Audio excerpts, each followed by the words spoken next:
Good morning, ladies and gentlemen. Brian awakens again, yet still, oops,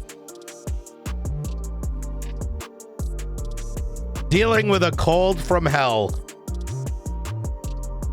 Bro, I'm still so sore. And he goes right back to sleep.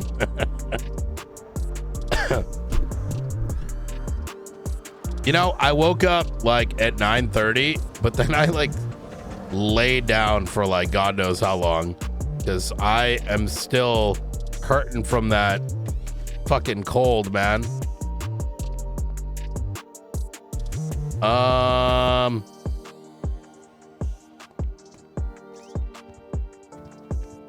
Good morning. Morning.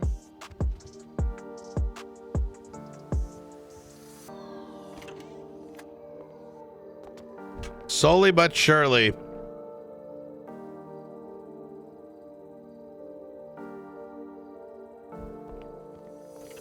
All right. Out of curiosity, interrogation of Go ahead. I was gonna say that interrogation of those two people in the observatory yesterday. What category of report do you want that in? Regular's fine. Oh yeah. Well, that was the Roman Atlas, right? Yeah. What happened with it? So him and Cage more or less went over the fact that, you know, they think it kind of went against the law, more or less. Wait, that's all. Did they mention anything about Grayson saying things specifically? Yeah, they did, but it wasn't like anything like huge, you know, at least to my knowledge. Oh. Yeah. You know, it's so strange because yeah. the way it was conveyed to me. Could you send me the interrogation tape? Yeah, no, easy. All right. The state marshal report now. Awesome. All right. Appreciate it. I'm going to go no get some coffee in my system.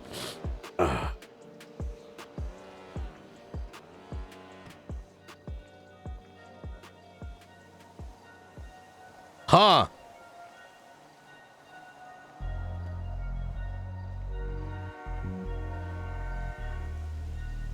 I was under the impression that,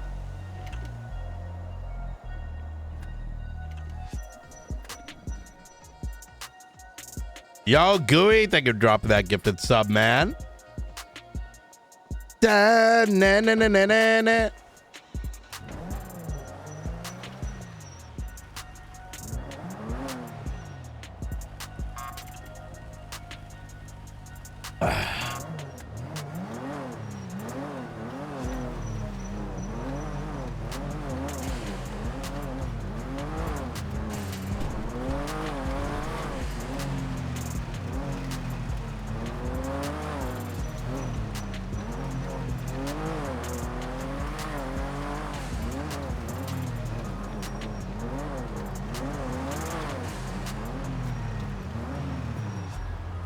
Epstein files today. Is it actually today? You know what I'm gonna get, chat? I'm gonna get some like hot ass miso soup and some sushi. I think that'll help my body.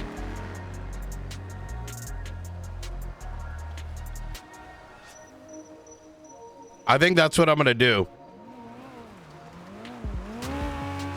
Some like, you know, like hot as fuck broth.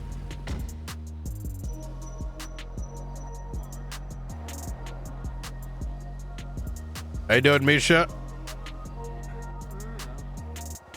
How's the warehouse? You're whispering, Misha. Oh, what about now? Yeah, I can hear you. Yeah, not sure to be honest.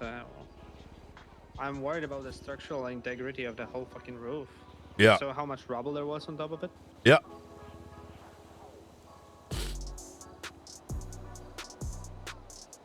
Definitely inaccessible for now. Yeah, well, sorry to hear. Well, it is what it is. At the end of the day, it's just bricks. Yeah.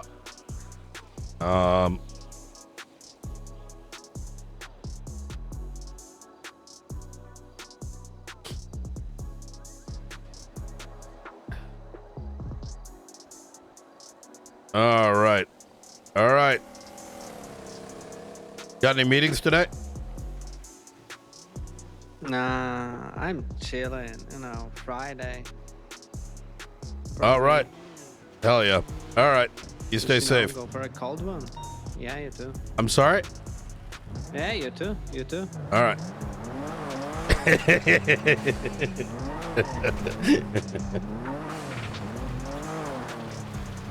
I forgot. We have to, bro, so much has happened. So much has happened. It's like insane.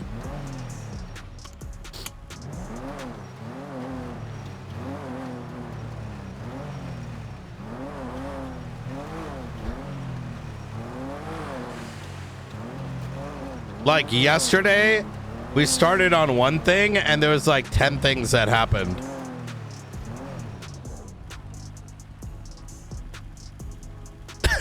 I got just after the hospital thing, bro.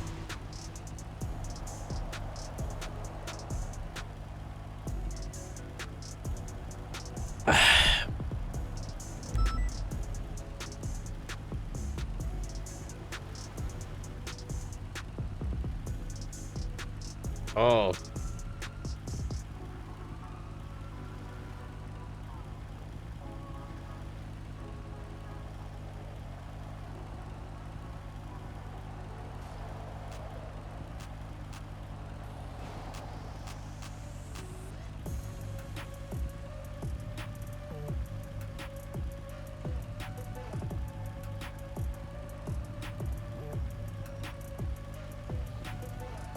What the fuck?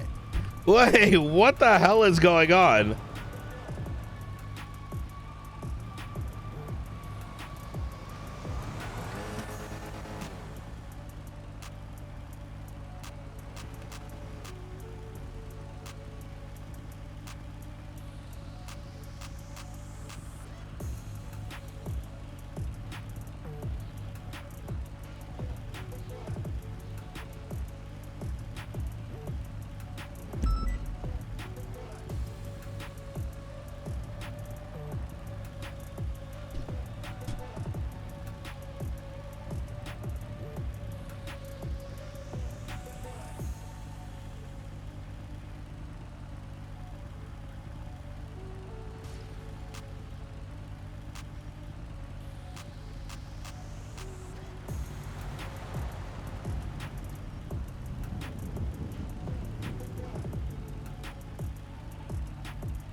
What in the fuck is happening?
on the 16th.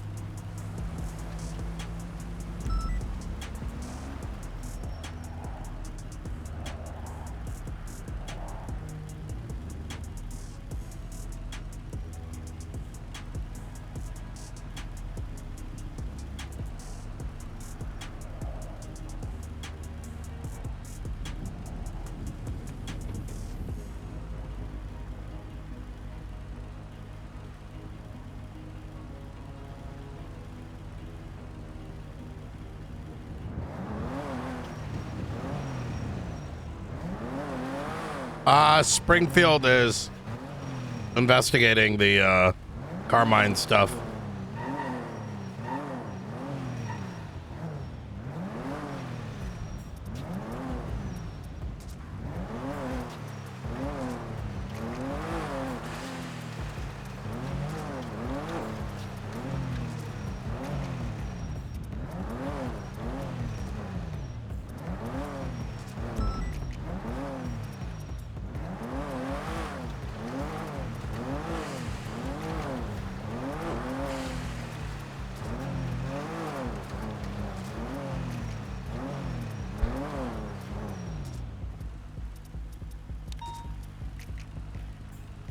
Didn't I just talk to Carmine?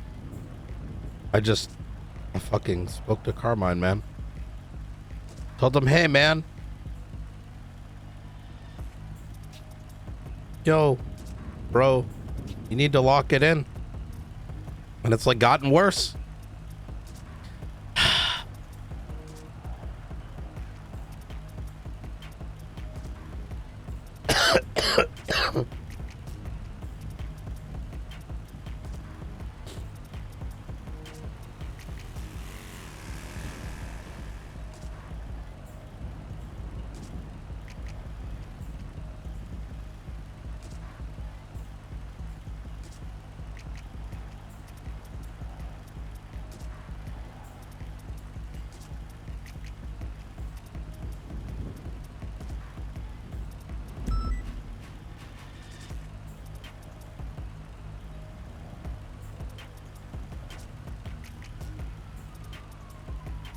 Breaking, Trump is considering declaring Christmas Eve and December 26th federal holidays. Oh, okay. I thought this was going to be something else.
This is gonna need a fix.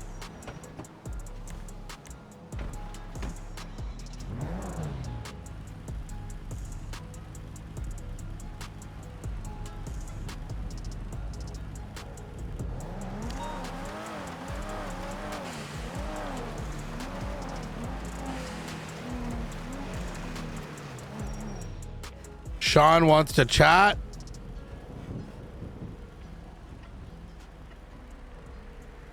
Oh, she sent me a text yesterday. Oh, wait. I gotta see what time this command meeting is.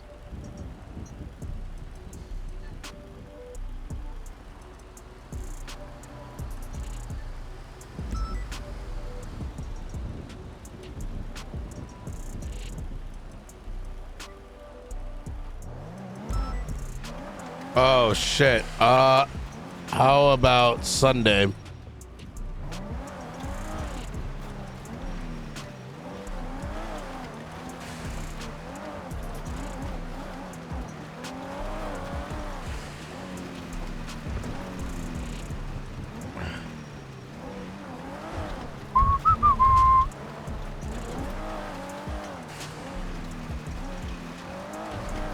The Silas case is tomorrow at 1 p.m.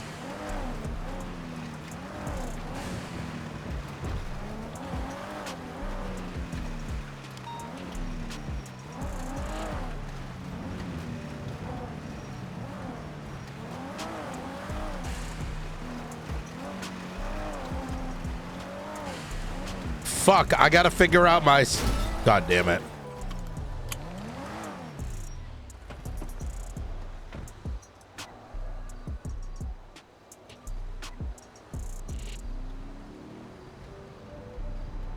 Wait, for sure is it?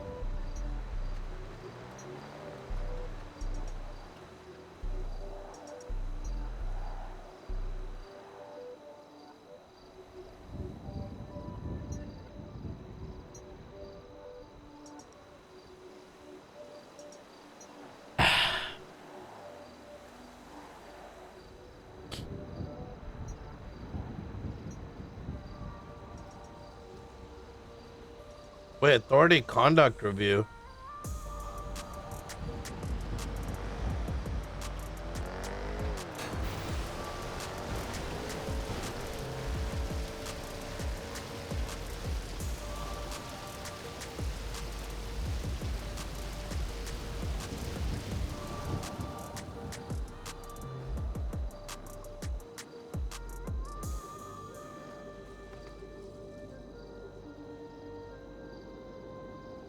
Bro, what am I reading? Hold on.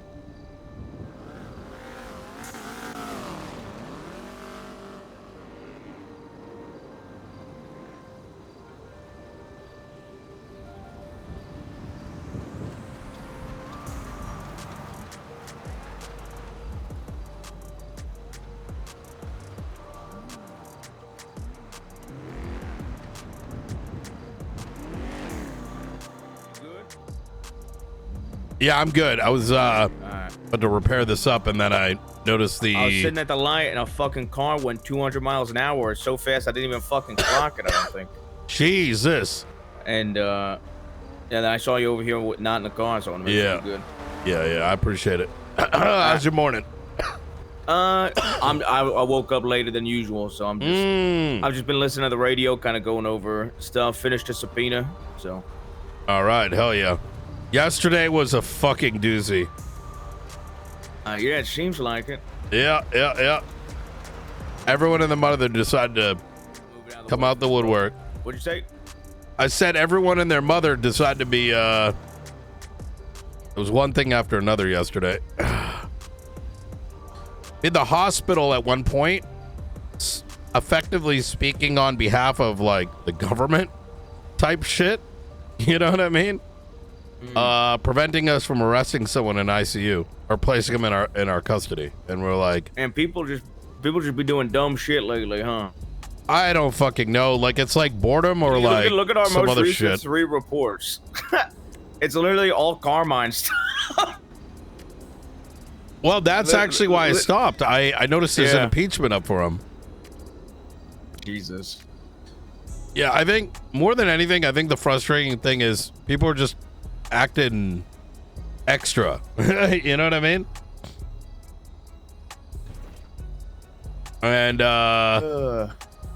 so I don't know. Today will be better though. Yeah. All right. We you doing still doing the military stuff this weekend? I want to do this weekend and I still haven't heard back. So now I'm aiming for Monday. So scheduling's always a bitch. Well, it's Monday. I should definitely be there. Saturday and Sunday, I'll only be around early. Okay. Yeah, I'm gonna try for Monday now. I think the problem is that the holidays are here, so getting everyone. Yep. Yeah, exactly. I was gonna say like Monday and Tuesday I'll be around, but Wednesday and Thursday, I'm sure like a lot of people are kind of up in the air on Wednesday and Thursday this week. And then New Year's after that, like I want to get it out of the way. I'm gonna send. I'm actually, yeah. I'm gonna take care of all that this morning. All right. In fact, I'm gonna get to it right now. All right. Sounds good. All right. I'll see you out there.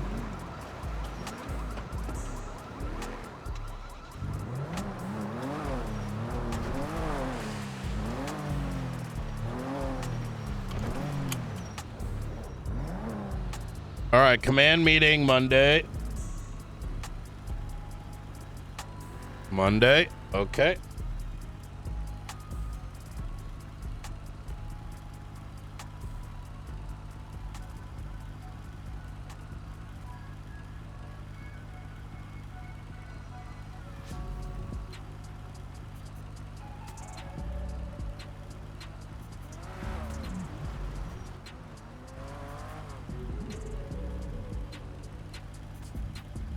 Oops.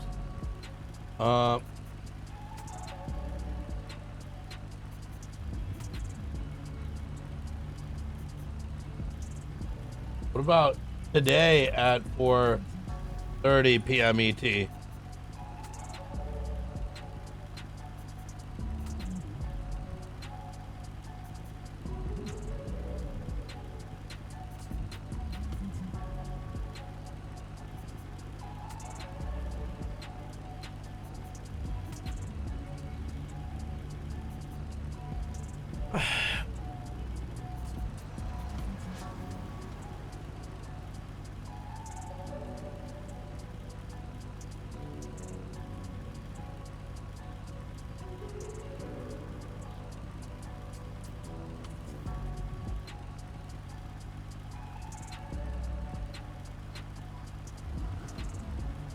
Okay, we're moving it to today.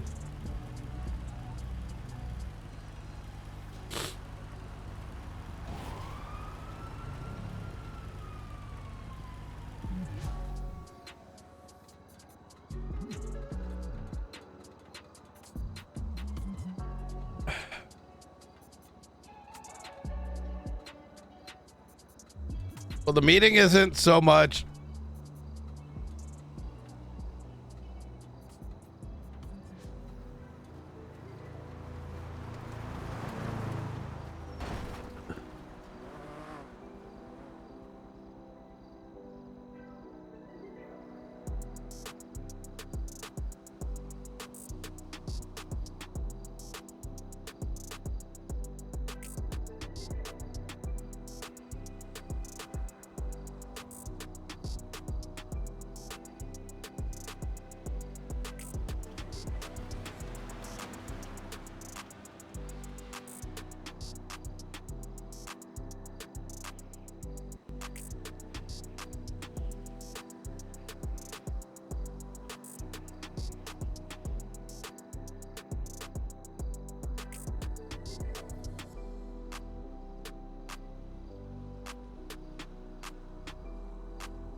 All right, so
Oh, yeah. Well, AI podcast isn't worth it since this is mostly other stuff. All right. Sorry, I'm like trying to get this meeting scheduled. See if I can find a time that works for everybody.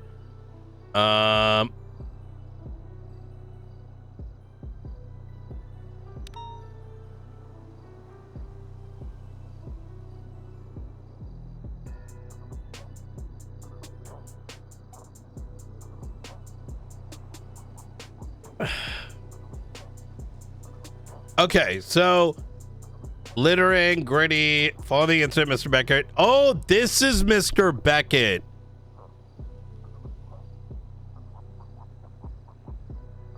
Working a group 6 shift, he attended the courthouse and witnessed an assault.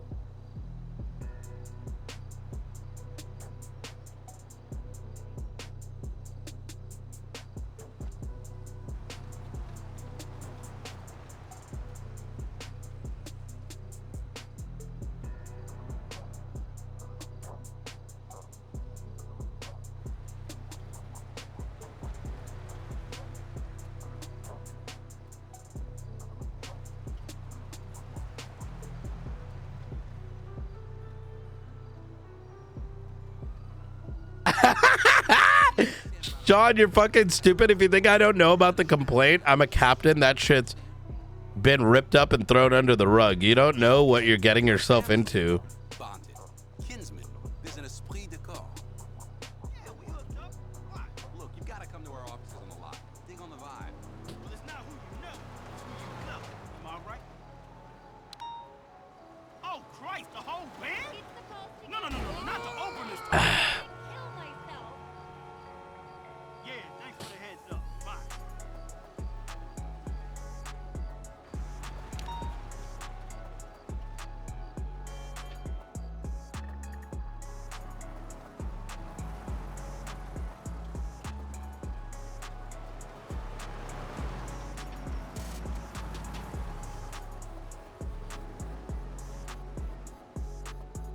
Wait, what the fuck is this?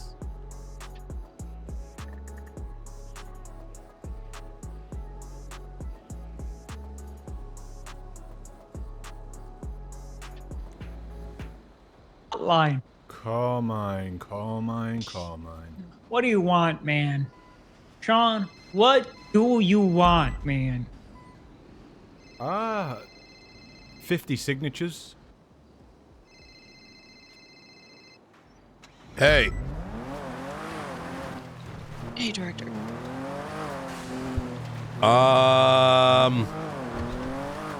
Hey, I'm just gonna keep you up to date.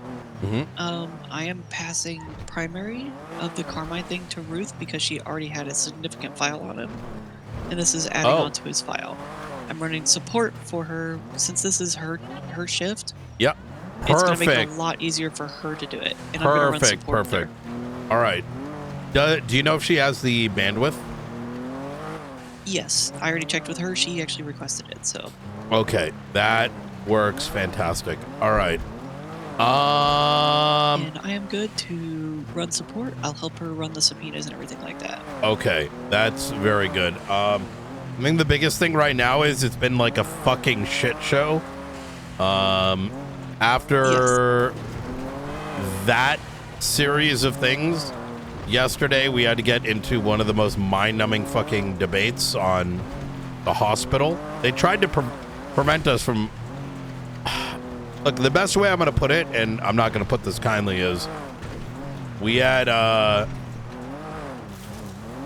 doctors trying to speak on behalf of, like, using verbiage that sort of inferred that the government had, like, certain lines in place that don't exist. Like the governor's office? Like, if they didn't intend to, then they have some other issues that they got to deal with. I mean, like, fucking... I see. That's what you were concerned about when I called about the warehouse, right? The psych ward? Yeah. I'll give you the long and short of it. Steve got into custody. They refused to put him into custody. It was kind of like, if I'm going to be real, it was kind of like one of those, like, weird champ arguments. Like, What do you mean What do Like, mean you know, they where refused to it's put him in custody though? they wouldn't allow us to put him into police custody. I mean, they wouldn't allow us to have an officer sit there and wait for him to be discharged, No, he was in ICU. right? Yeah. So, and So so how were they denying it? I'm just curious. I how they were have denying it. no idea, and then it turned into we're also considering not allowing you to put people into your custody if they're in ICE, including people that we're claiming are victims that need to be overseen before, you know, so they don't get fucking executed. It was such degeneracy that I was losing my fucking mind. And Legs, of all people, who's supposedly a nice guy, came in with like this crazy attitude, and it was just the most retarded fucking conversation I've had in a minute. Like, it was kind of like one of those, like, it was like a live, you know how like sometimes you get the "that's not fair" conversation that starts to occur? Yeah. Like, it was one of those, and I was like, I had to straight up be like, listen, I'm gonna contact the fucking state on this, because like this sounds like we're talking about some like fucking bozo shit right now. Like, you know what I mean? They understand they're not the ones putting him in custody, right? I By the way you're wording it, like it sounds like they think they're like we're charging them with being wardens of their own little mini prison. But you know, it's, when we're putting somebody on a police hold. We're calling. Jessica, I had to start like explaining to this dumb fuck that we could literally arrest them, and that like you're talking to folks that can fucking like take over the fucking hospital if you keep going down this route, right? Because like you're preventing us from you're quite literally preventing us to take someone into custody. Like, what is happening right now? And he took that as an insult. Because I don't know, like genuinely, I start to realize how stupid people are. He took it as an insult rather than making the point of you're speaking to a state law enforcement agency and you're preventing them from fulfilling their duties. Fulfilling their duties. Yeah, exactly. Yeah, I mean, that's the best way to put it, chat. Like, it was like a fucking, like, it was like the equivalency of like a criminal complaining about fairness in, like, it was so dumb.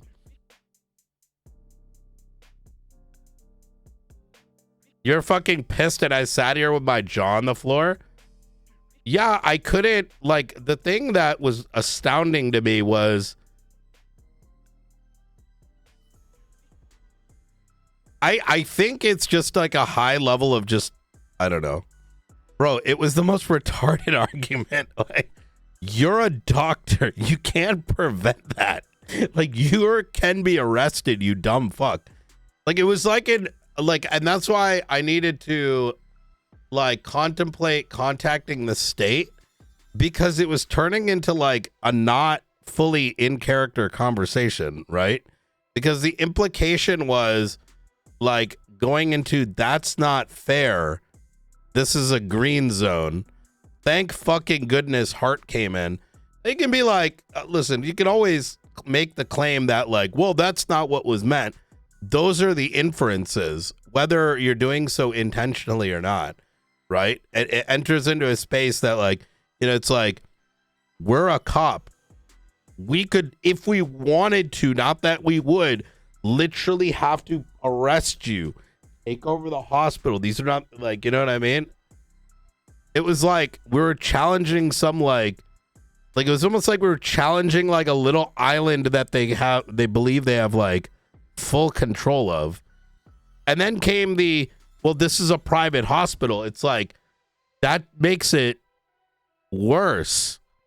Like, what? Yeah, like it was fucking sanguine. It was so frustrating having that conversation.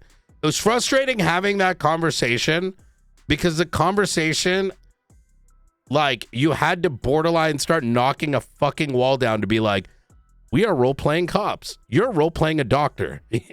You cannot prevent this from occurring. Like,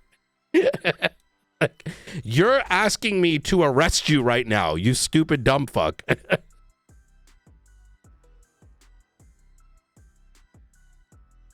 Yeah, if it was a server rule, right? Or there was some kind of federal level, like people can't be arrested here, right? Then this argument makes sense. But making the inferences of like how you wish the hospital to be in some imaginary way doesn't make any fucking sense, right?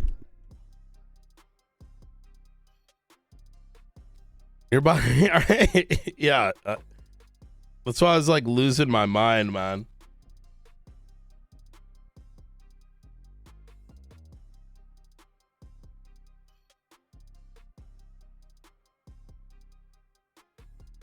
But we'll figure it out on Saturday. I'm going to be meeting with Cantor. I mean, this has been an issue since even when I was in office on Nino. And I think yesterday was the most telling in that what's happening is there are people in the hospital that have this like false sense of authority. I don't know where that false sense of authority comes from. You're a doctor. If there's a board of directors, so be it. But what we learned yesterday is motherfuckers are speaking out of turn on behalf of other authorities. And it makes it very shitty for every other person, right? Because like it's kind of like if I started saying like, yo, the governor said, or hey, the state is mandating, blah, blah, blah, right? But like I'm saying things that aren't actually, you know, and I'm like, you know, yeah, you know what I'm saying? I have no idea.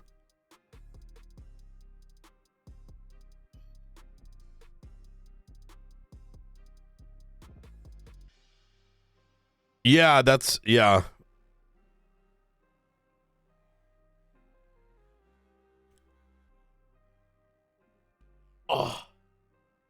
Oh my God, bro, I started fucking losing it when I started yelling. I was like, yo.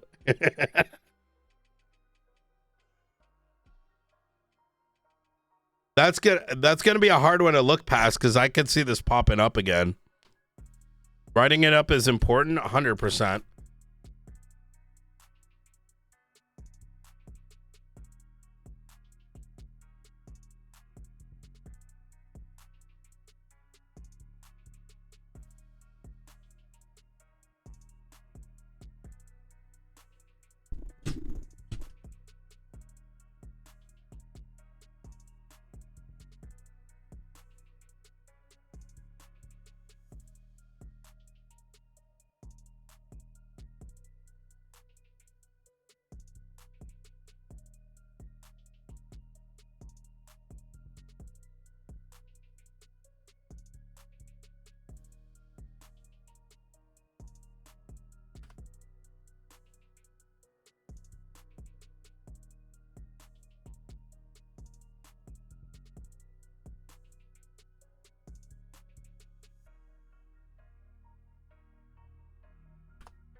Um,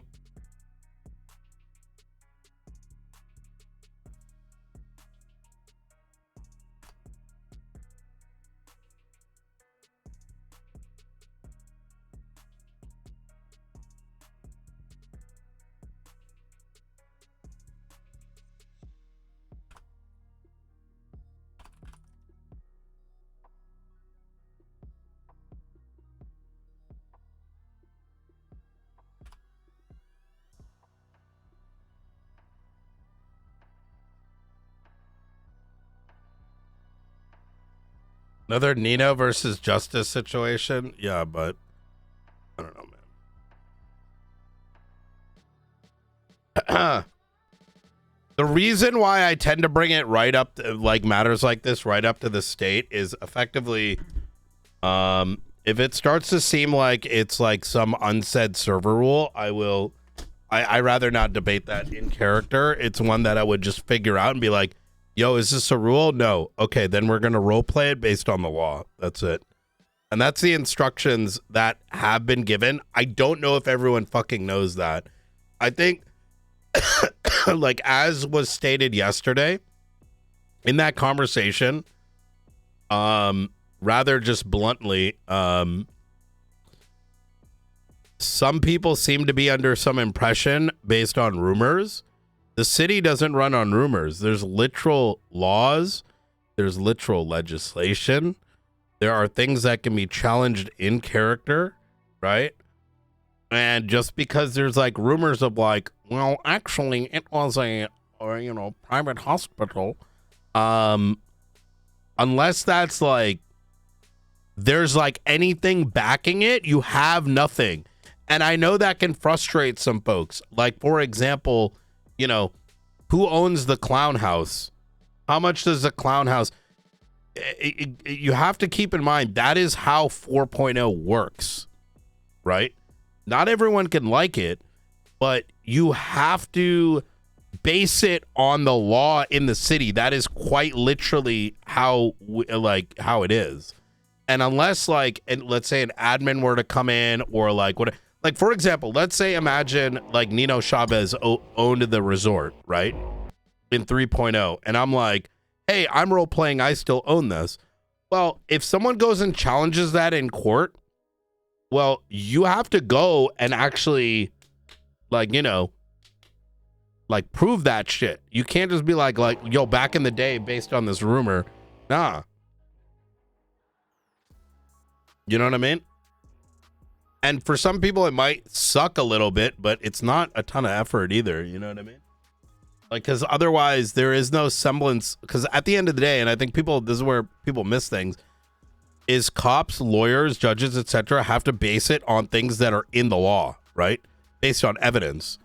Not just like you feel this way. Like I feel like you can't get arrested here, or like I feel like this is like a server health issue, even whatever, however you want to phrase it. It's like, no, if it doesn't make any fucking who are you to say that?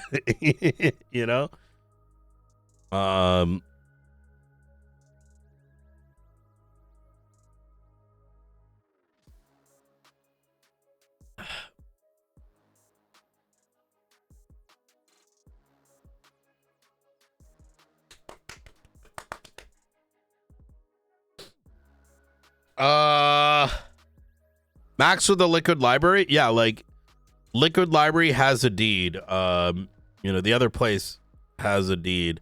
I don't want to dunk on any particular individual. It's just that needs to be resolved because there seems to be a very gross misunderstanding that's taking place. And even if, let's say, there's a semblance of truth to it, we need some form of official documentation, right? Or legislation. It would never make any sense for law enforcement. I don't know, man. I don't know. We'll figure it out though. Actually, what I probably should do is Knight should probably directly hit up Derek just to ensure I think that's what we should do probably. Just email Derek and be like, yo, this happened yesterday. Who's the authority? What's going on with this? Just so we go right to the source. So we're not getting second, third, fourth hand information. As I said yesterday, if it turns out for example, there's some, I don't know. I'm down to RP whatever it is, but it needs to come from a source of truth rather than, make believe. Woo! Bro, I'm ready to read this.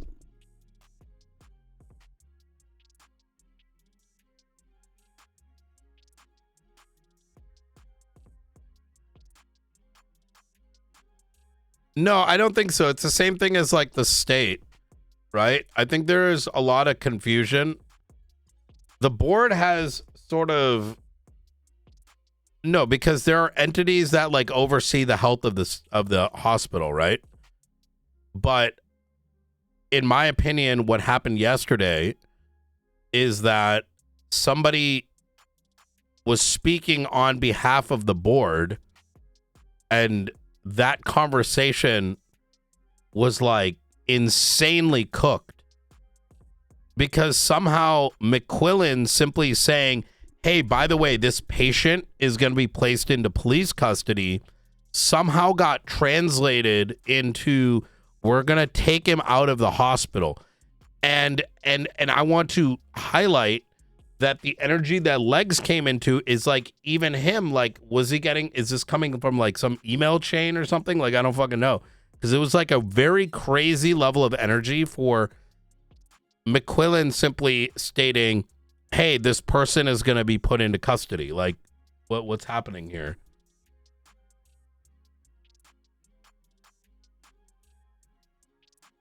So, and that's what I'm saying is like, I'm not going to, you know,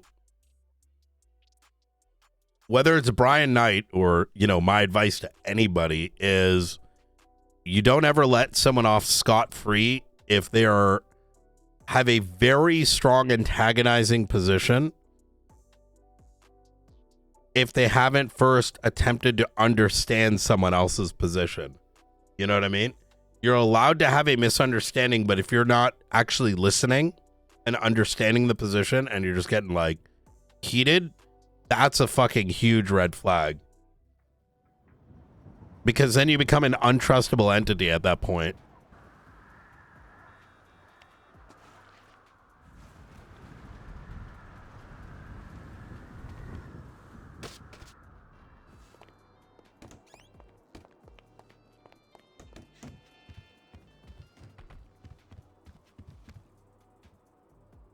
Well, yeah, because you're not going to be able to know whether to trust them, like to have a good faith conversation, right?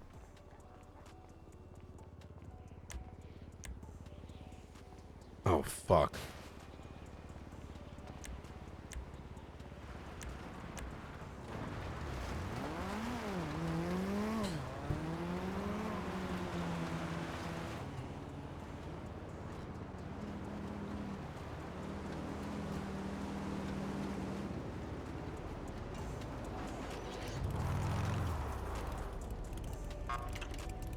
Bip.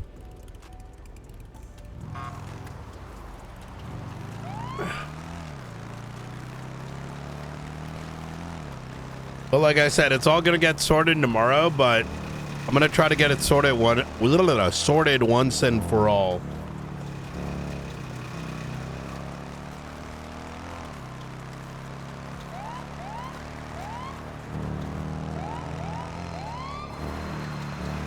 What's going on, Junior?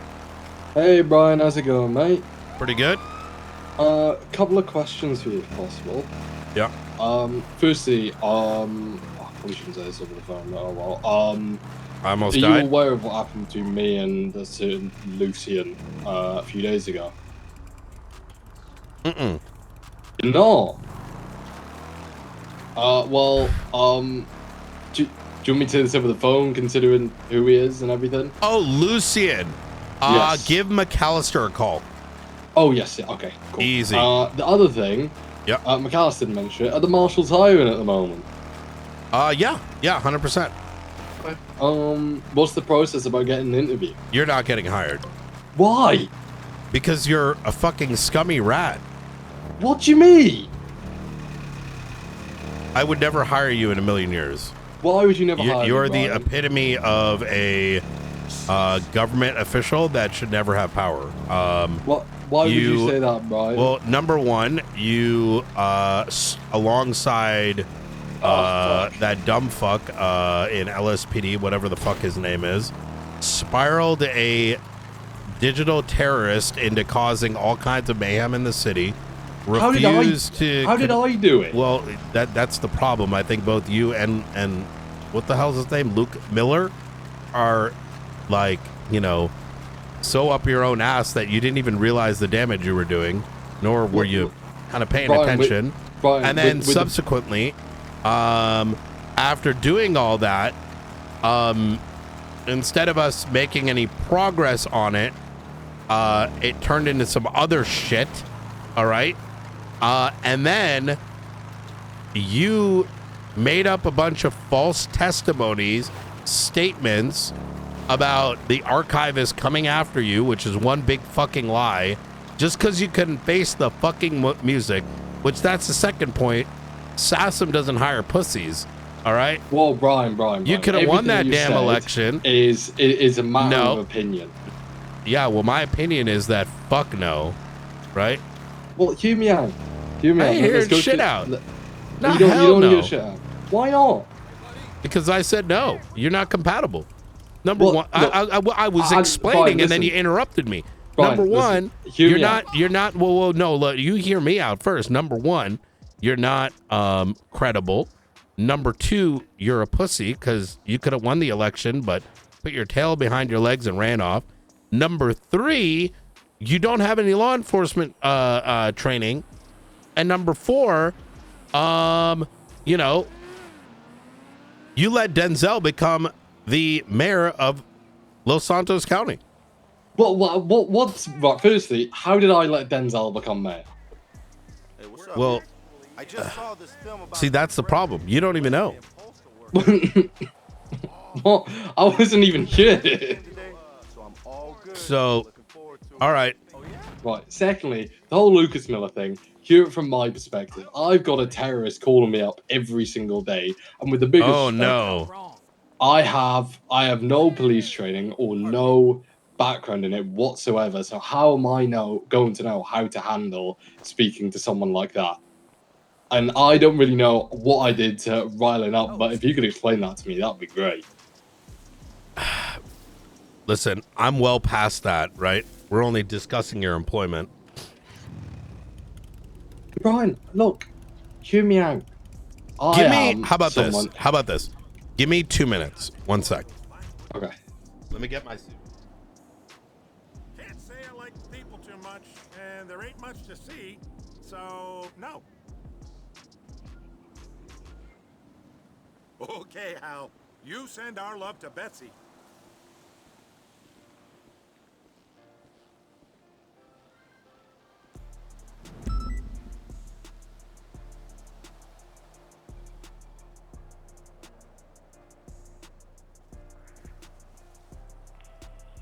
Hey, Dave!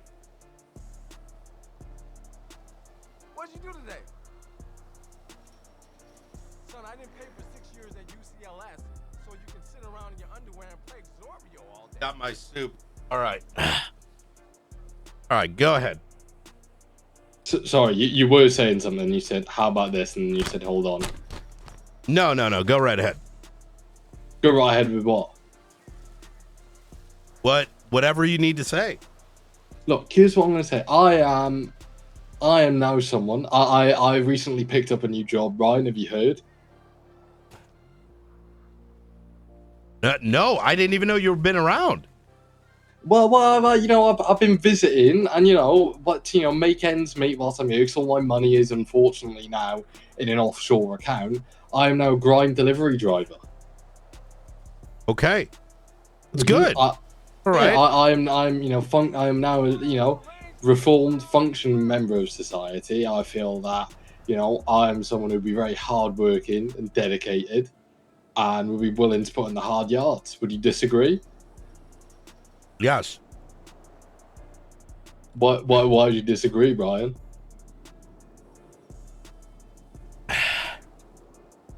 Well, I mean, it's a matter of opinion, right? That is very fair. Look, you're not. Why do you want to be a marshal to begin with? I'm just trying to figure out what new opportunities there are for me in town. This grind lifestyle has really opened my eyes up to see that there is more than just realistically politics. There's a whole big world out there that I can really sink my teeth into, and I'm trying to figure out what I want to do. Have you thought about becoming a doctor?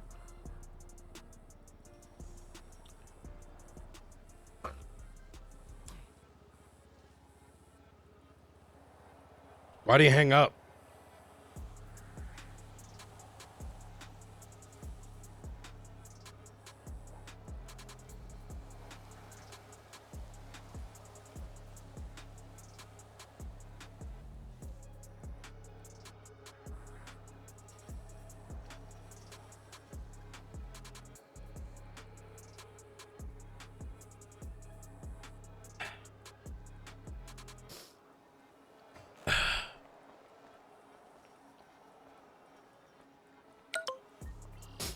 Good to see y'all again. Hey. All right. Hello, sir. How you doing? Good. How are you today? Sick as shit, to be honest. Oh, I'm sorry to hear that. Yeah. Yeah, I heard something- ligma's going around. You catch ligma? No. Oh, thank God. I'm into, eatma.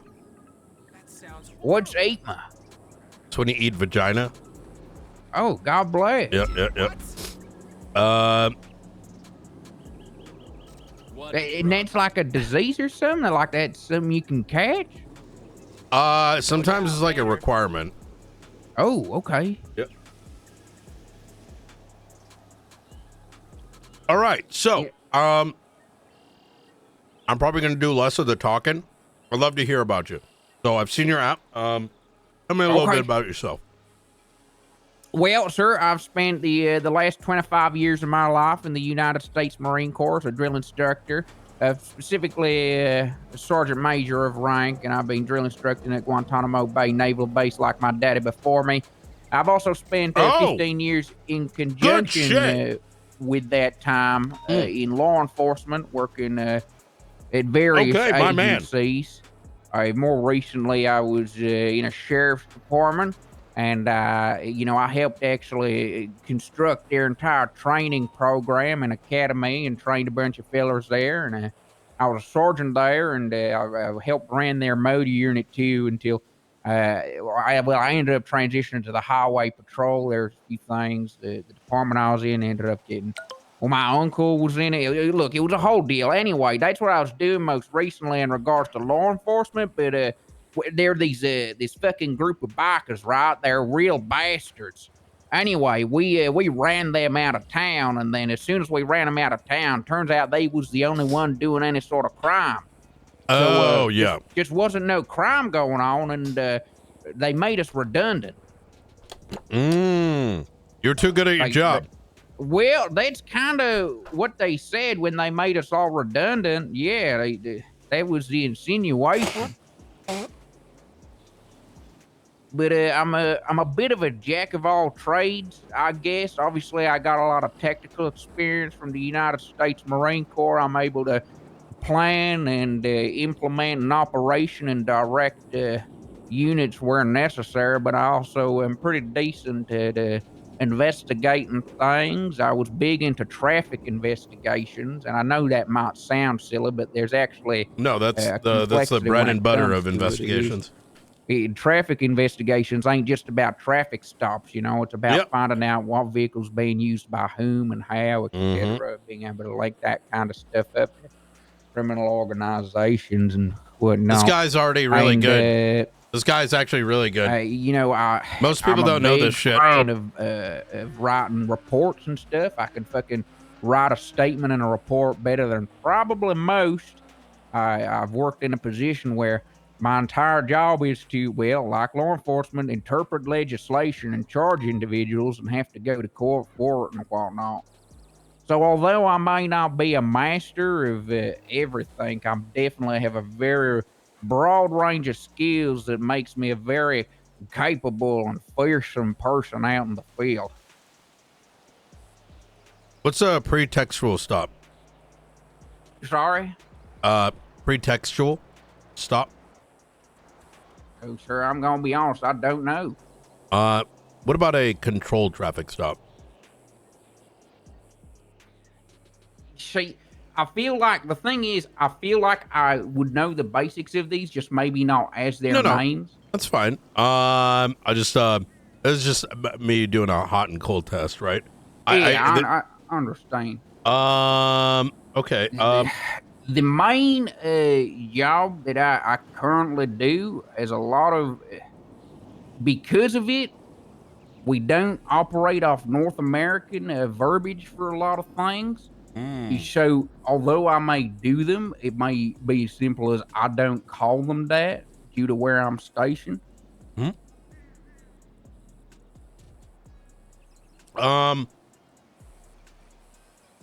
Okay. Let me see. What? So you mentioned that you. Well, let's start with this. Are you familiar with the fact that San Andreas has its own set of laws, its own constitution? Yes, sir. I was reading through it the other day, and it made me want to stick an ice pick through my temple due to how a lot of that legislation's written. Yeah. Could you expand on that?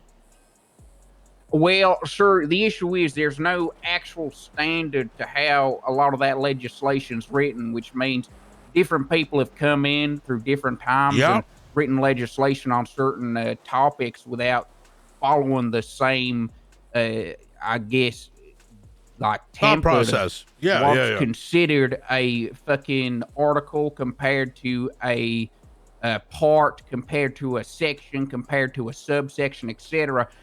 For example, the Freedom of Information Act legislation, there's a bit in there that's talking about warrants and how warrants have their own, warrants and subpoenas have their own part of how it's delivered through the Freedom of Information Act. And they mention that in the parentheses, but don't actually link it to the bit that it's referencing. So it doesn't guide you to where in either that legislation or another legislation that you need to look for to find those guidelines. It just says they exist. There's things like that that drives me fucking insane. I'm going to give you a hypothetical. You have an individual that was involved in multiple counts of terrorism, bombings, law enforcement, government entity kidnappings and attacks, multiple murders, links to extra continental military equipment used in said terror. They're currently in ICU at the hospital. You are made aware of this. You arrive. You need to put them into custody. And one of the heads of the hospital, a doctor, comes up and says, "We can't let you do that." What do you do? What grounds are they trying to? Is that all they've said? Is you're not doing that? Have they tried to cite like an actual reason? Nope. They just say, "We can't let you do that." PR reasons. PR reasons? As in public relations, like they're worried about their image. Well, sadly, motherfucker, I'm worried about all the fucking terrorism going on, lives lost, and potential further lives lost.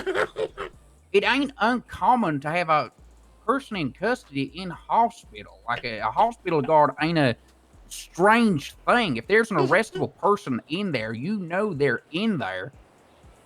At that stage, they're obstructing and possibly aiding and abetting. I'd be interested into why the fucking doctor's doing that if they don't have something to gain from it. He's exactly right with that last comment. And they then said, "Listen, sir, this is a private hospital."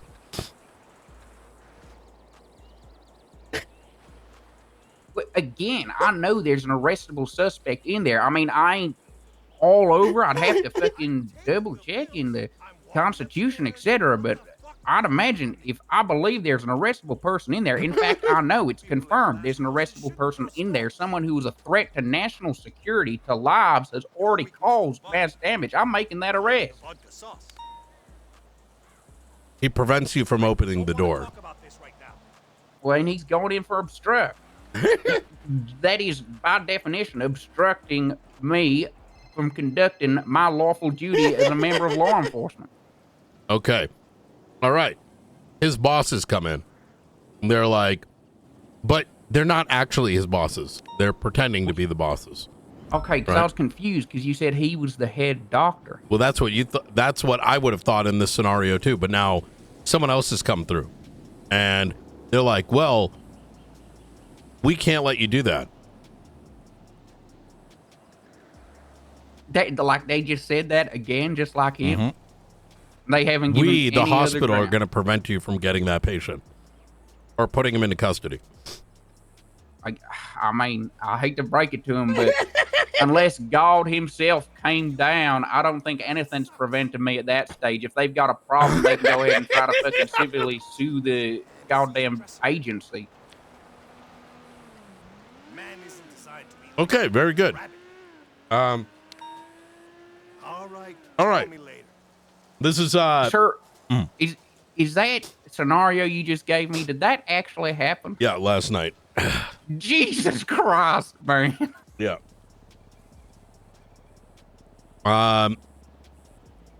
Did they try to prevent like marshals from doing that, or like local law enforcement? Marshals. Yep. Now, So the state body in charge of enforcing that kind of law, we okay. learned yesterday they are a state body, which they were. It all got resolved because their actual boss came in and pretty so much said we had multiple different people claiming to be the boss until the real one showed up. Well, yeah, one of them. Yep. And they said they resolved it very quickly. They're like, they didn't see any concern with it. It turned out that the individuals were allegedly under the impression we were going to drag a body out that was in ICU. Now, sir, I imagine if they believed that, they'd seek to clarify that with the marshals who were there to take that would person think. into custody. You would think. I also would imagine, yeah. All right. See, the thing about being a marshal here is oftentimes we have to make the tough decisions and deal with tough scenarios like the one I just described, as it is our duty, right? Local law enforcement, they hit this scenario. At the end of the day, if they look the other way, I wouldn't, well, as bad as it might be, you know, it's we're the ones that end up having to pick up the slack, right? You know, fight. Well, I figure for local law enforcement, a lot of the time it just becomes not their circus, not their monkeys, right? Exactly they probably that. ain't trying to catch fucking a stray bullet. They've more so got to try to keep the peace between people they work with on a day-to-day, being local and whatnot. Yes, that's exactly it. Let's see. How are you in a vehicle? Well, sir, I ain't actually driven cars here in this state. I otherwise like to think I'm pretty decent. Okay. You know, average, I guess. But I heard cars here drive, they're quite the thing, especially with this weather at the moment. Very good. SASM has to deal with dangers of state actors, right? Like terrorism, shit like that. We have to deal with, in said scenarios, the information security, right? Most of our information is shared amongst all of SASM. Some things are in these classified folders, let's call them, right? So with clearance levels. And Well, go ahead. Well, I was just going to say, sir, if it's any consolation, being, you know, in the United States Marine Corps, Sergeant Major in charge of drill inspection at Guantanamo Bay Naval Base, I do hold a top secret level clearance with the Department of War, and I'm constantly trying to be catfished by between 3 to several Chinese women who work for the Chinese government to steal our secrets, and it don't work very often. Okay, that's good. But it has worked occasionally? Well, sir, we've all been young once. I ain't perfect, but, you know, you live and let learn. Okay. I paid the price for that, and, you know, we only lost a small group of kids. So. Okay, all right.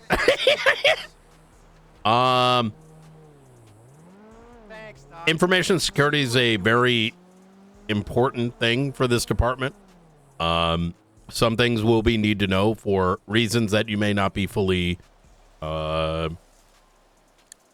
appraised of, right? But ain't my problem, sir. I do what I'm told when I'm told. That's what Uncle Sam taught me. If it ain't my business to know, I ain't gonna know. At the very same time, we have this incumbency of if that's even the right word, of having to work with local law when it comes to some of these bigger things. So disseminating, filtering information such that it can be disseminated in a palpable way so that local law enforcement can assist and in other cases work with us directly on some of these wide-reaching things, right? 6 marshals cannot take on 15 agents, Oh, right? Absolutely. Is that something you'd be comfortable with? Absolutely, sir. Okay.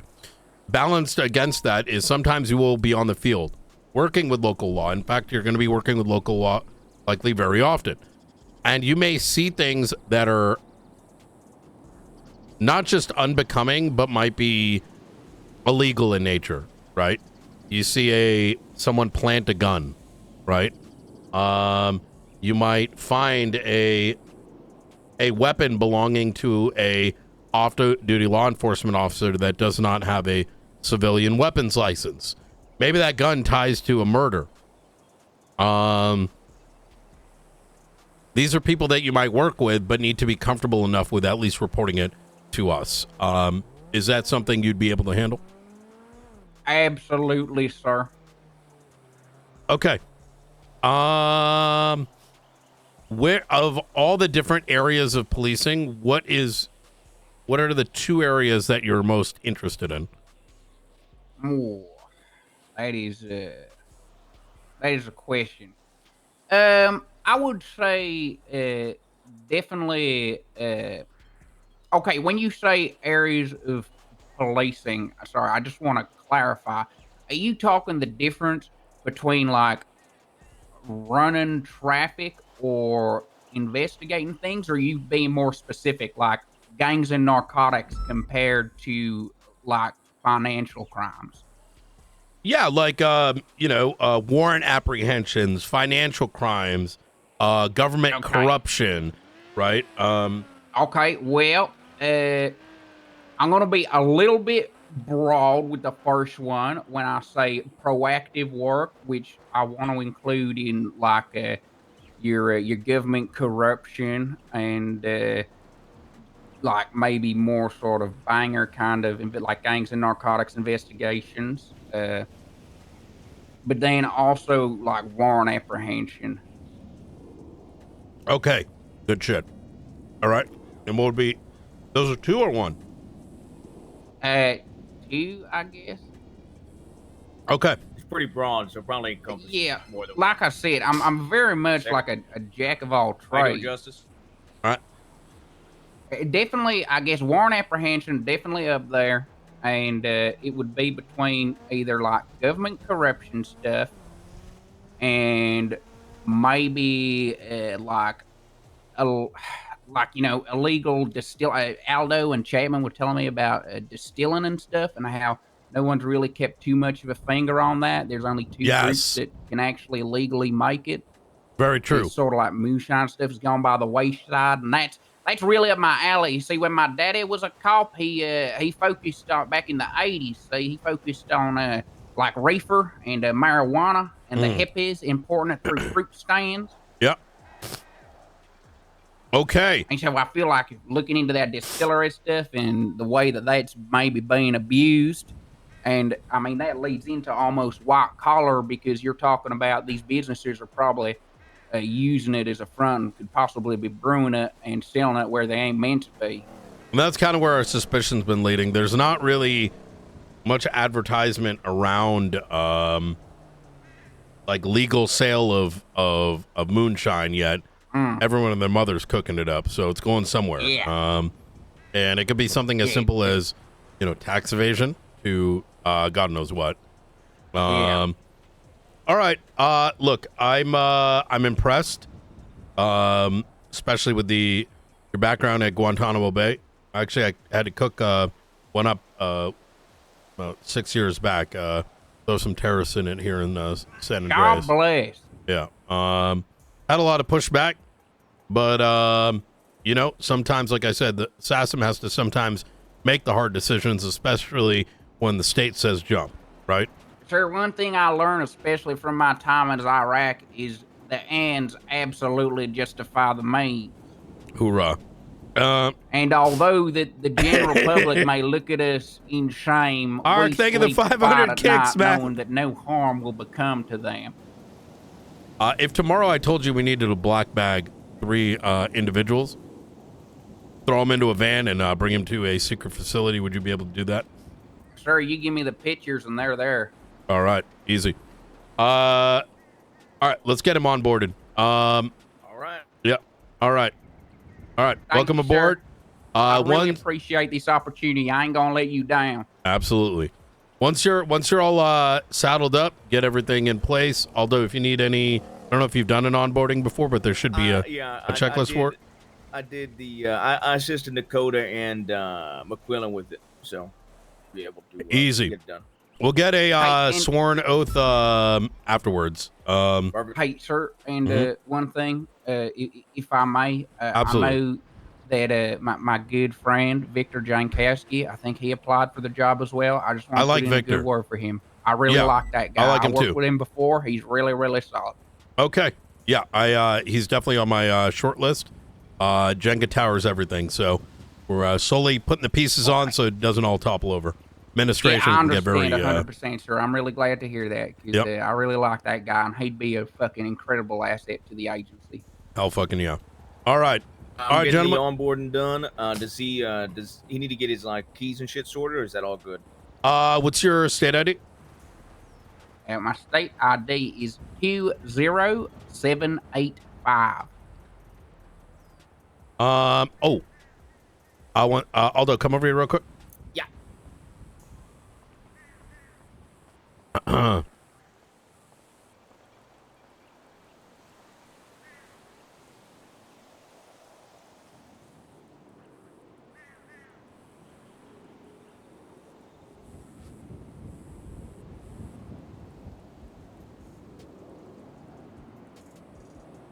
Hello? Take a look at this note real quick.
Okay, easy.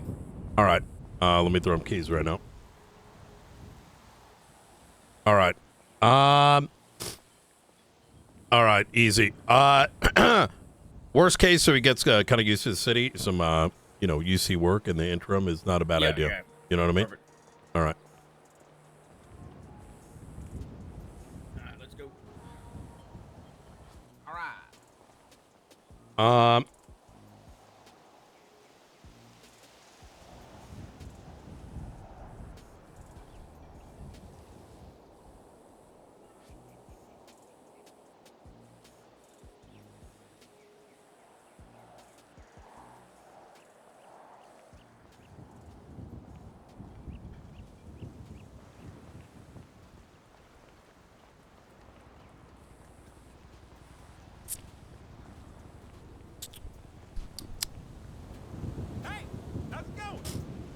He's I was very impressed by him. Do do do do do do do do do.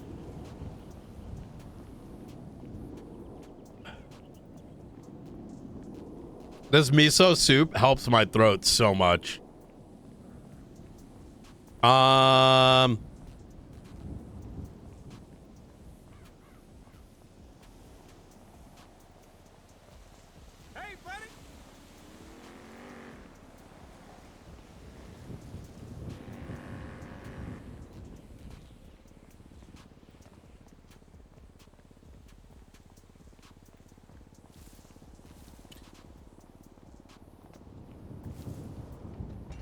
A hospital scenario. Well, the reason I posed it is not to be shitty, but those are like actual, like this isn't, those situations aren't the first ones where we have to go to, where it's like really pressing on the principles of law, right? And we have to be comfortable with doing things that many may be a bit uncomfortable for doing. So those were really good answers. Weekly? Multiple times a week. All right. Line. Carmine. What do you want, man? Sean, what do you want, man? 50 signatures. There's already a 20. It's not far off, is it? There's 20 people that have signed your stupid ACR? Stupid? I mean, based no, on... you will based not, on- Jenny. No, you will not sign it. Based on public perception right now, Carmine, 20 signatures to me within a day, or less than. Sounds pretty good to me, no?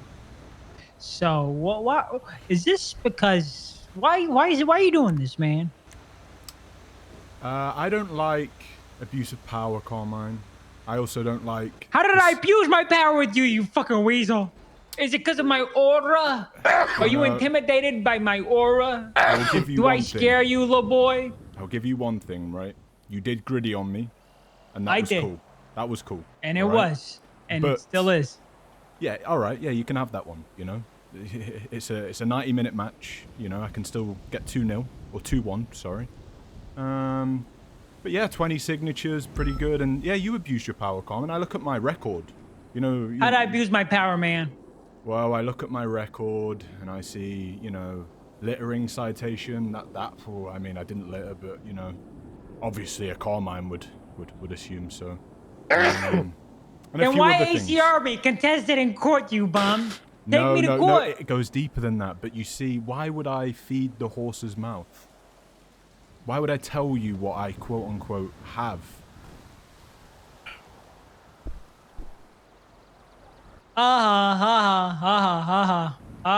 You dead, haha, you dead, haha. Me? No, not you, these other people. Right. Hey, I'm in the middle of transporting someone. Are you guys involved in this situation? Are you involved in this situation? No, you're not. They already got 6. They already have 6, dude. You don't care. You don't care. Sean, listen, Sean. If you know what's good for you, you're going to drop this. You're going to drop this, Sean. What does that mean, Carmine? If you know what's good for you, Sean. Elaborate. Damn. You called me a rookie the other day, or like that I'm shit, or that I, you know, don't hold any skills. Sean, Yeah, I'm warning you. Back off, Sean. I'm warning you, Sean. Back off, Sean. Did you see that? Oh my God, someone's retweeting. Oh shit. Sean, okay, you know what, Sean? Hey, Angel. How you doing? Hey, Brian. I'm doing all right, you know? I have a question. Mm-hmm. Is there anyone from the Marshals that's handling this Carmine stuff? Yes. Okay, who can I reach out to with this information? Because I found a lot of concerning details today. Oh, no. You know how that picture was posted on Twitter? Which one? Of Carmine holding a deagle to fucking... What? The guy with the picture, with the Osvaldo. Osvaldo got ocean dumped today. This picture got posted. Again? Yeah, he called me. I was actually there. I watched him get put back into the house. He said that Carmine did it because of this. He knows because of this picture. I was actually in the house and I collected casings and blood, and Carmine's blood was on scene. Could you contact Aldo? Aldo, he's the one doing it? Yeah, I got No, you. it's actually going to be Ruth, but Aldo's around right now, so Sure, I'll call Aldo and let him know the details. He's with a new hire right now, getting onboarded. Okay, but, yeah, I'll reach out to him right now. It's fine. Easy. Yeah, Bye. there's just FYI, there's Frostville. there's a lot. So It's a all lot. right. It's more. You know, yesterday, never mind. You know, I'll tell you later. Oh, Yesterday was a okay. doozy. All right. I got told that Carmen had a grenade and was like threatening somebody, and Gravy knows about it. And I don't know. I'm just trying to like put these puzzle pieces together, you know. Frost, you Okay. can't hit people at the golf club. I gotta go. Easy. Finally. Frost Yep. is acting crazy. Sounds Bye. good. Talk to you soon. Bye. What's up, Oos? Yeah, whatever, man. Forgive me. God Forgive damn me it, Carmine. for what I'm about to do to Sean. God, I swear when we first...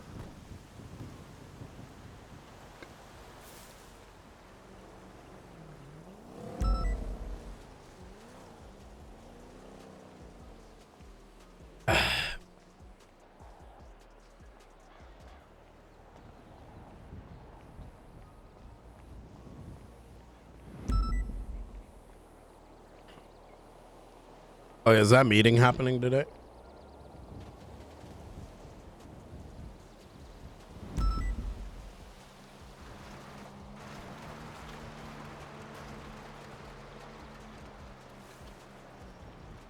Hey, Brian. I'm available now if you'd like. Yeah, where do you want to meet? Over at the observatory. Say less. I'll be there in a minute. Easy. See you in a bit. Bye.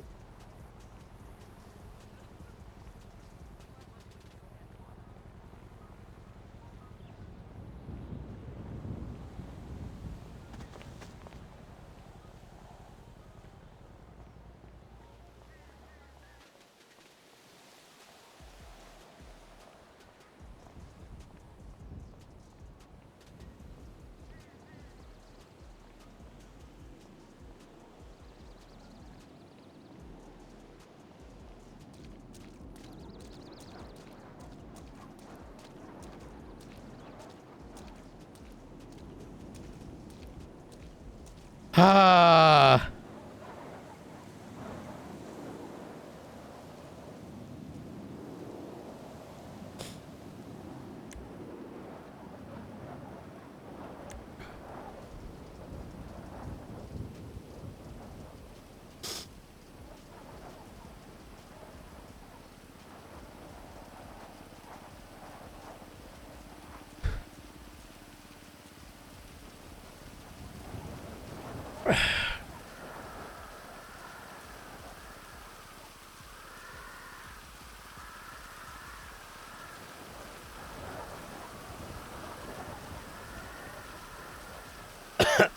Is there any command reports on this?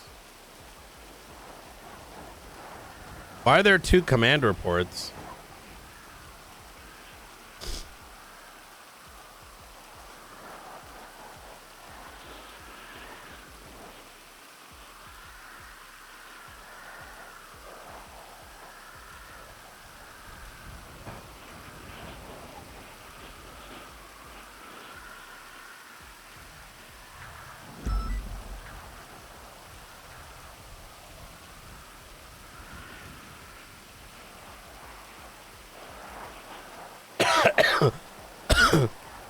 Excuse me. Oops.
I'll be right to the front door in a second. Yellow.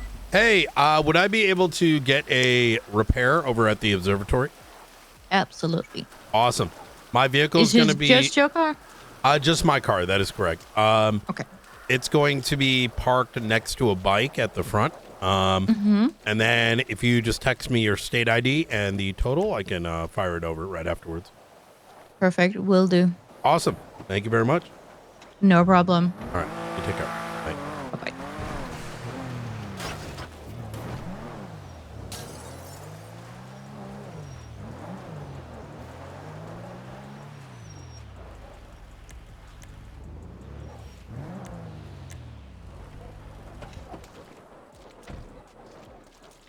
All right. Hey. How you doing? You doing all right? I feel sick as shit. I'm going to be honest. Oh, I feel that. Yeah. Flu is really bad this time of year. It is. Yep.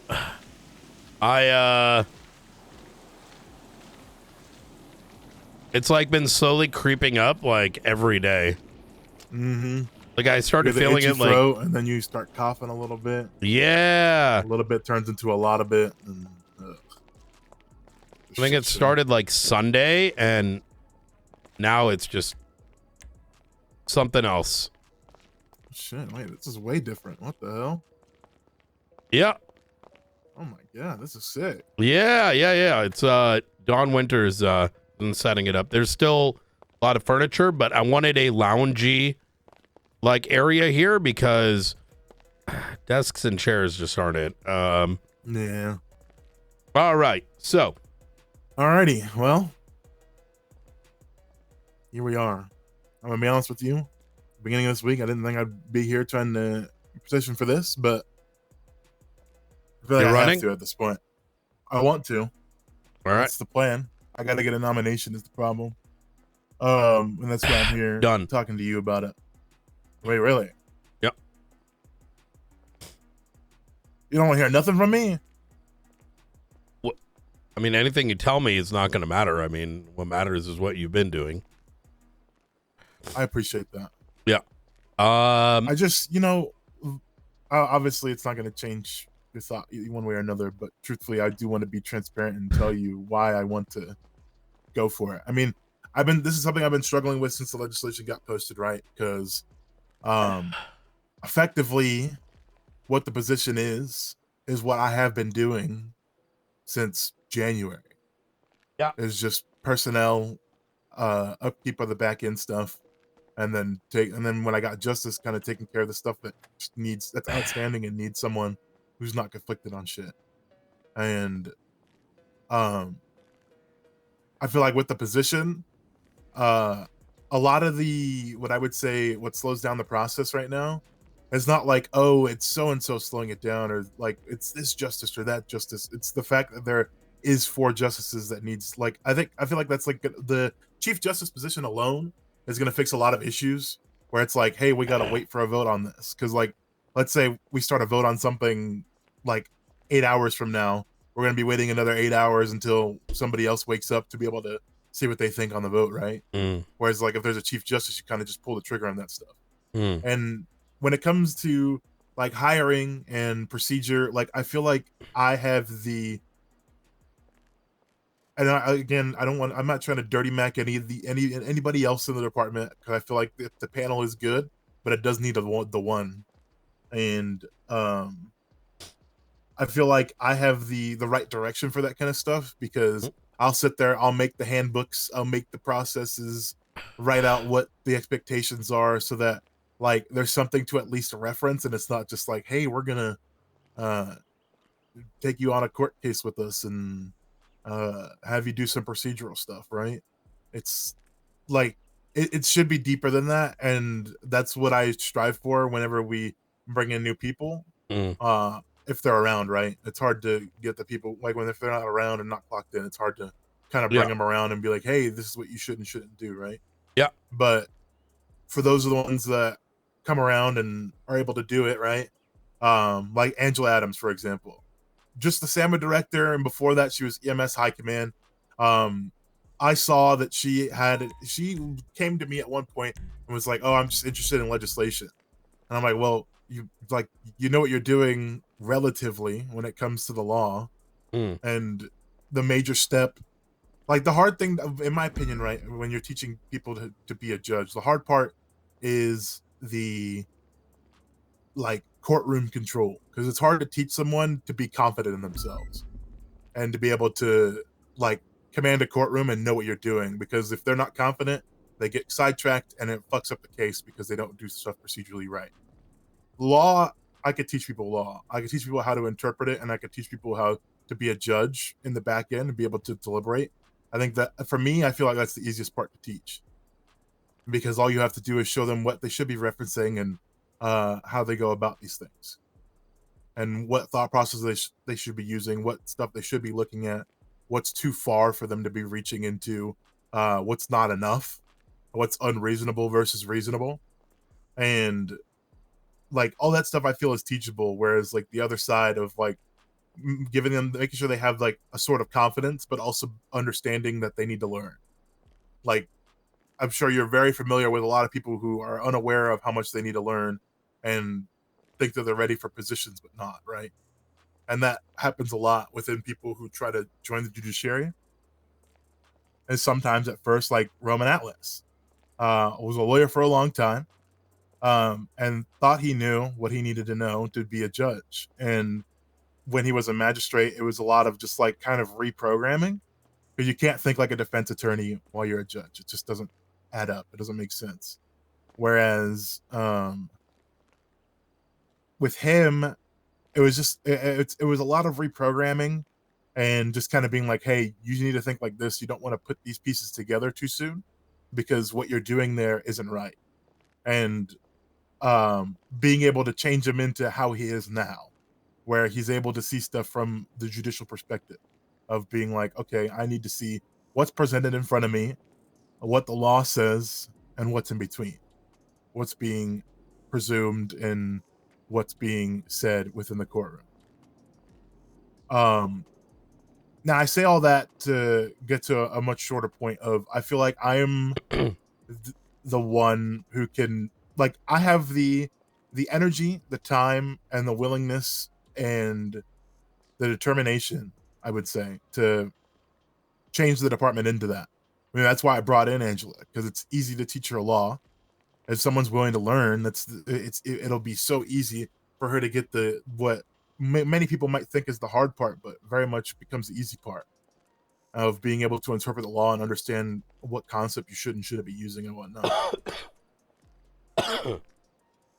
Sorry about that. No, you're good. Okay, so I've got a couple. So I'm going to be rather transparent. I've said this to Angel. I've said as much to Grayson. I do want to manage to complete my conversation with him. But I am not fully on board with the process that is utilized, mostly because, well, I mean, it's not the end of the world, right? People come to the folks that want to get nominated, and they present something, right? The nomination is the first step. I personally, my personal opinion, want to see a lot of people fight for it. There might be a clear winner or two clear front runners, but without there being options, I think it's cringe. That's my best answer, right? Why is quite simple, is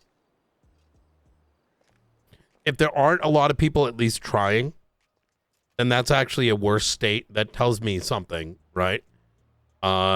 It tells me people aren't willing. There aren't enough people willing to give it a go.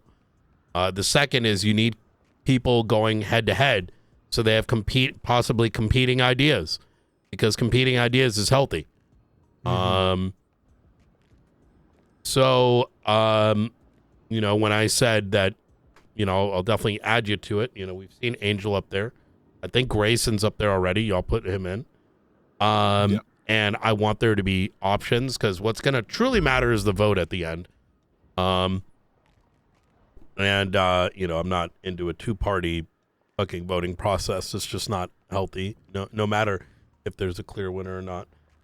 I do 100%. have an immediate question though. Why did the Yes. DOJ not nominate you? Initially I conceded on sort of political terms. And you know, I'll give you some transparency.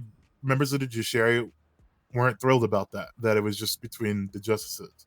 And I understood that point and expressed my regret in not letting them be a part of the process. And ultimately, as it still stands, I'm outvoted in retracting the vote and then retracting the nomination and then doing an internal vote. So that's why I'm campaigning and getting nominations. So is the internal vote among the justices? At the moment, yeah, that's what that nomination was. But like you guys have 3 nominations, can't they use one of the 2? I don't disagree with you, Brian.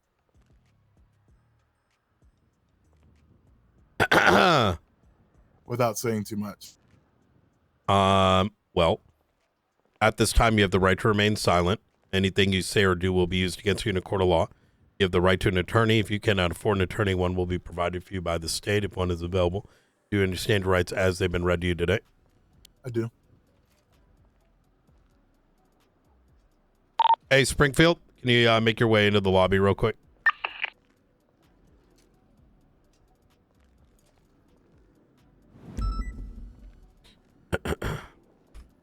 Right this way.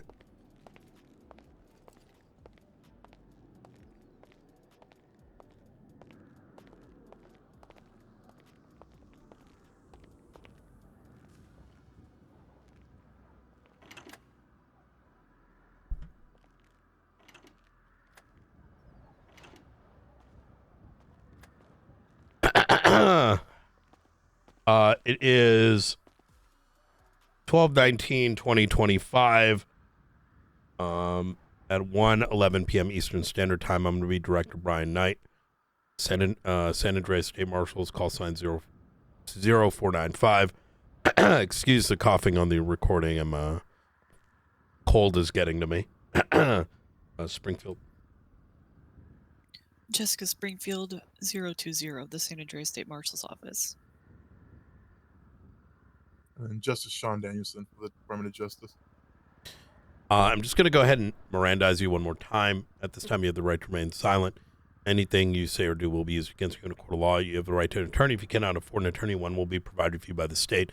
If one is available, if you understand your rights as they've been read to you today. I do. All right. Just for sake of open list transparency, there's no right of arrest here. I don't think there's any particular charges that would be pressed on you there, Sean, but the Miranda is there just as a formality's sake, right? The reason I wanted to sort of open up this line of questioning is this is not the first time I have. So prior to, we were just having a conversation pertaining to nominations for the Chief Justice. Is that correct? Right. As a part of that conversation, you had presented yourself as a option. You were advocating for a nomination to me. Is that correct? Correct. At some point towards right before this recording, is it accurate that I asked you why wasn't your name brought up as one of the nominations when the DOJ has 3, but only 1 has been selected? Is that correct? Correct. I then said, then you said something to the effect of, well, that's not really my choice. Is that correct? And if not, please clarify. Yeah, so to give a more specific wording, to rescind the current nomination, and because I proposed well, actually, the actual proposal I gave was to do an internal vote, and then if it differs from the current nomination, then to rescind it and then redo it. but as it stands, I am outvoted. So the reason, so this is a bit of a interesting topic and rather openly why I'm not a huge fan of SASM even participating in the nomination process, because it makes it very awkward. We are entrusted to oversee government agencies, this, that, and the third, and being having to be a participant in this process puts us in a bit of an awkward scenario, right? You come to me asking about a nomination. Transparently, I'm very open to it because I want to see more options on the ballot for many people to vote on. But now we're in this circumstance where I have to also investigate that there is no foul play taking place in this process to begin with. Be it electioneering, this, that, and the third. And maybe there's nothing wrong, but maybe something is, or maybe there's ignorance. I don't know. I could speak openly on this. Please, please. So originally, before the nomination went up, I conceded just out of it makes more sense at the time. It made more sense for Grayson, because obviously he's saying that he's talked to the warden and Fred, and they're going to be putting him up, and just to push him forward. At the end of the day, like regardless if it's me or Grayson, the motif per se of the department would stay the same, outside of like different nuances that differ between me and myself and him. And at the end of the day, like we all still work well as a team. You know what I mean? So it's not like, I wouldn't say that there's any like sort of foul play going on. It's just more so I decided to change the heart, and I've had people close to me as well that are like almost mad at me for not running.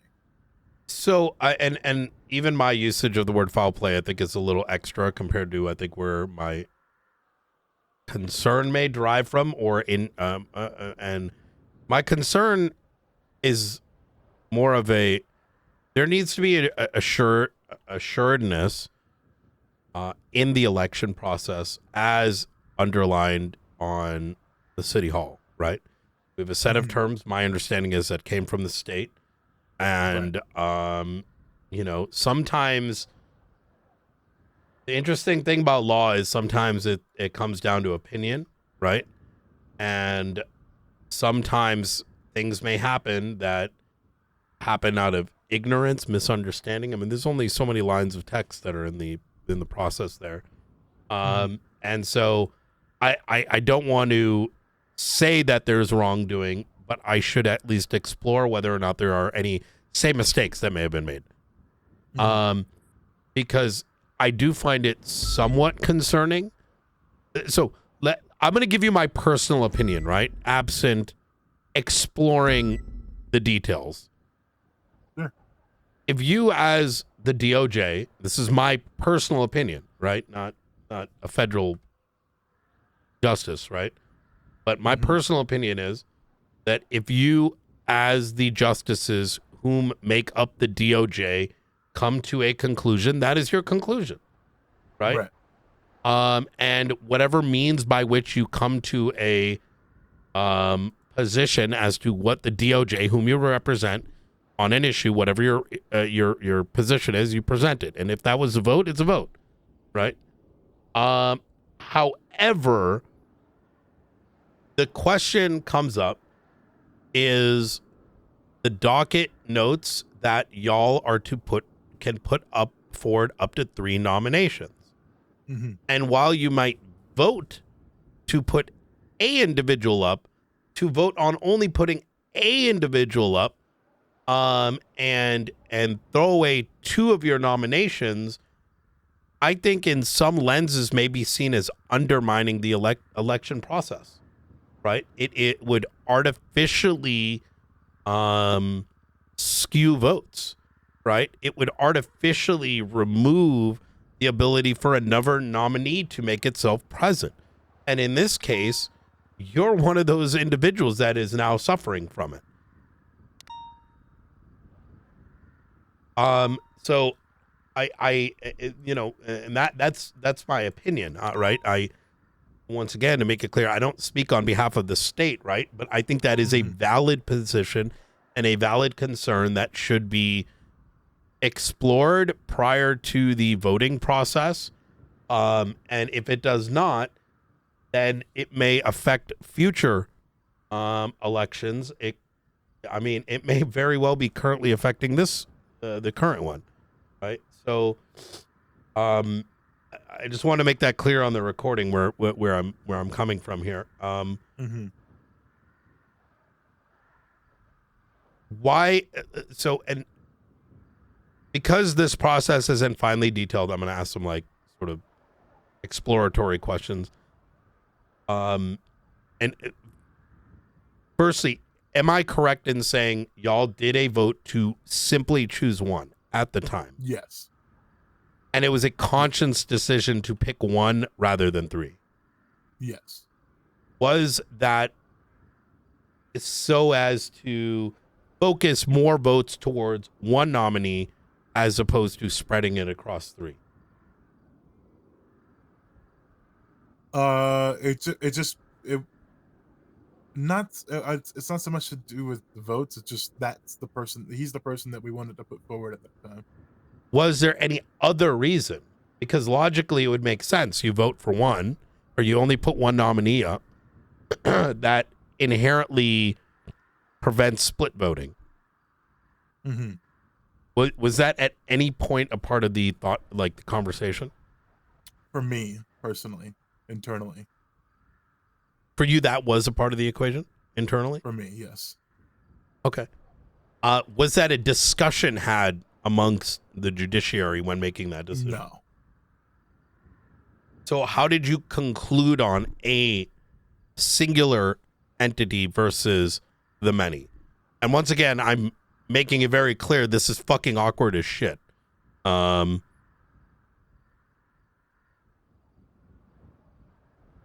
what do you mean? Like one versus what? Well,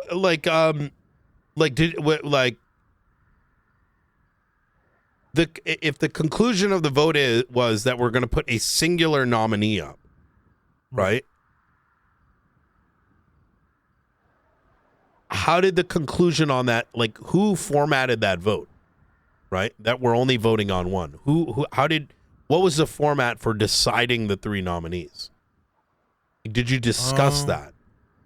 It was, yeah. Well, I mean, it wasn't really like, to be honest, it wasn't a super deep discussion in that, right? It was kind of just like, who wants to go for it amongst us? And Grayson had not only had already been campaigning, but he was the one that said that he wanted to go for it. I said I was considering it, but then like yesterday, I kind of just said I'd rather not.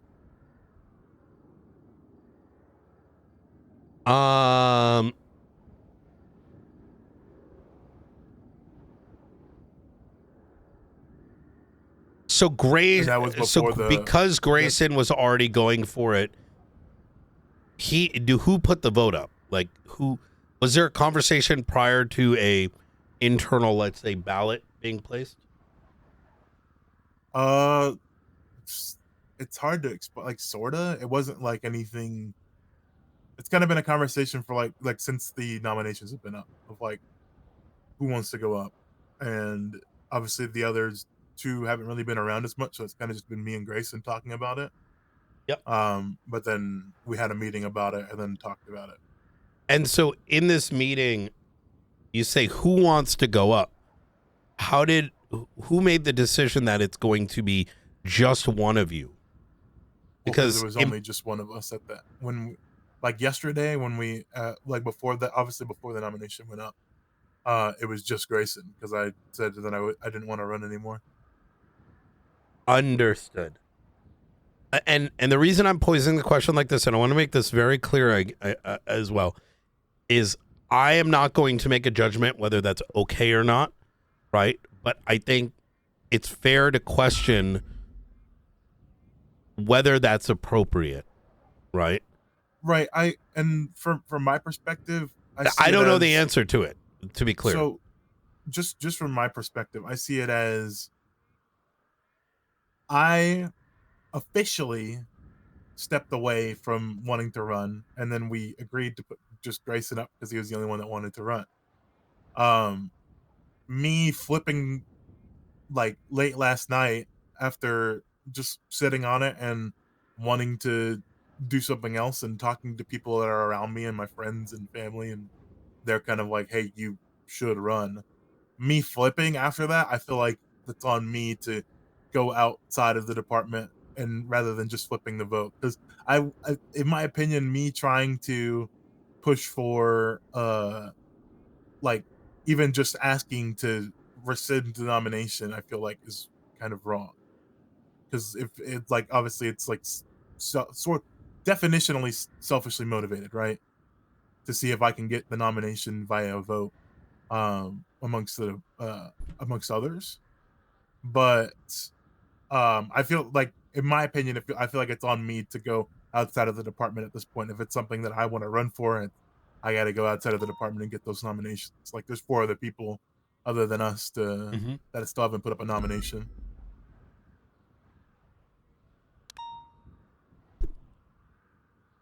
It still begs the question, why are you not allowed to put your name up when you're quite literally a 4th at the highest level of the DOJ? And let me pull up the verbiage here. Once again, this is very exploratory because, look, I'm going to be iterating this probably quite a bit, including when I'm questioned about it. I don't like SASM having any part to do with any of this because it's more important to me that this process is done right rather than have a say in it.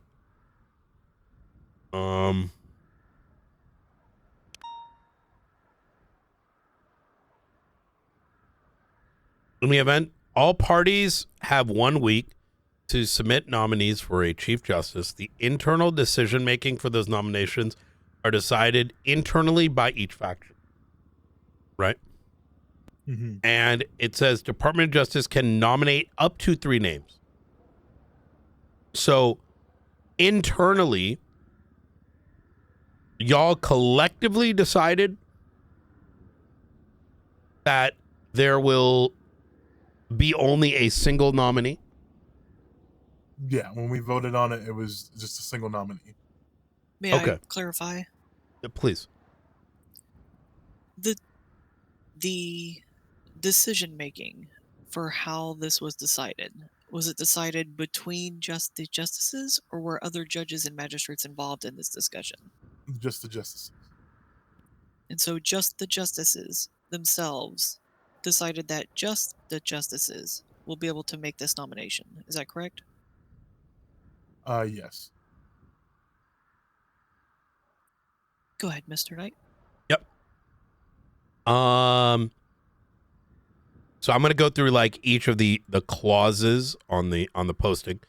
The internal decision by these nominations are decided internally by each faction. Now, the decision for how this is done was done internally, as Jessica asked, by the justices, right? Right. And the decision was to only nominate a justice. Is that correct? Right. How?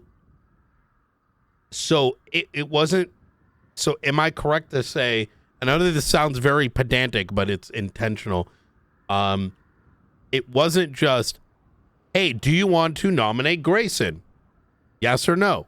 It was, do you want to nominate exclusively Grayson? Yes or no? Well, it was because they're 2 different decisions, right? Right. It wasn't as fluid as how you're putting it. It's more so just like, who wants to go for it? I conceded in that conversation and said that I wasn't going to go for it. So did you have an internal vote to only nominate one person? Not necessarily. So, it's just that Grayson was the only one that was up for it. What does that mean? Okay, so are you seeing where I'm going with this? It's a compound question that led to only Grayson going up. One Right, and is that's whether why or I'm not trying we will to- nominate Grayson, and whether or not it will be exclusively one nominee. And right. from That's why I'm trying to say, like, it wasn't like we're just gonna do one, we're just gonna do Grayson. It was just like Grayson is the only one, so we'll just put him up. On that matter, But how is that posed? You- Sorry, just one second. you say that How is that posed exactly?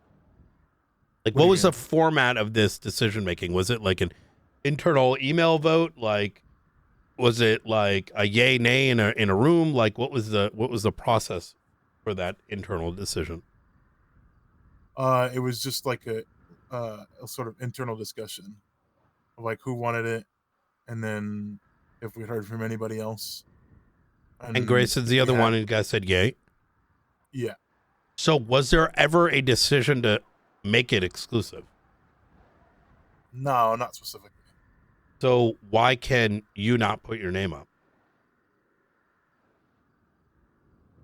I think it's more so just out of the way that the posting already is, says that like that we're only putting up Grayson. But why would the posting say that when, like, that's not, what was agreed on in the meeting, right? Right. Like, why not? Well, it's like I said before. Like it's from like this is me coming to you for this vote is out of like I feel like I need to go elsewhere because I've already conceded within the department to not run. Do you understand where I'm going with this, Sean? Like, I know you've conceded on 100%. That's why I'm trying to say. Like, I are don't they think it's preventing you deeper- from going up? Is it a social concern that you're concerned here with, or can you That's- yeah, officially not it's- run? No. It's a social thing. Or do you Like, I don't believe you're wanna- gonna be looked down upon if you do that? I just don't want to. I don't know what's. I don't think I'm going to be looked down upon. I mean, and not that I would care too much. It's just like we've made a decision already, and then going back on that, like, it's not a great look, right? But I thought you guys never made a decision on exclusivity. I thought the decision was No, just it's not- for not a- Grayson at the time, right? But I'm talking about like having the posting, right? The way that the posting is worded, like just like and it wouldn't be crazy for you to see it go up, but like anybody else, it would look wrong. This is, and again, this is not anything that anyone else has told to me. This is just my like I don't want to fuck with the optics of it. I see. Okay, no one is preventing you. You just don't want the optics to look a particular way. Right. Why would you have that? Why would you feel that? What is leading you to feel that way? That's just my thought process myself. May I ask a question? Yeah. Sorry. Go ahead. I want to explore the process a little bit and the decision making. When It's y'all not were as deep as you discussing, think it is. No, I know.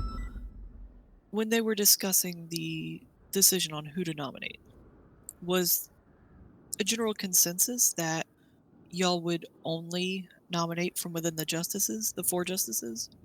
Or were there considerations for external parties? Well, so nobody had spoken to any of us about it when we kind of like been like, hey, has anybody said anything about it beforehand? I know I've had just like a couple conversations, and I know there was lawyers who were curious about the process and tried to give them insight on it, but ultimately nobody came forward with that. But yeah, no, it was just like who's expressed interest. It was me and Grayson, and then I was like, I'd kind of just rather not. And so none of the other judges or magistrates or lawyers came forward with a general discussion about interest in obtaining a nomination or even running? Not to me, at least, I would say. It's just more so I got from Atlas, talked to somebody, and they were like a lawyer about the process, like what the process is for it. But that was like, God, it had to be like Friday, somewhere around there. Okay. Go ahead, director. I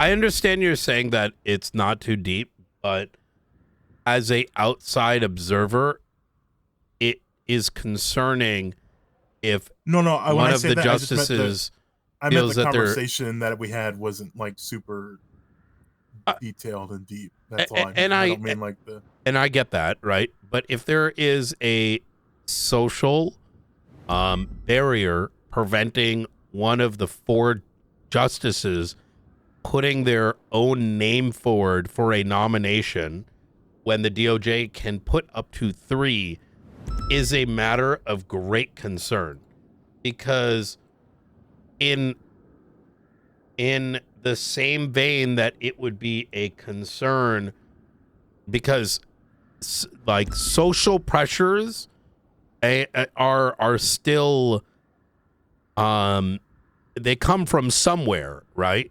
There's tends to be a source for it. For example, there is a strong social pressure for me to pick the most popular individual.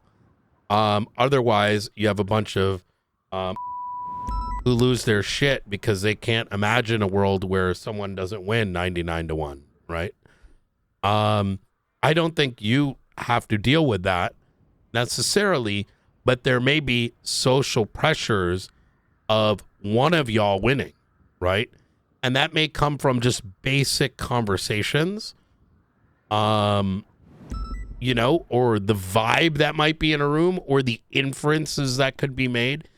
And that's not necessarily illegal, but it can still be concerning. Am I making sense, or am I No, 100%. sounding gabagool right now? No, that makes sense. And like I said, I don't think it's anything for me externally. Like, it's like my thought process and how I think about it, like, feels like it doesn't shake right, if that makes sense. For me to like want to like me as a justice, like jumping on and being like, oh yeah, I'm gonna be one of the 3. You know what I mean? For me, that doesn't feel optically right. And I get that. Look, like, for example, I think it's optically wrong for the director who oversees everyone to be having a strong voice, which is, you know, why I'm going to nominate someone that's not up there and wishes to go up and let my command do the voting. And I sit back because there needs to be a law enforcement head that is just not touching any of this. I don't like it optically.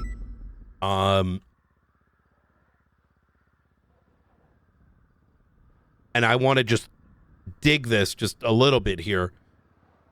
Faulkner posted, the Department of Justice has decided to endorse a singular candidate with all 3 of its nominations, and the candidate is Nathaniel Grayson.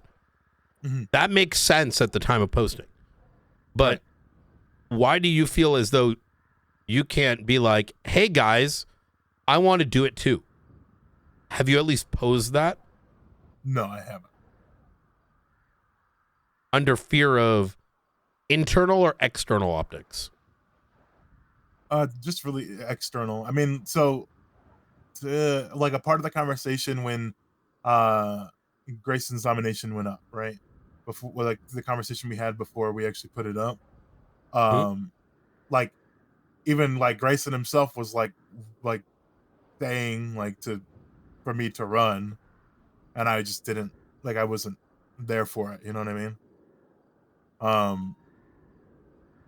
And I just continued to concede on it. I just didn't, like, I voted to just have him put up.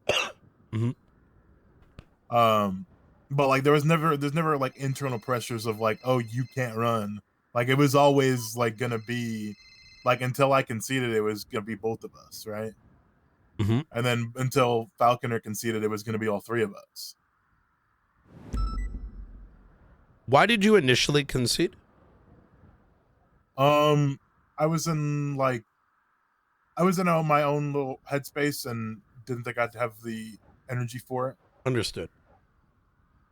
But then like my friends and stuff saw the nomination and were like, you didn't run, and were talking with me like most of the day and were like upset with me about doing it and like kind of talking me into like going for other nominations. Has anyone else within the DOJ, did they have a means by which to put themselves forward among the justices? Like a judge or a magistrate? Yes, I would say. I mean, like I've asked the people who have been around, like Roman and Angela. Obviously, they're not interested because they don't feel like they want the position like that. But like we haven't cut. Well, I haven't cut anybody off, right? I can only speak to what I've done, and I haven't like not had the conversation with people to be able to be like, hey, you can go for it, because obviously the scope of who can run for it is pretty open.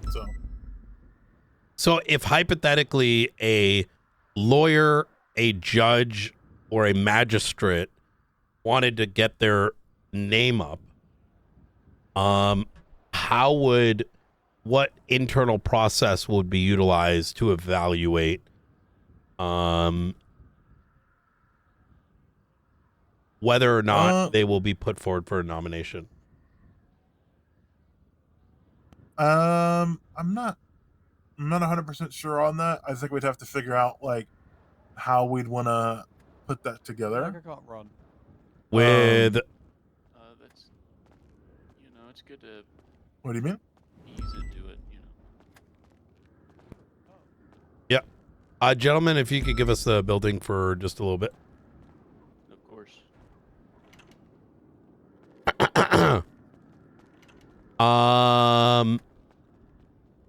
So nominations end, I believe, Sunday. Right.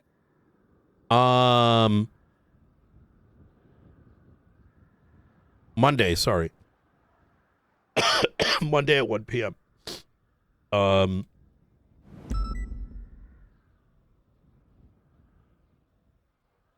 And so is it accurate that no one has yet within the DOJ come forward, other than now yourself, to put their name forward? To my knowledge. But there is no processy by which they could do so? I mean, we're open. Like I've been open to conversation, and I'm sure Grayson has as well. When I Like said, I say can only when I say process, like, I'll give you an example.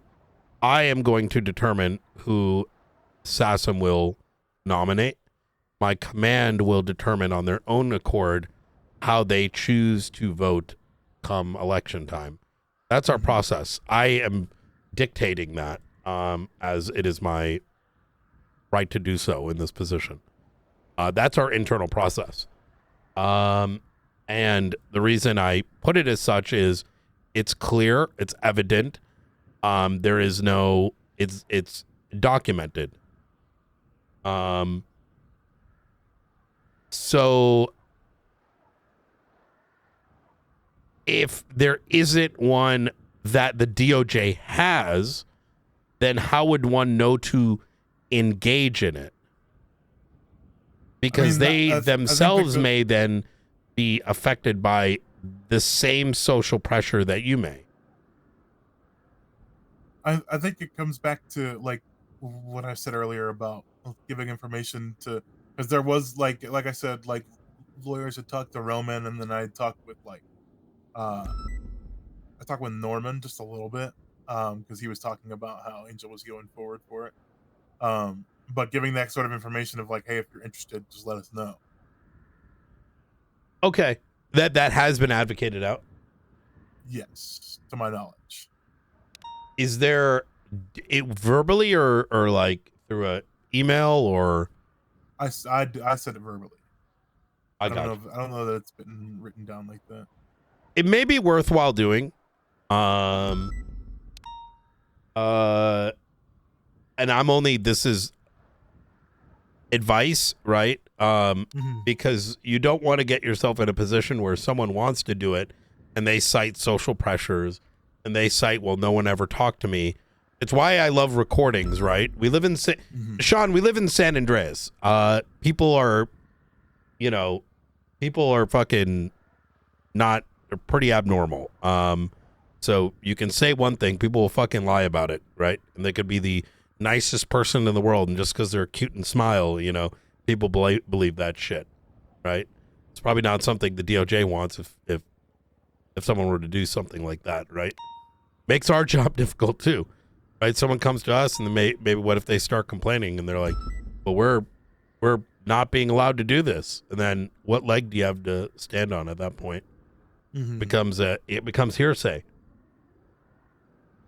100%. I think, I definitely think there could be better steps taken to document the process. Yeah. Written. We also in SASM, we're very much pushing forward that when we need things done on official capacity, we are going to be giving notices. And there was pushback initially. People were afraid, to quote one generic example, I'm not going to do that unless you order me to, because I'd rather have a conversation. But me being significantly more tenured and seeing how politics has been in San Andreas, I know very well that a conversation is never enough. You need documentation. People shouldn't feel a certain way just because an official document or order or stance is presented. It's simply a way to ensure through notary that another party has received the notice and there is no room for hearsay, bullshit to enter into the realm or into the conversation. Anyways, I thought this was pretty fruitful. Jessica, do you have any other questions? No, this time, no. Right. Any questions from me there, Sean? No, I don't think so, honestly. All right, as long as you guys understand where I'm coming from, it's not like like internally they're like, no, you can't run. Like that, the general feeling is like it doesn't really matter, right? Like if someone wants to run, they can run. If not, not. But for me personally, I just don't want to have to cause a rescinding of the vote. Just on my own to basically change the posting that's up there. It wouldn't be a rescinding though, right? Because to be clear, because you would simply have to state that we're putting an additional nominee up. Like this isn't some official legal statement that Faulkner made. Simply said, hey, we're voting for a singular person. For him to state, we're adding an additional, hey, Sean is now running, we're putting him forward, is not in any stretch of the imagination, at least in my opinion, would be any form of rescinding. People if we even using conventional not that I disagree with you, I didn't see it like that when I was thinking about it. I understood. I understand. All right, well, thank you so much, Sean. I appreciate it. We'll go ahead and pause the recording here at 1:47 p.m. Eastern Standard Time.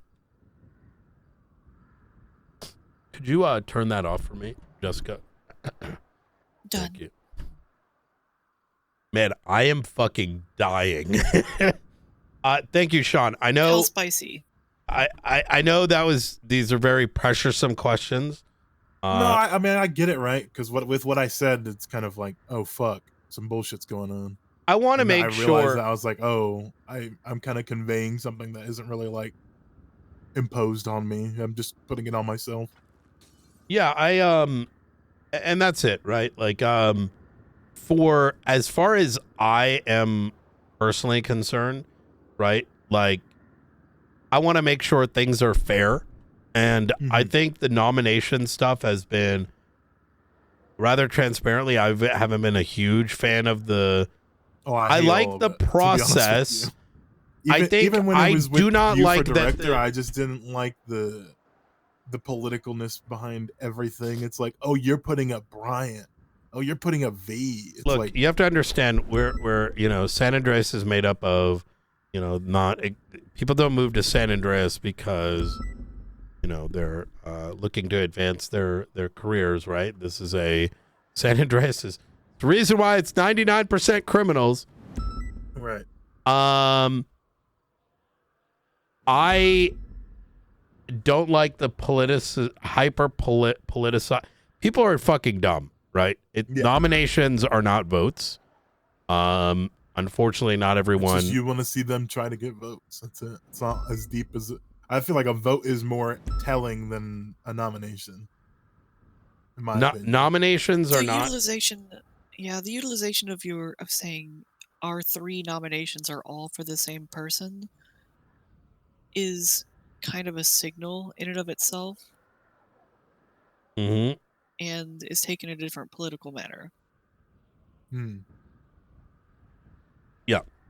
And to be clear here, so is attempting to have everyone nominate a singular entity. I think it's personally retarded, because that's not what a nomination is colloquially. That's when the voting comes into play, right? It's like in other states, you get X amount of signatures. And if you get X amount of signatures, you can put yourself up for a nomination. It's why it works that way, because you want, there should be a breadth of options. It's why in mayoral, elections in, like, say, New York, you may have the DNC put someone up, you might have the RNC put someone up, but then you have independents that can, as long as they hit a certain bar, can also go in as well. But eliminations during the nomination process or using nominations to the equivalency of a vote is fucking cringe as far as I'm concerned, based on my own political beliefs. So, look, unless someone else comes to us and nominates, I'm going to put you up just based on the fact that I want to see more, and I hope others also support that notion, because doing anything that, did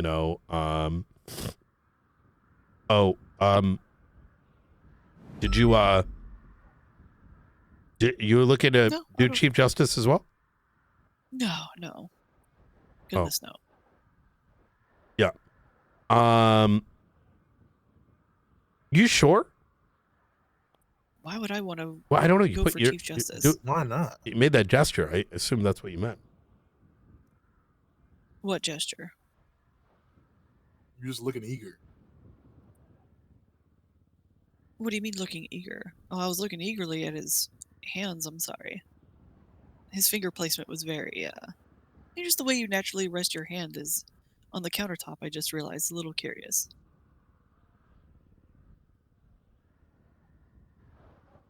Just putting his hands on the countertop. Yeah. I feel like you're making a mountain out of a molehill here. Oh, no, sorry. I got a little distracted because, he's got his hand rested on the counter, but his middle finger and his ring finger are together. It's an interesting natural posture. It's comfortable for him, probably. Well, it gives me stability, because you use the middle finger and the ring fingers to, like, if I need to jump off the table, I've already got almost half the hand firmly planted.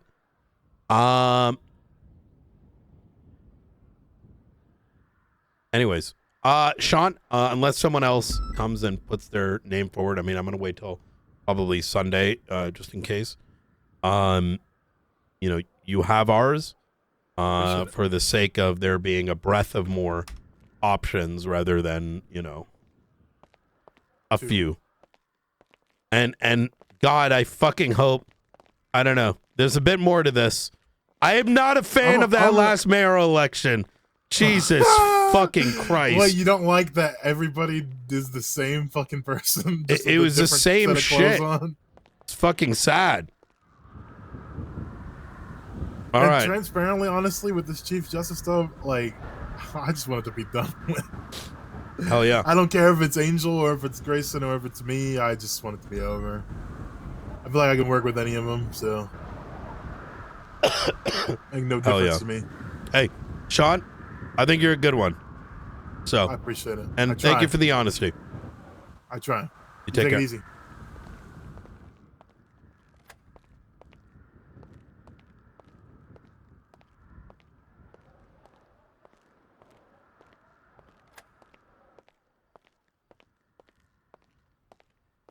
I'm fucking Sorry for dying hijacking today. Sorry for hijacking your questioning line for No, procedural questions. You're good.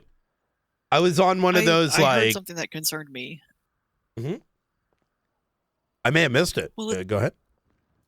Well, it sounds like the justices on their own, without discussing with any other part of the Department of Justice, just decided we're going to make it ourselves, and we're only going to elect within ourselves, and we're going to put one person up, which seems very exclusionary to the remainder of their faction. It's the signal of a good old boys club. I'm just going to put it bluntly. Yeah. It is the first signal of establishing a good old boys club where you start to exclude anyone who doesn't align with your views. And his explanation of, well, I don't want to bring it up because of social pressures, is a sign for it. So there is, and this is kind of the thing that I started to hone in on. It's very much that. However,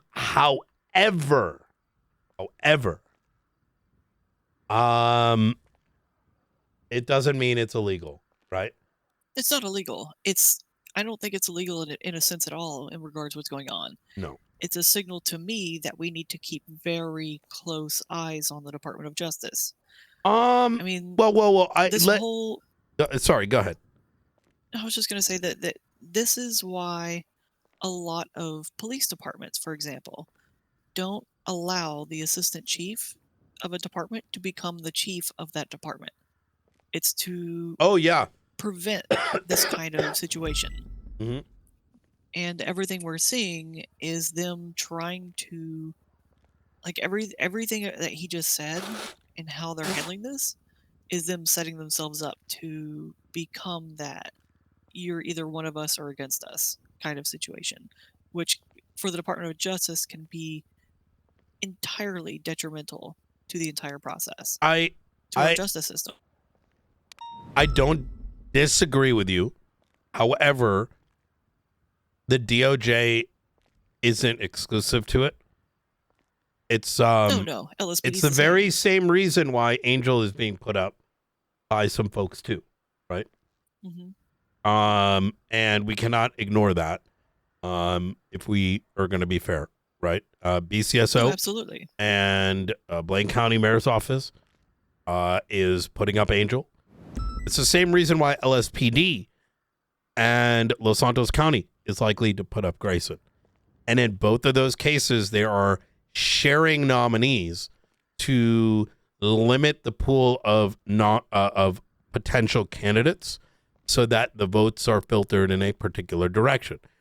And both of those things are political maneuverings, right? And even to what you're alluding to, that's how our system is set up, like whether we like it or not. Just as Pred is going to put up Grayson because, him and it's like Misha and Mr. Blue, right? It's the same reason that Angel's going to be put up by those two departments because they're very close with her, right? People are going to want those most aligned with them to be put in that position, and that's not wrong. From a legal perspective, it's not wrong from a strategic perspective, but I do agree that from a political world viewpoint, I don't like it myself either. And you heard me during the recording. I've been saying this loud and clear. I don't like that me as the director should that's why the biggest thing that I've had to concern myself is how do I partake in the most reasonable, neutral manner? Not a way where I'm like chopping my shit off type shit, but in a way where I'm not heavily pressing my thumb in a political direction. Because even optically, why would you ever believe me to be the director to ever look like if I nominated someone forward, right? And then I internally politicked for us to vote for someone, right? Yeah. How would you ever entrust me to investigate him? I know we're going to discuss this later, but that was actually going to be one of my points. Was I was going to suggest we just abstain. I mean, I was going to abstain my vote. I am already abstaining. I wholeheartedly agree. I do not like that there are going to be some that are going to feel like, well, wait, we have a vote. We have a voice for the Chief Justice. By not voting, we might be fucking each other. Well, what fucking are we going to do other than the fact that we would be discrediting ourselves as an institute? And unfortunately now, I'm realizing that how important this CJ election is, because while they defined how one is selected, what they did not define was the role. And that the individual who gets elected first is going to set the foundation for the expectations of the role. And so whoever gets into that, if it's Danielson, then the role will be more administrative, oversight, personnel, and financial management. If it's Angel, it's likely to be thorough change with a direct hand involvement in everything and being the the guiding hand of how ruling should be to more unify rulings. And if it's Grayson, it's establishing this tighter knit circle and more of the same of what we have right now. Yeah. I mean, personally, I've seen Faulkner and Sean do the most. Grayson, I don't know. I have a lot of... I would have chosen Danielson just because I wanted it to be an administrative position. Someone who controls the financials, the personnel, training, the oversight, investigating the other, looking out for issues that need to be brought to the marshals. An administrative position. But, that opinion changes a little bit. I'm concerned. I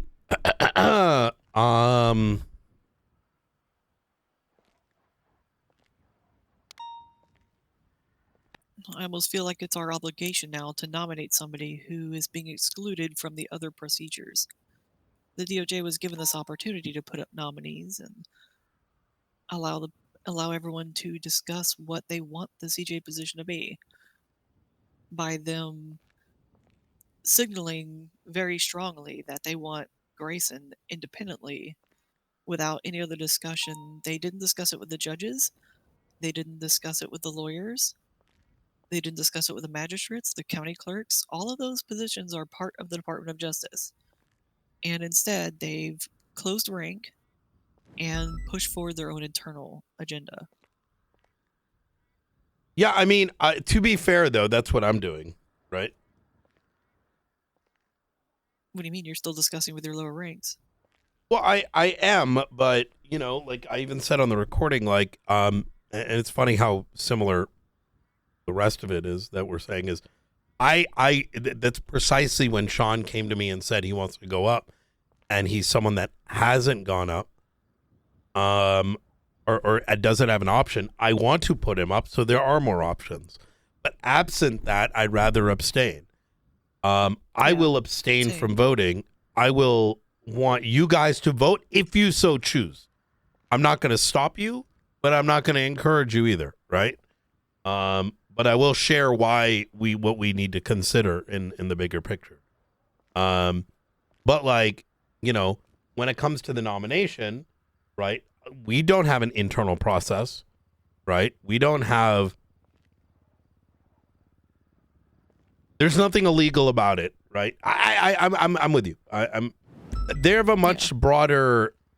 The reason I'm trying to paint a one-to-one picture here is we're not going down to our lower ranks and asking their opinion. Quite truthfully, my personal belief is I don't give a fuck about this Chief Justice shit.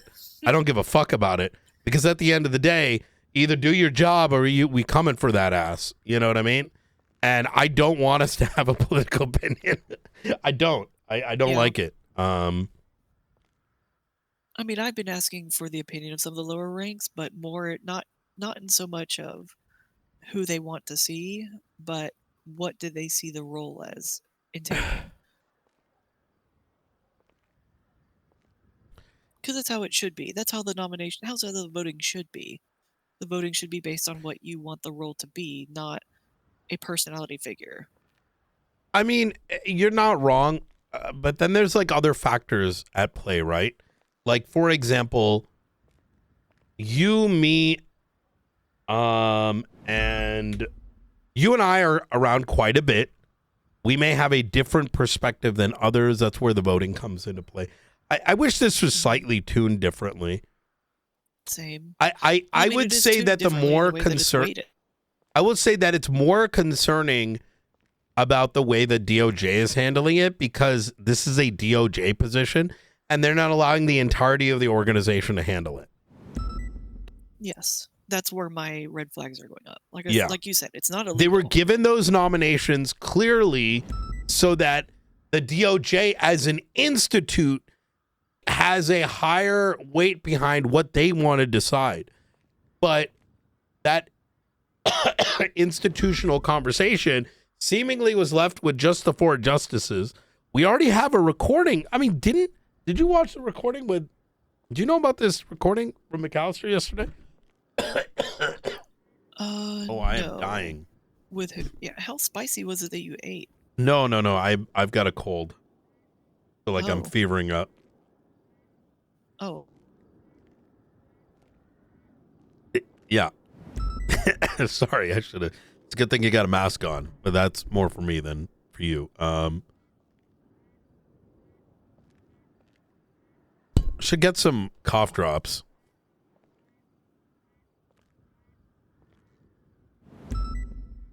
Yeah. Daytime cold medicine. Hold on. Get some good old Ricola. Ricola. Wait, what's Ricola? That's the like lemon honey drops. They're cough drops with lemon and honey and some other herbs.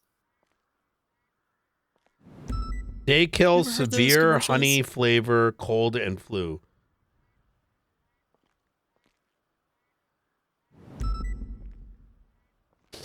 You know, this is a great thing about DoorDash.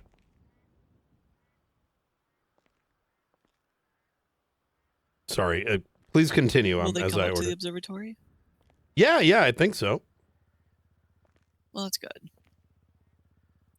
It's only you 11 know, bucks. Vicks where I Dayquil was- non-drowsy cold and flu relief syrup. There we go. Are you fevering? Yes. Well, that's a concern. See, this is when you need to save your off days for. You That probably caught was something while in Russia. what's that? I said you probably caught something while in Russia. Oh, 100% I did. 100% I did. I think I So yeah. clearly you should go back. Yeah, I think it was one of those. I think the thing is, like, I work from home so often, I'm probably exposed to, you know, I'm more susceptible to getting sick. But, you know, on the bright side of things, you know, could be worse. Could be.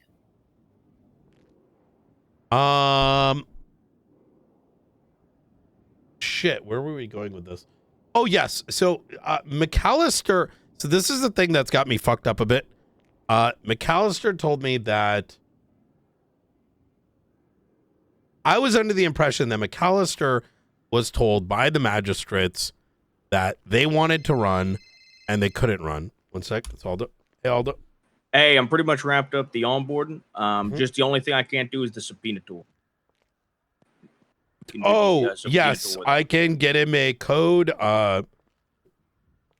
when I'm able.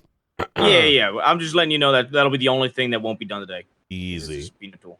Okay. The other question I have for Class 2 certification, he goes through LSPD and BCSO, correct? No. We do that internally. We do that Luca. internally? Okay. Yep, Luca can do it.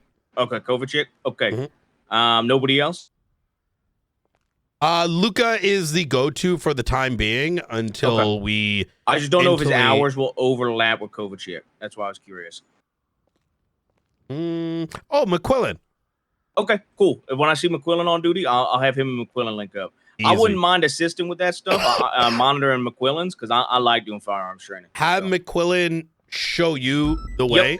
Yep, exactly. That's what I was going to ask. Can I shadow him when he does Raptors and then kind of learn? Yeah. I think we have a command meeting hopefully today at 4:30, and part of that's going to be assigning marshals to everyone, as well as getting on our roster who's like a trainer for Class 2s, a trainer for this and that. Figuring out some shit. Exactly. I mean, even Air 1 shit I want internal too.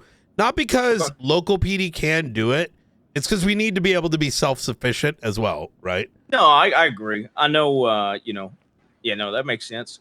Once we do have an Air 1 trainer in-house, that's something I'm interested in learning. So good. I'm glad that y'all are figuring that out. Chat with Bean. Yeah. I need to get around to it. Bean is... Yeah, look, I think I don't know King what to would say. help me too. Bean and King would both help me probably. Yes. Well, Bean is probably going to be a marshal in the next month. So you really think so? I mean, listen, Brett. Like, I don't know. Like, shit. Like, I mean, listen, man. Like, listen. Bean and Maeve are my OG work Maeve together homies. They've got they're fun. They're excellent workers as well. Excellent workers, and they have the same mindset as to what this job entails. Yeah, I've done a lot more with Maeve than I have with Bean, and Maeve's fantastic.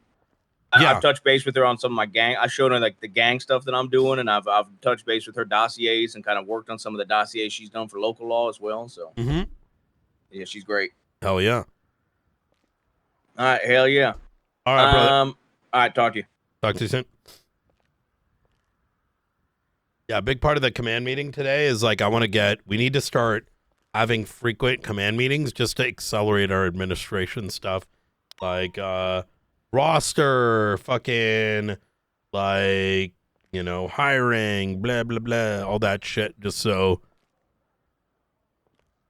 as we grow, getting our administration shit straight is going to be important.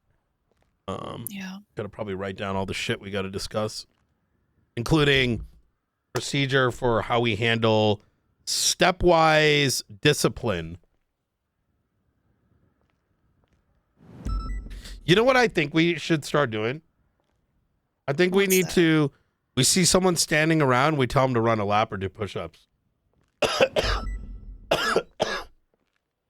The reason for that is I think sometimes you need a little downtime.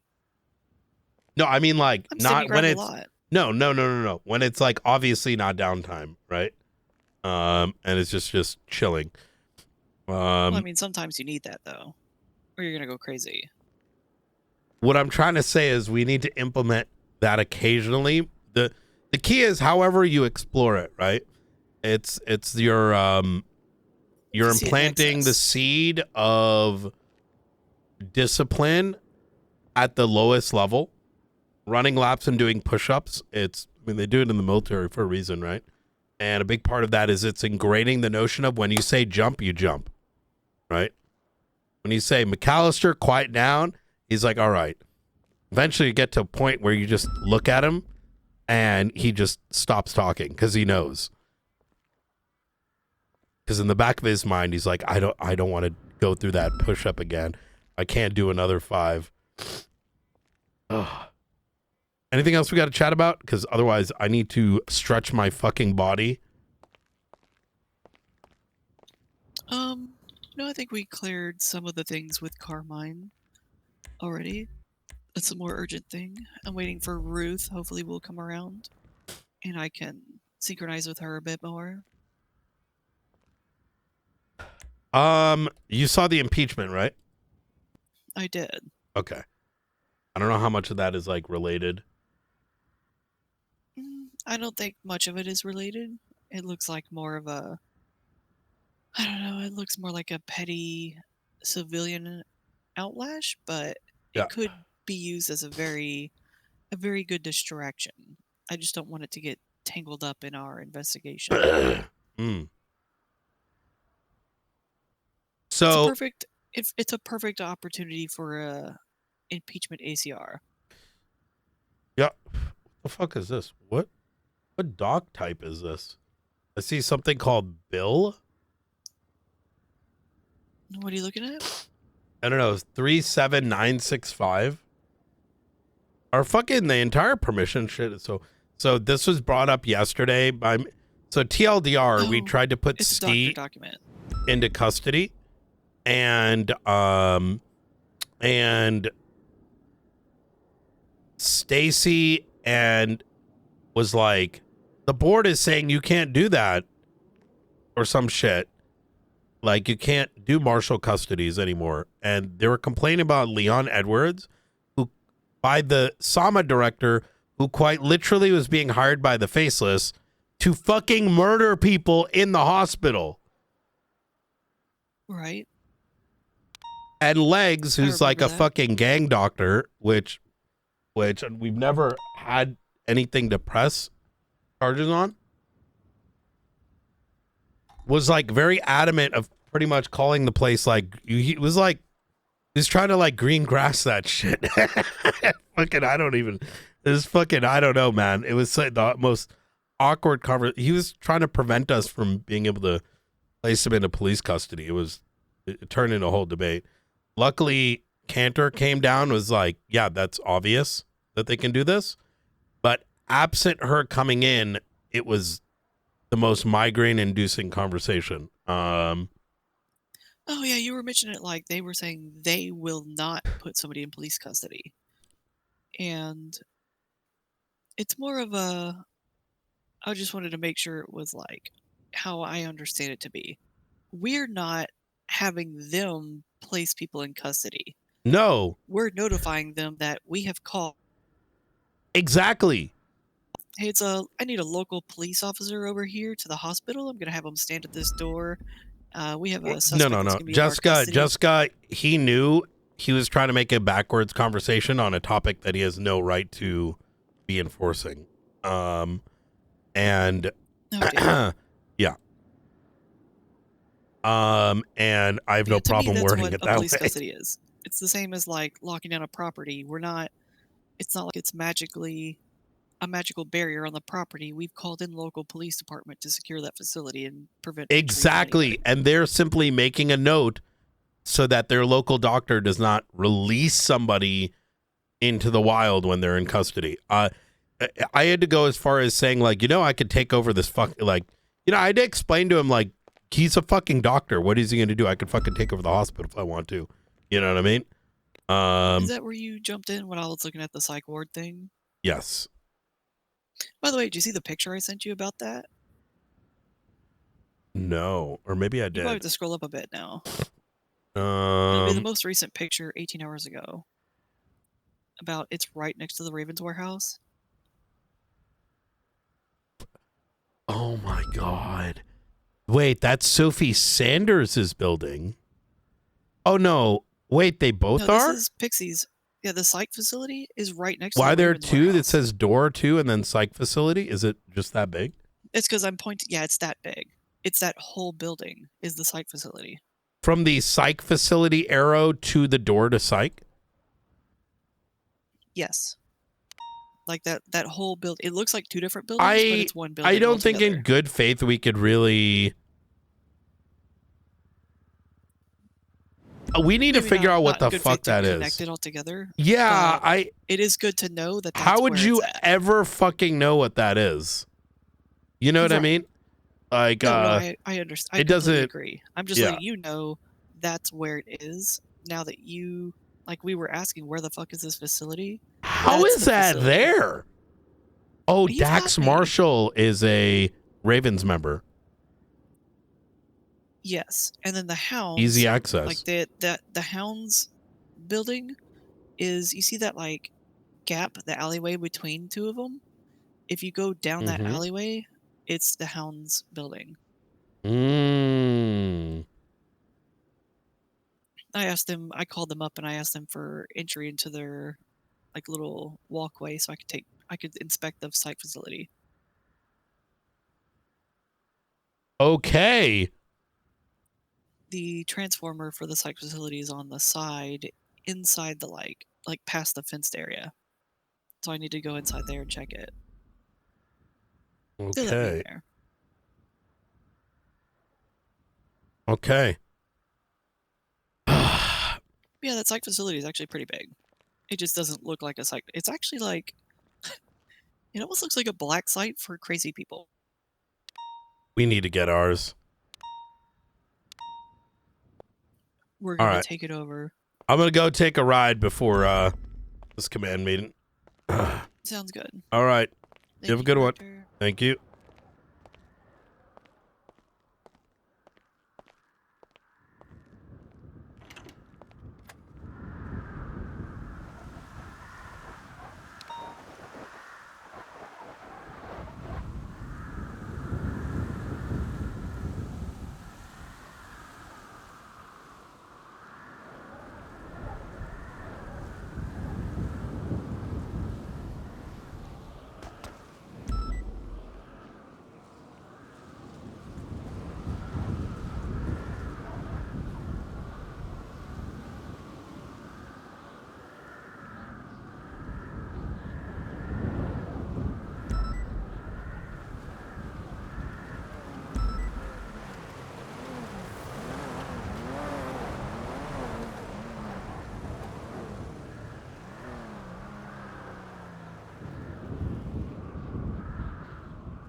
Is that you, Riker? Yo. We'll go ride together for a bit. What's up? It's actually Jessica. Well, talk about the. have her come in. I'll just sit back and listen. I'm waiting for my cough syrup. I am fucking dying today. Chat. I found another I red am rebel today. dying. Really? Yeah, mocked room. We're back in business, baby. Okay, all right. Hello. Okie dokie. So long for later. You need rest? I so know. this case with Bobby. I thought I'd get better like as the day report went hasn't on, been but touched. we'll see how it goes. I'll struggle through a couple So- more. Oh.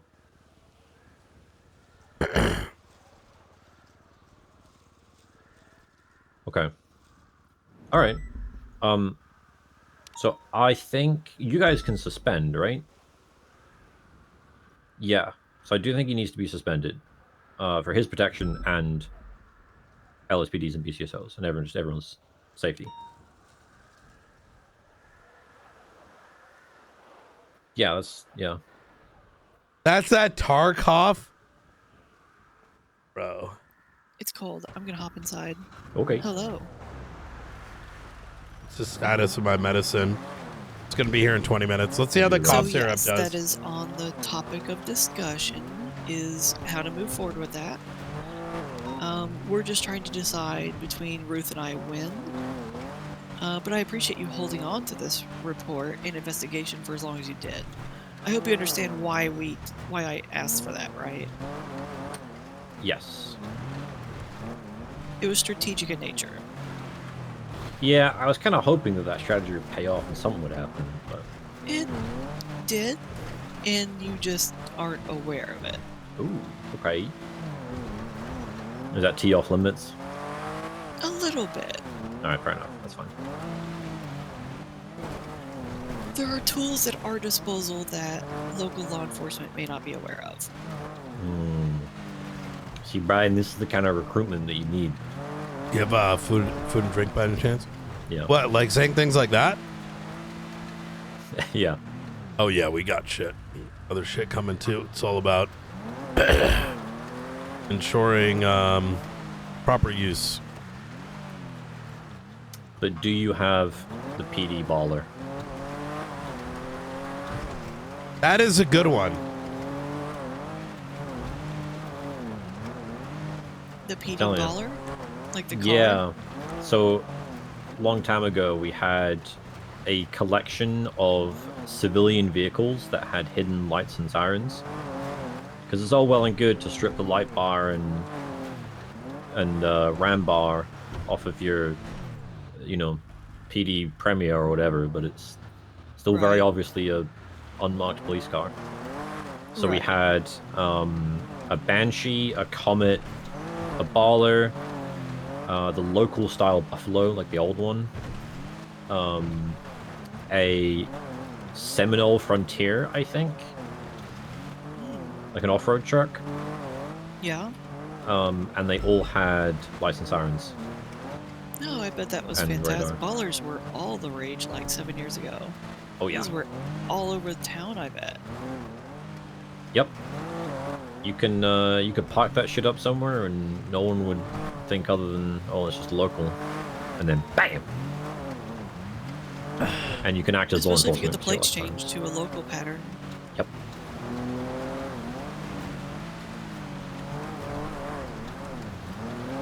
Yeah, But alas, we don't have them the hits are anymore. everywhere. The hits are everywhere on what we have. You just have to look close enough. Alright, well. I'm glad it's moving forward. So do you need anything from me then? For this? There was one thing I needed from you. Your statement mentioned about finding the gun about an hour after. I don't think that timeline was accurate. It was about an hour after, Because I got the call from you about 2.5 hours after the report was created. let me have a look. What exactly did I say? Why am I not going to go back and change my statement now? Let's have a look. No, I just want to make sure. The reason I ask is because the fingerprints that were on the gun, the evidence technicians reported them as old fingerprints, which means they're at least 2 hours old. Yeah, so... No, that is right. So after about an hour after leaving the hospital... Oh, after leaving the hospital. I thought it was an hour after the incident from the statement. Oh, no. So, like, Riker then moved to the location where the vehicle had been found. So it took me about an hour of searching. Because I checked around the mines first. And after about an hour after leaving the hospital, is when I found the gun. So it would've been Lady, why are you sitting running in across the river for street? Hour, maybe 2. Gotcha. Okay. I think that's where I got confused, was the way the statement was worded was about an hour after. After the first 911? Okay. No. Yeah. My body's just boiling. By the way, chat, tomorrow I start stream on Twitch. I was just trying to figure out that evidence chain of custody, you know. Yeah. Yeah, I was FYI. very careful with chain of custody. As soon as I found it, chucked it straight in evidence. Hell yeah. No, I mean, what kind of questions do you have about it? I'm sure your spider senses are tingling all kind of crazy. Y'all be Twitch. Senses are definitely I have tingling. a ARC something's tingling sponsored anyway. stream for like 2 hours. Oh. I want to know why he bought the gun, because I know he bought it like 40 minutes before the first 911 call came out. So why did you go to this location? To be fair, I don't know 100% that that's what he bought, but the gun is brand fucking new. There's barely it's It's factory very new. logical that is possible. And he spent $20,000 at a store 40 minutes beforehand. And I went to the gun store, and sure enough, a gun, couple bags, couple boxes of ammo is 20 grand. Right. So I'm fairly certain that that's what he bought. So I want to know why he bought the gun shortly before. No, 2 hours, going and to then meet I come back to with kick afterwards. Lieutenant Peach, Captain Carmine, and Bill Mays. Absolutely. Does any of this tie into all this other shit that's been popping up in the reports? Like the Gluck Corp or whatever the fuck? What? Oh. Luke Corp?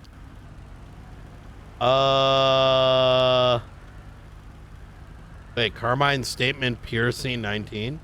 He's meeting his sneaky link. His ex found out and she came over screaming. What the fuck is this? Found on scene, downed apparently from a Molotov. Peach's car was on scene. Anti-vigilante task force.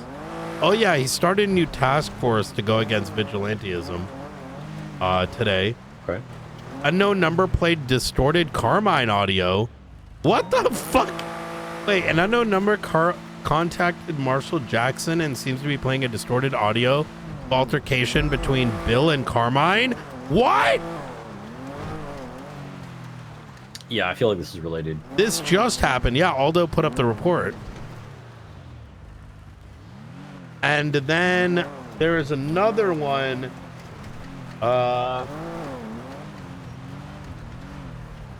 Pink Thong Vigilante. Is he on duty right now? I have no idea. Carmine? Oh, and then apparently Carmine attacked Osvaldo today. There was a house shooting of Osvaldo, right? With the twat that went out, with him holding a gun to Osvaldo. Okay. And then McAllister got a report 3 hours ago in which Carmine claims that on the 16th, for this Carmine Files thing, he's waving a gun around and he mentioned something about Osglorp Industries. Yeah, I see literally 2 hours ago there's a twat of Carmine holding a gun.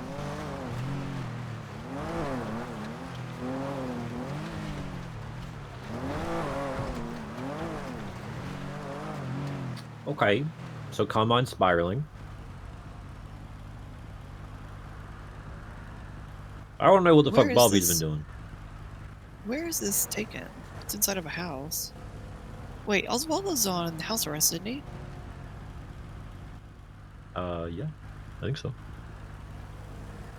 Is this from inside the house arrest house? No. Where is that house? I'm trying to look out the window to see if I can recognize it. Osglorp.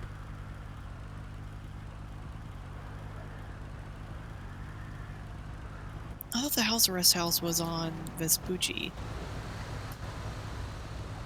It's in Vespucci. Yeah. Is in that? Are you looking at that picture? Yeah. That's out the window on the left side. It's not Vespucci, is it? I can't really There's tell. a tree there. Yeah, it looks like there's... Is it slanted road outside? I'm not really sure. Yeah, I'm not sure.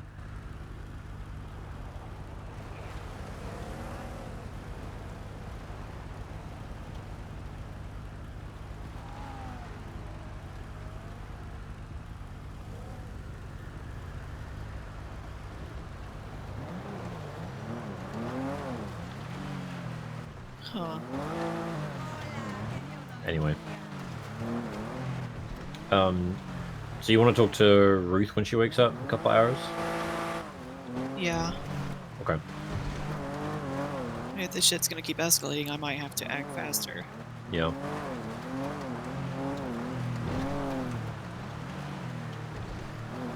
I feel like it's happening so fast. That's going to be... Well, anything from me, let me know.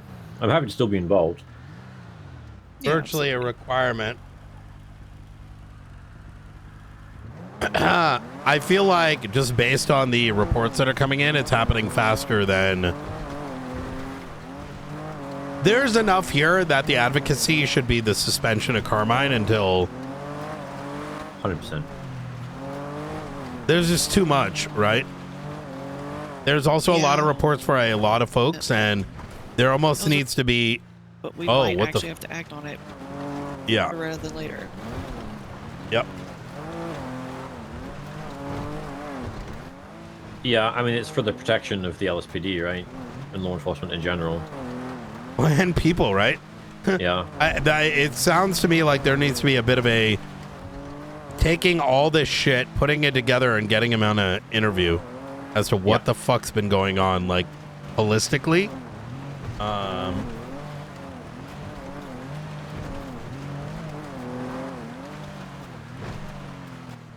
But in terms of the department, like, we don't want people questioning, like, okay, well, so you have this guy throwing his gun in the river and then dipping from a crime scene, and he Wait, still was has that access Carmine to- or was that Bobby? No, it was Bobby. Both of them, right? I mean, Carmine fled too. They both fled the scene and didn't report it. Firearm was dumped in the water. And what does this have to do with PD Bot? Like, how, this could be very all related things, or because Osvaldo PD Bot Carmine is like a thing, right? Yeah. But then there's this Osglorp thing, which is the the dude on the rocket with the bombs. Yeah. Which also makes it a little Norman Bonesy, because it's like I don't really know. Which that makes it a little Norman Bonesy, which is kind of like, well, what is this thing? Like, do we? Well, let's play with the cards we have in our hand right now, right?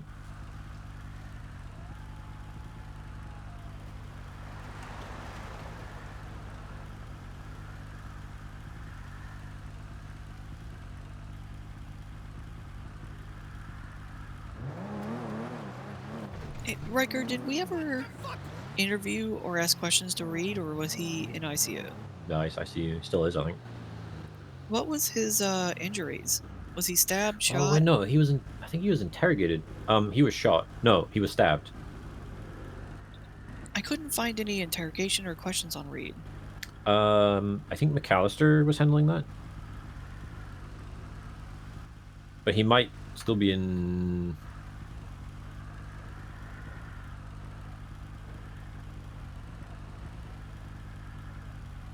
He wasn't charged. So yeah, he is still in custody at the very least. Shit was so crazy yesterday, I just didn't have time to figure out what's going on with Reed. But McAllister had Reed in his custody because he asked me if I had time to be in the interrogation. They at that time they were trying to figure out if the gun that Reed had was the one that killed Mickey O'Leary, because that gun came back to the prison break scene. Oh dear. Yeah, we determined it wasn't. No possible way. All right. All right. I'm gonna ponder on this. Who brought the motorcycle? I did. Yeah. Looks sick. Well, then who brought the coquette? I did. I brought the motorbike, but the coquette I park up here. So. Oh, okay. Yeah. Do you mind if I take the motorcycle? Yeah, go for it. Yeah, go for it. Okay. All right. Thank you. All right, just give me a call if you need my help or just for anything. Absolutely. She scares me. That's the point. Nah, but unlocking my door is kind of scary, you know? Someone tells me she knows how to lock pick. Oh, man. Oh. Yeah, I've been, I'm gonna try my best to try to stay the fuck alive, until, this command meeting. I think I caught the flu, I think, like Monday or something, and, or Sunday night, maybe. I don't, it's hard to say. And I've been high-key, low-key dying since then. Is the command meeting unrelated, or is it about the Carmine Bobby thing? No, it's like command related. Wait, hold on. Wait, is this like old command? No, like Marshall command. Oh, right. Okay. More or less, I want to move forward with like administrative stuff. Yeah. Things like,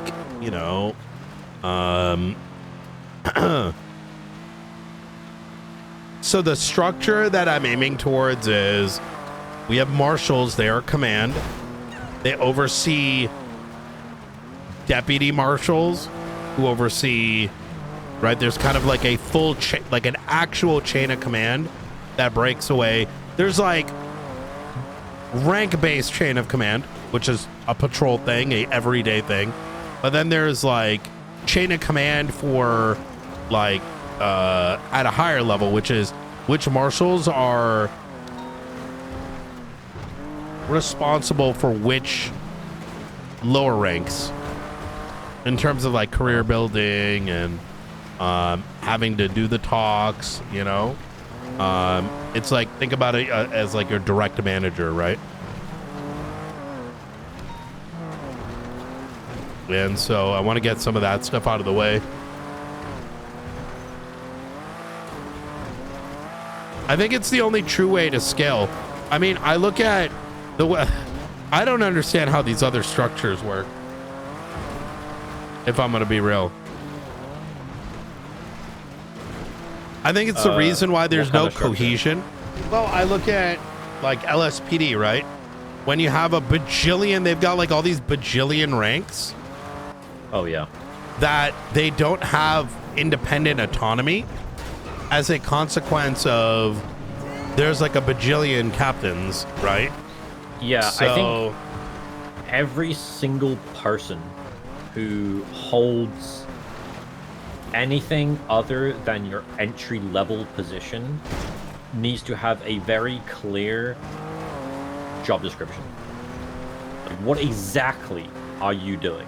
And if that can't be answered, then that position shouldn't exist. Yeah. That's exactly it. Well, that's why I haven't gone out of my way to, you know,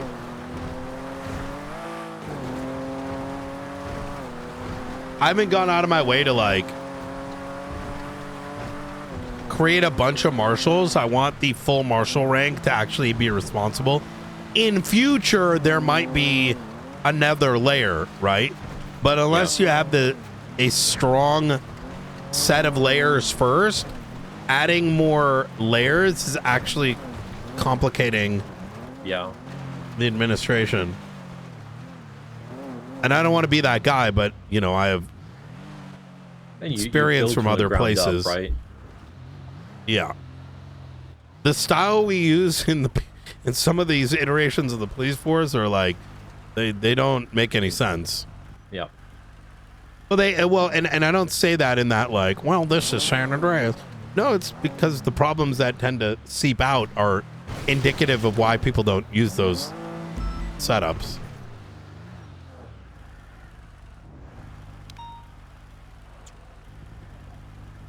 What's going on over here? There's a gunshot right where we are right now. Oh, shit. Nothing here.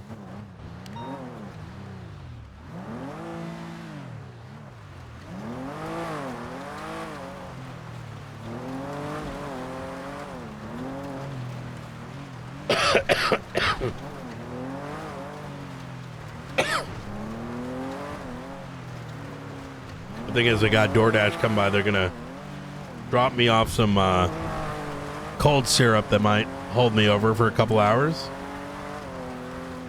I feel like when I check all those delivery apps, the only thing that shows up for me is like 4 different restaurants. That's it. Really? Yeah. I mean, I live down on the beach, you know, down on the coast, so there's fuck all restaurants there, you know? I'm out of range of everything you've seen your bones. All the good food, there's just fuck all here. That's... I get real good at cooking, I'll tell you that much. Hey, that's a good thing. Nothing to... It is a good thing, yeah. I actually feel so much better, too. Like, when I first moved down to the beach, I was just, like, getting takeout or just, like, frozen pizzas and shit all the time. Down to the beach? Yeah, I live down on the coast. Oh, like West Coast? Yeah, southwest coast. Oh, okay. Because I'm from the East Coast, and we're by the coast, but we don't exactly have that same sort of setup. Oh, 1 second, it's Grayson. Hey, Grayson, how you doing? I'm doing okay, Brian. Do you want any chance to finish off the conversation today? I would love to. I've been struggling to get all my command around on the same day. They may be around today at 4:30. Trying to schedule anybody this time of year is horrendous.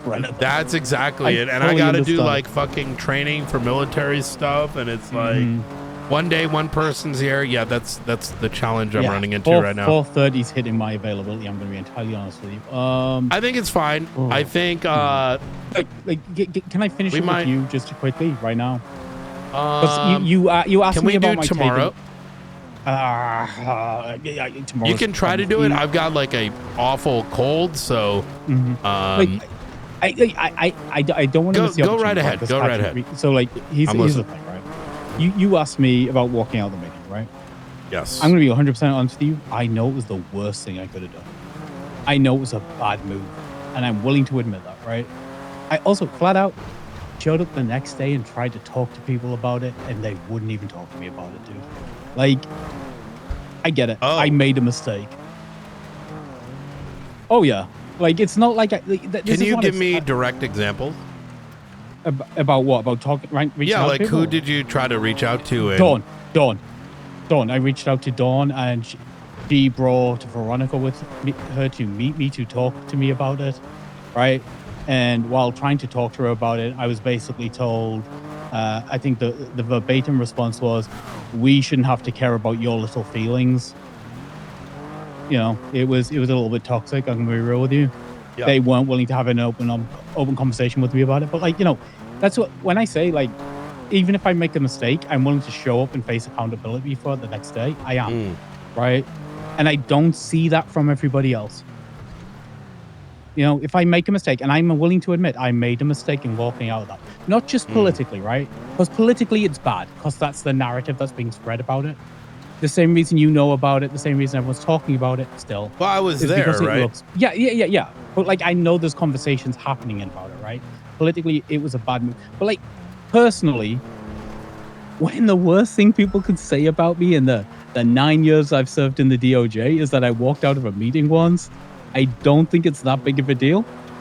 Maybe I'm being delusional about that. I think I should be able to talk to people about it and get it. At least you asked me the question. Nobody else has asked, Brian.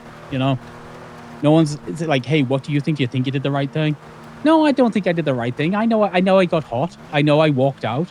But again, nobody reached out to me after the fact to talk about it. When I reached out to them about it, to offer an apology and talk to them about it, they didn't want to hear it. They didn't want to talk to me about it. I feel like, I made a mistake, but I'm willing to admit I made a mistake. 10-2. Why you and why not Angel? What are you going to do better than Angel can do?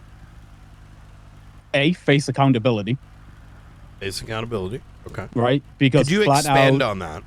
Yes, absolutely. So, like I said, okay, right? So an impeachment went up against me 6 months ago, right? It's still there. I didn't quit. I didn't run away. I'm here awaiting my day in court to defend myself, right? When Angel faced questions about how she led the DOJ, when she was facing an investigation about editing laws, when laws were rolled back because she used the legislation to target her political enemies, she ran. She didn't face accountability. She just dipped. That's not me. That's not what I do. I show up. Even if it's a small thing, like walking out of a meeting, I show up and I'll talk to people the next day. If I make a court ruling that people don't like, I show up the next day and will defend it and talk to people about it. I don't run. Other than that, expertise. Can you I'm confused what you mean though. Like what happened? I have no idea what happened in the past. Okay. So when Brittany Angel was a justice and the chief, the director of the marshals at the same time, she actively weaponized the marshals to investigate her political enemies, specifically Nino Chavez and Tyler Peters. She used operational efficiency and all the resources of the marshal's office to target them. And even when I approached it as a marshal at the time and was like, hey, shouldn't somebody remain neutral here so there's an objective stance here? I was told, no, we all pull in the same direction. You do what I tell you to do. If I tell you to investigate somebody, you're investigating somebody for the purpose of removal, right? So no, there was no objective stance there. And then at the same time, she used legislation and changed legislation in the moment to specifically counteract her political threat. So specifically at the time, Nino Chavez, Kyle Pred, and Tyler Peters in the LSPD. So she was changing legislation day by day, the whole night edit situation, where she was using it to, disadvantage her political threat. So when they were requesting FOIAs, she miraculously that night changed FOIA legislation to deny them information, right? Oh. And then when she was challenged on that, also pushing, illegal search warrants on people like Kyle Pred, like threatening and lambasting the judiciary in the middle of the woods as a justice, the person who'd hired the other judges, so specifically me and Arthur McNee, were dragged into the middle of the woods and told to sign these fucking warrants. Only an idiot wouldn't sign them. McNee crumbled, signed the warrants, and they later got thrown out of court later for not containing probable cause. And then when she was challenged on this, when politically it looked like there'd be some accountability, she quit and ran away. And then, got a job back in PD instead of coming back to the judiciary. She was offered a position in the judiciary as a judge. The same day I was appointed as a justice, the previous justice panel had offered her a position back as a judge. And she told them, hey, if I can't be in charge, I don't want it. If I can't be a justice, I don't want it. Oh, wait, say that bit again. The day I was appointed as a justice, the previous justice panel who'd been in charge offered her a position in the judiciary. They offered her a position as a judge. Who was the rest of the panel at the time? That was Murray Falconer, Arcadia Grayson, and Weiss, I think, at that point. Okay. They offered her a position to come back as a judge. This is basically just as she'd returned, right, after her sabbatical. Yeah. And she told them, if I can't be a justice, I don't want the job. She doesn't want to be a judge. She doesn't want to do the day-to-day work. She doesn't care about the day-to-day work. She just wants to be in charge. Why is there no debate? Why is Brian? I reached out to Frost, who talked to the BCSO about the nominations, and I was told I don't even owe you a conversation. I don't think the other nominating parties even want a discussion. I don't think they want that. I think they just want to nominate. I think they just want to nominate their friends. Frost specifically told me, hey, I don't owe you a conversation. This woman helped me fulfill my dreams. I'm going to help her fulfill hers. And then when I said, so nepotism then? He got all personal and started insulting me. That's what we're dealing with, Brian. Nobody wants a conversation. I'm going to see if I can get a debate together. I mean, I don't know when. That's the issue. At this point, everybody's flat out till Christmas. I think it's. I wish it had happened before now. I'm going to be real.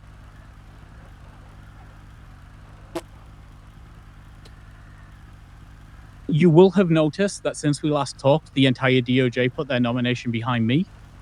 The other justice candidates, Murray and Sean, who were going to run, have decided against it and decided to nominate me instead. I think Sean wants to run now. I mean, he literally told me yesterday and the day before he didn't. I think he may have changed his mind. Might be worth having a chat with him. I mean, they've already nominated me. That'll be an interesting decision. Yellow. I mean, yeah. I mean, I think we need to have a conversation about that whole ordeal. What ordeal? Are you available to come down to the observatory? I can head up to the observatory now, sure. All right, easy. Awesome. Okay. I'll see you in a bit. Bye. Bye.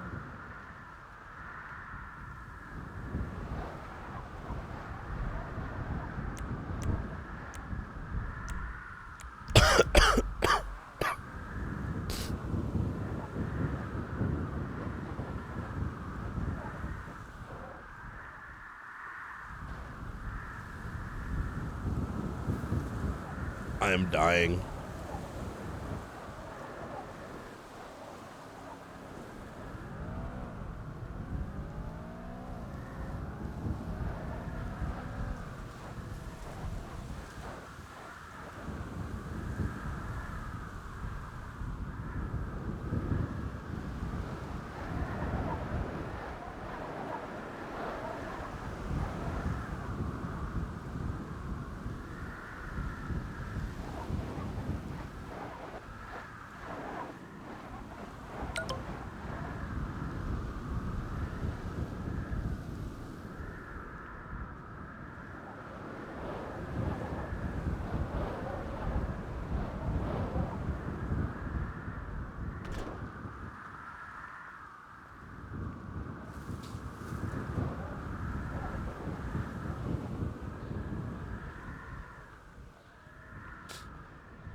I have to go grab my medicine. Give me a second, chat.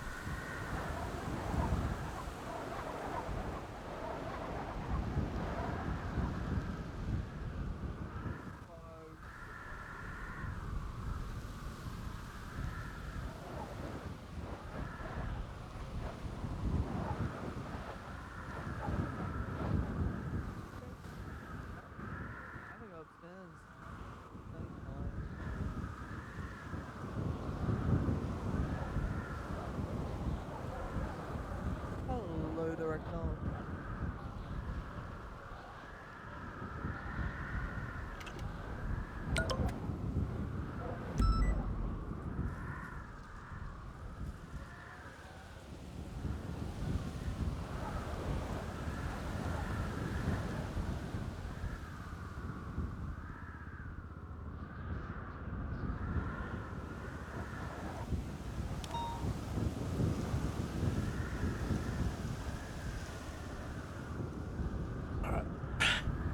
My cough syrup, bro.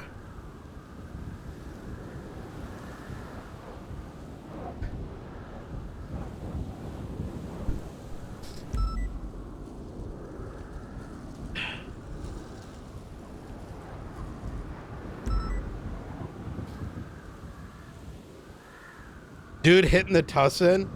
I know it's fucking Dayquil, bro.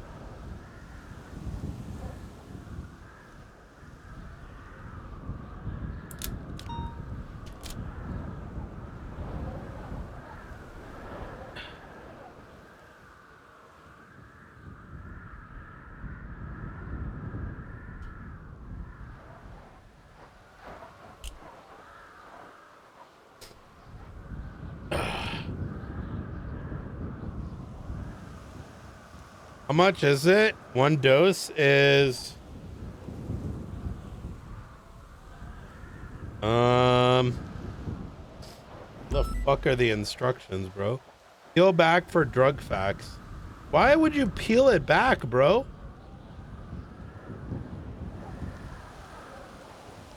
Oh, here we go. Directions. 30 milliliters every 4 hours. Okay.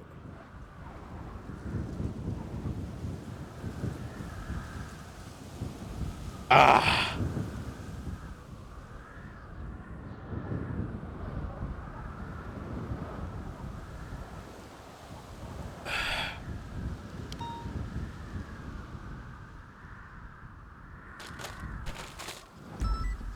I got a thing of Halls. Throat soothing candies.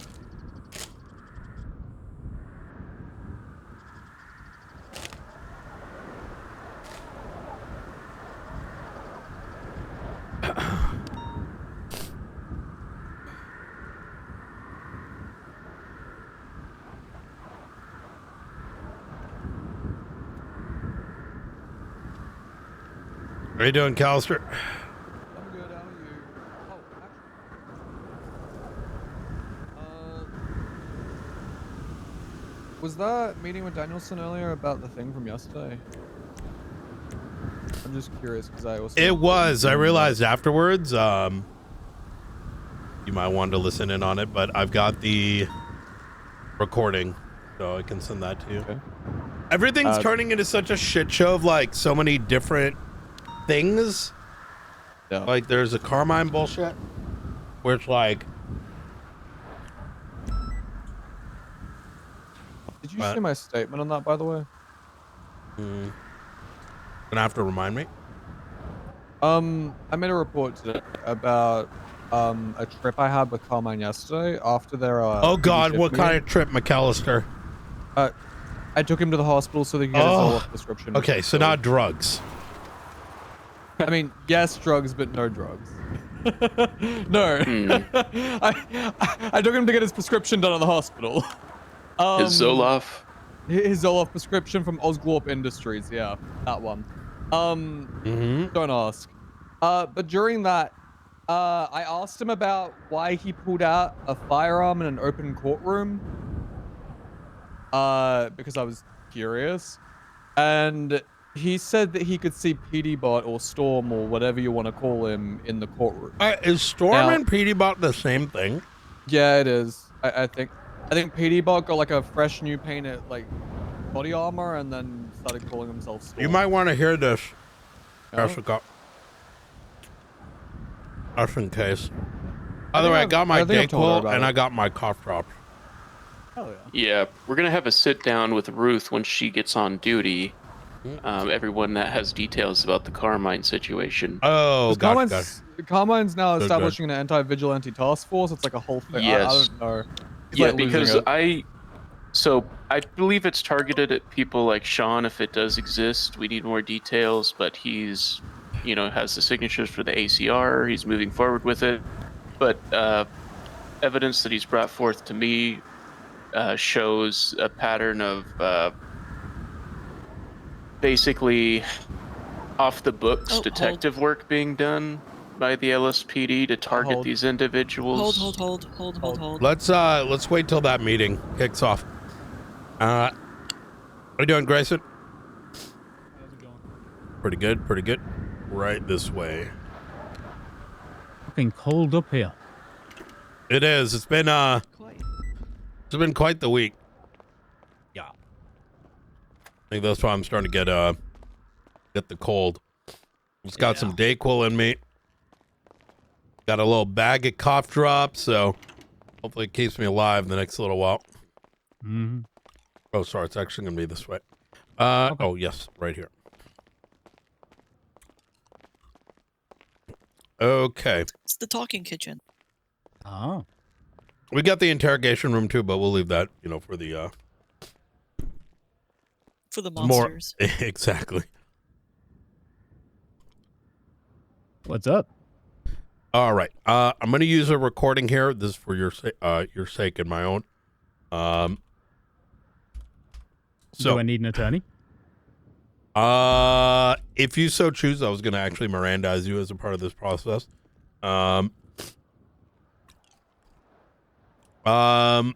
It is 3:03 p.m. Eastern Standard Time, December 19th, 2025. I'm going to be Director Brian Knight. Call sign 0495. My right-hand side. Jessica Springfield, San Andreas State Marshals 020 at 20:03 GMT. In front of me is going to be Justice Grayson. I'm going to go ahead and Mirandize you. At this time, you have the right to remain silent. Anything you say or do will be used against you in a court of law. You have the right to an attorney. And out of for an attorney, one will be provided for you by the state. One is available. I understand that we have no intention to push any formal charges. I'm just Mirandizing you for sake of posterity. So the reason for the recording and the conversation is there are a series of things that have been brought up to light. Let me sort of preempt this entire conversation by stating that it is very awkward that SASM is even a part of the election process, as we have a innate responsibility to ensure we have to oversee government entities. So partaking in the political process is rather strange, including but not limited to the series of questions we're going to be asking you. So, but with that being said, that's why I'm being rather forward about it. And I have a couple questions for you. If you would like an attorney, you could, choose to get one, or, answer questions to your own will. And then if you decide you want an attorney before answering any more, I'll leave that up to you. So with that said, would you like to continue on? Yeah, I'm more than happy to represent myself. Okay, perfect. So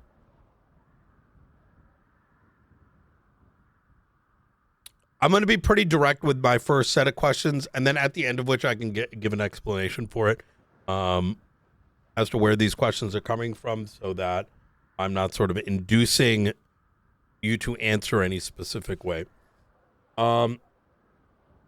So there is the nomination process for the Chief Justice, in which it is stated that I'm going to actually read verbatim here. It states that the internal decision for making these nominations are decided internally by each faction. Quite specifically, it says Department of Justice can nominate up to 3 names. Now, in the plain reading of this, and based on the the posting from Faulkner, it appears as though the DOJ internally decided by the core representatives of that government agency, being the justices, that you are going to be the sole nominee.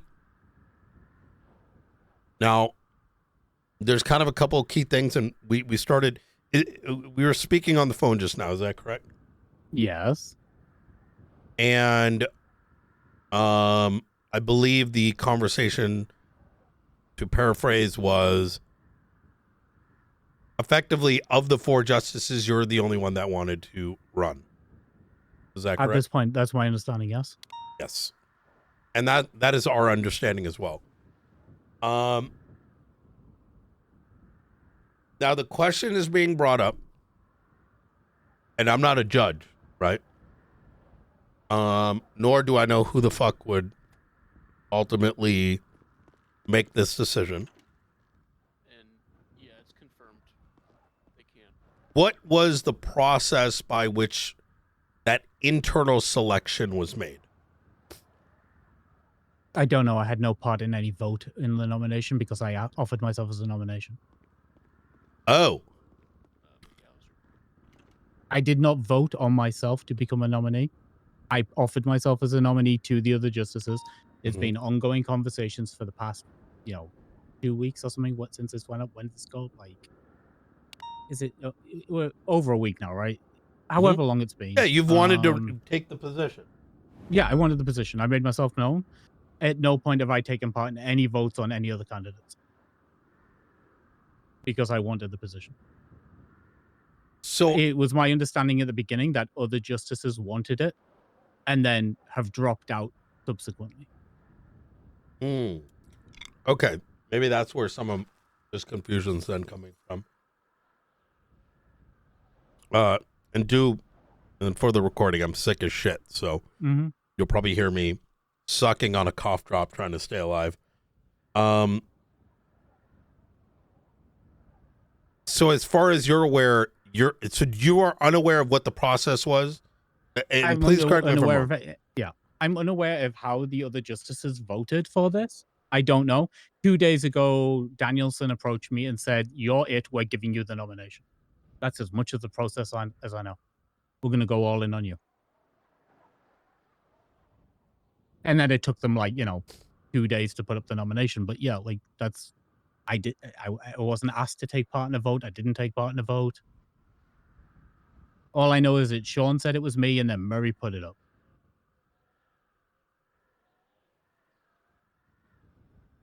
Are you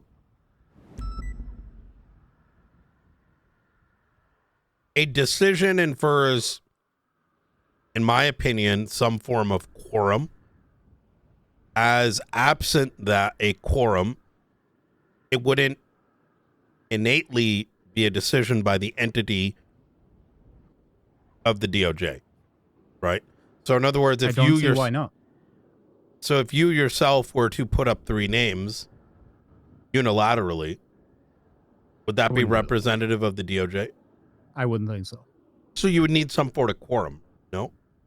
Yes, but considering I had 2 justices directly tell me it was going to be me, one, Sean directly No. said, it's you. We've decided Absolutely. it's you. Sorry, I'm not.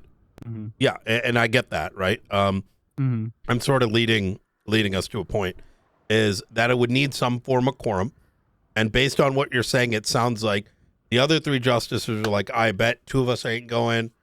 Grixon's going. We're going to put his name up, right? So in a way, there was a bit of a quorum. Or was there not a quorum? Are you aware whether or not there was a quorum? I'm not aware. I'm aware that Sean told me directly, we've decided it's going to be you. And then Murray put it up, and that's 2 of the 3 justices involved right there, right? So as long as Gates agreed with them, that's unanimous, not just a quorum.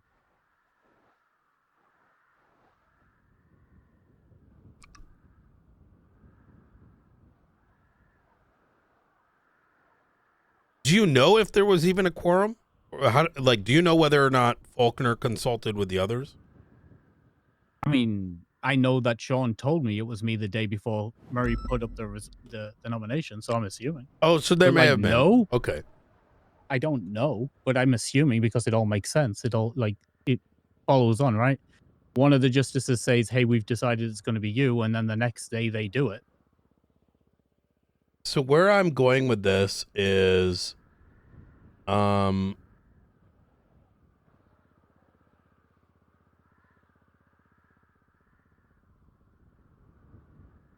the issue is that, so let me just put this kind of directly.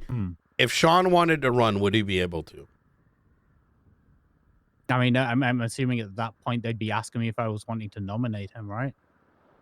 At that point, would I get involved? I don't know.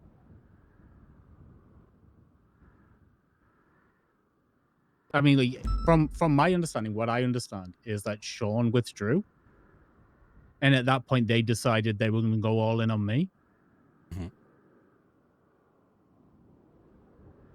Were you at all, outside of being nominated, did you have any participation in the decision making for who would be nominated?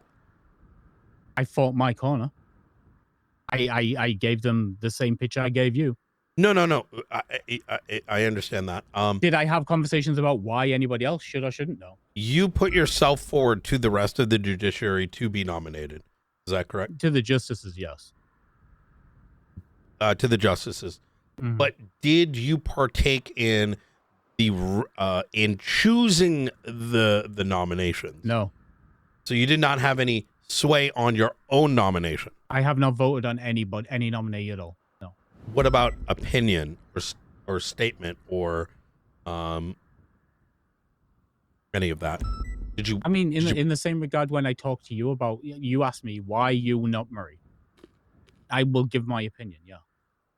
But not in regards to the process by which you choose up to 3 nominees. I had no say in that. Okay.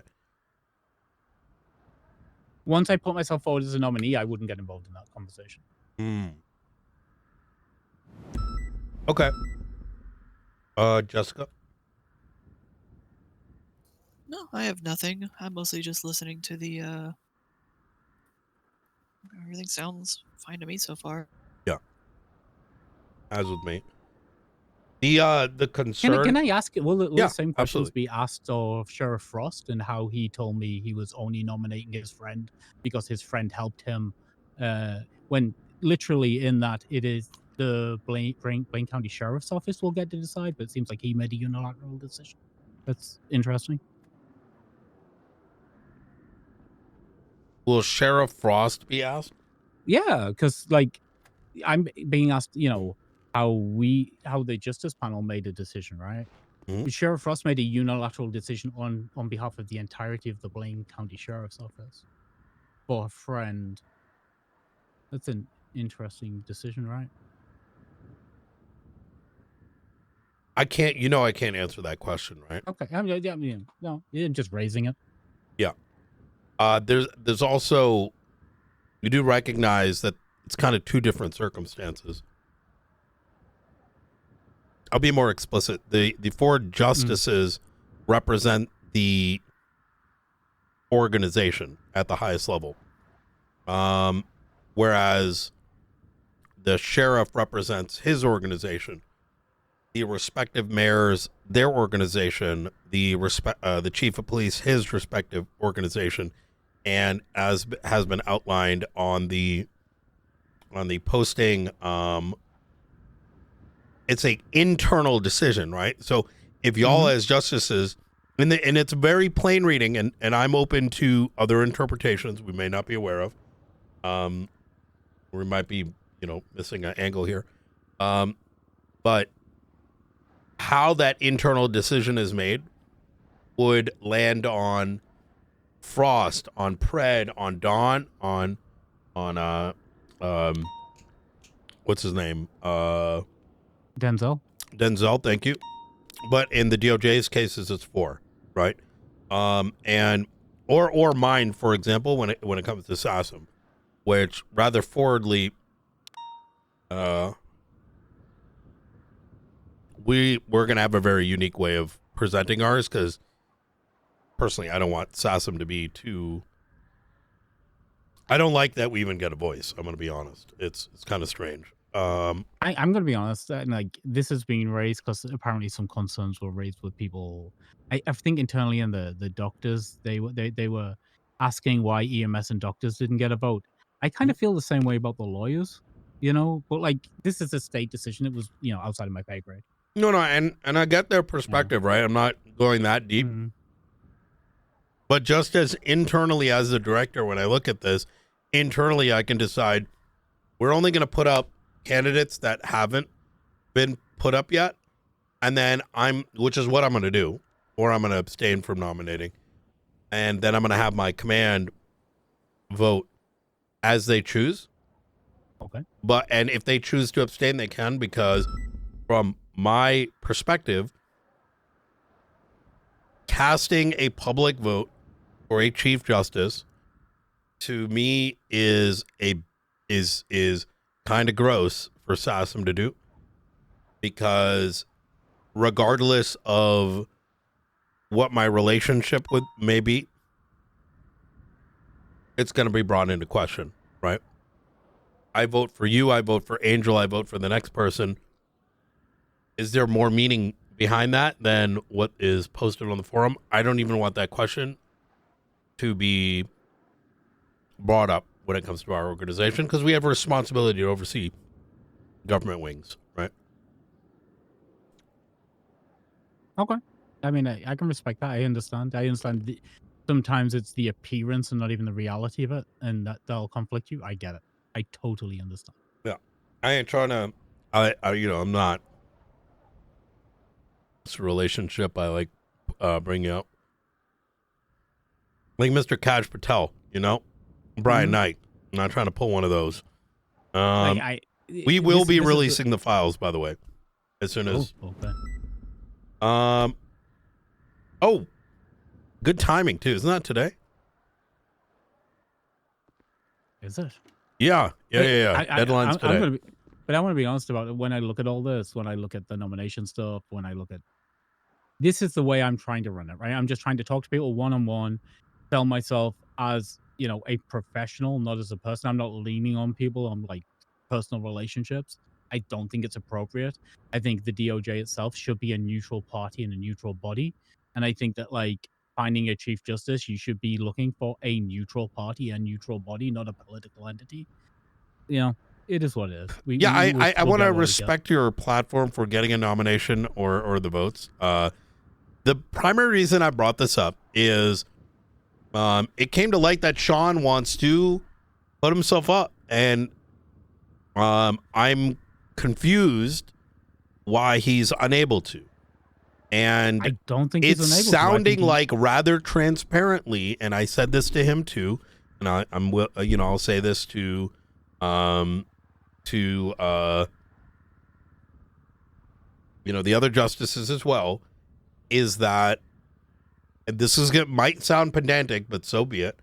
I ain't trying to get you guys jammed up, but if y'all have to make a collective decision on what the position of the DOJ is, and the position including but not limited to the choosing of up to 3 nominees, if there is no process, if it cannot be articulated, and especially when one of the sitting justices is unable to, whether social pressures or otherwise, put themselves up, that raises a lot of red flags, right?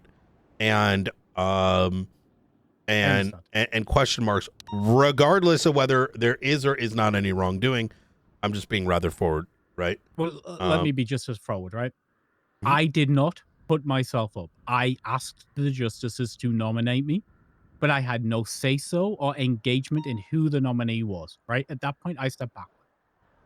As far as I was aware, Sean expressed an interest early on and then withdrew his candidacy and told me to my face, I'm withdrawing, we're getting behind you. Yeah, I don't think I truthfully, I don't really think you did any of that. I think, like I said, my main concern is it sounds like... Oh, you have to look, dude. I'm glad you are looking, because if this was shady, like, somebody needs to look. I don't think it's necessarily shady. The more, and this is why I like asking questions and being forward. It gets the truth out, right? It sounds to me like it was more than likely, y'all were like, hey, only one of us is running. We're going to put up Grayson, and which is fine. That's within your rights. I don't see anything inherently wrong with it from a legal perspective. But absent, because a process doesn't exist, now Sean wants to run, but there is no way by which he can convey that interest while being within the fucking deciding body, right?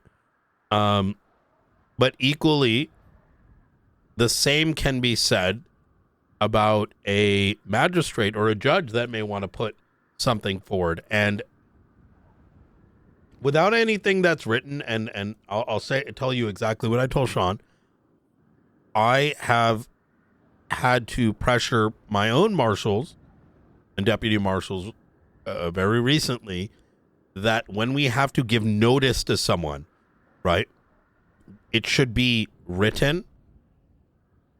And the question becomes, well, why do we got to write it down? Why can't we just talk about it? Because I'm sure you know as much as I do that when there's an ask to produce or something comes into question, yes, if it's not written, people will fucking lie out of their fucking, like the most innocent people will lie through their fucking teeth if it's a difference between being liked and not being liked, rather than what is right and what is wrong and what is truthful and what is not truthful. It also becomes an issue when people just don't want to admit, oh, I was lazy, I forgot. They'll lie out the teeth to avoid that shit. Yeah. So I think between my conversation with you and Sean thus far, and I haven't spoken to the others, I'm going to try to, is my advice is that y'all probably want to throw some kind of process up. I'm not going to tell you how to do it or under threat of any arrest or any shit like that, but I hope that I've at least highlighted, like, hey, guys, you probably want to write some shit down, because otherwise it don't smell right, and for your own protection, and so that there is no, you don't want a scenario where someone goes and says they tried to run and they couldn't run and it turns into a fucking shit show and then causes problems with this whole thing when it can be easily resolved otherwise. I mean, like, internally, we've known about this coming from longer than the state, right? Longer than, San Andreas as a lodge. The discussions have been ongoing. The DOJ has known this is coming. But I'm going to be frank with you. The day it happened, there was no real advance notice. It was like, oh, it's happening now. And then it was like, oh, we're going to wait until the election's over. It's going up now. And procedure probably could have been padded out a bit. I won't deny that. But but the reaction to it this week and the week running up to Christmas, and in light of the ongoing mayoral election that we were dealing with at the same time, and then the changes to what we're dealing with in relation to incident reports and internal communications and stuff. I'm gonna be real. I wouldn't put down to malice, which is just come down to people being fucking buried this week. You know, I think people have been buried and made, probably quicker, less formal decisions that probably would have happened else at other times. I don't think any of this is. I'm not going to blame the DOJ for doing any less or more in this respect. No, because people are only well, this is the first run. Exactly. We're creating a foundation here, and that's why we feel it's important to have these discussions, because it may not be the final route that legislation ends up in. And it's good to have these discussions as we I think there'll be experience this changes. to Yeah. Yeah. Like, do you mind if I ask your opinion on something? I'm here. In I'm regards being to it? recorded. One of the things you mentioned about was the lawyers. How some of the lawyers felt they didn't have a say. Well, as we saw from the state's decisions, the lawyers are part of the Department of Justice. And with the DOJ getting 3 nominations, was there a consideration about having maybe other parts of the Department of Justice, the magistrates, the judges, the lawyers, the court clerks, having input and allowing them collectively to submit a nomination?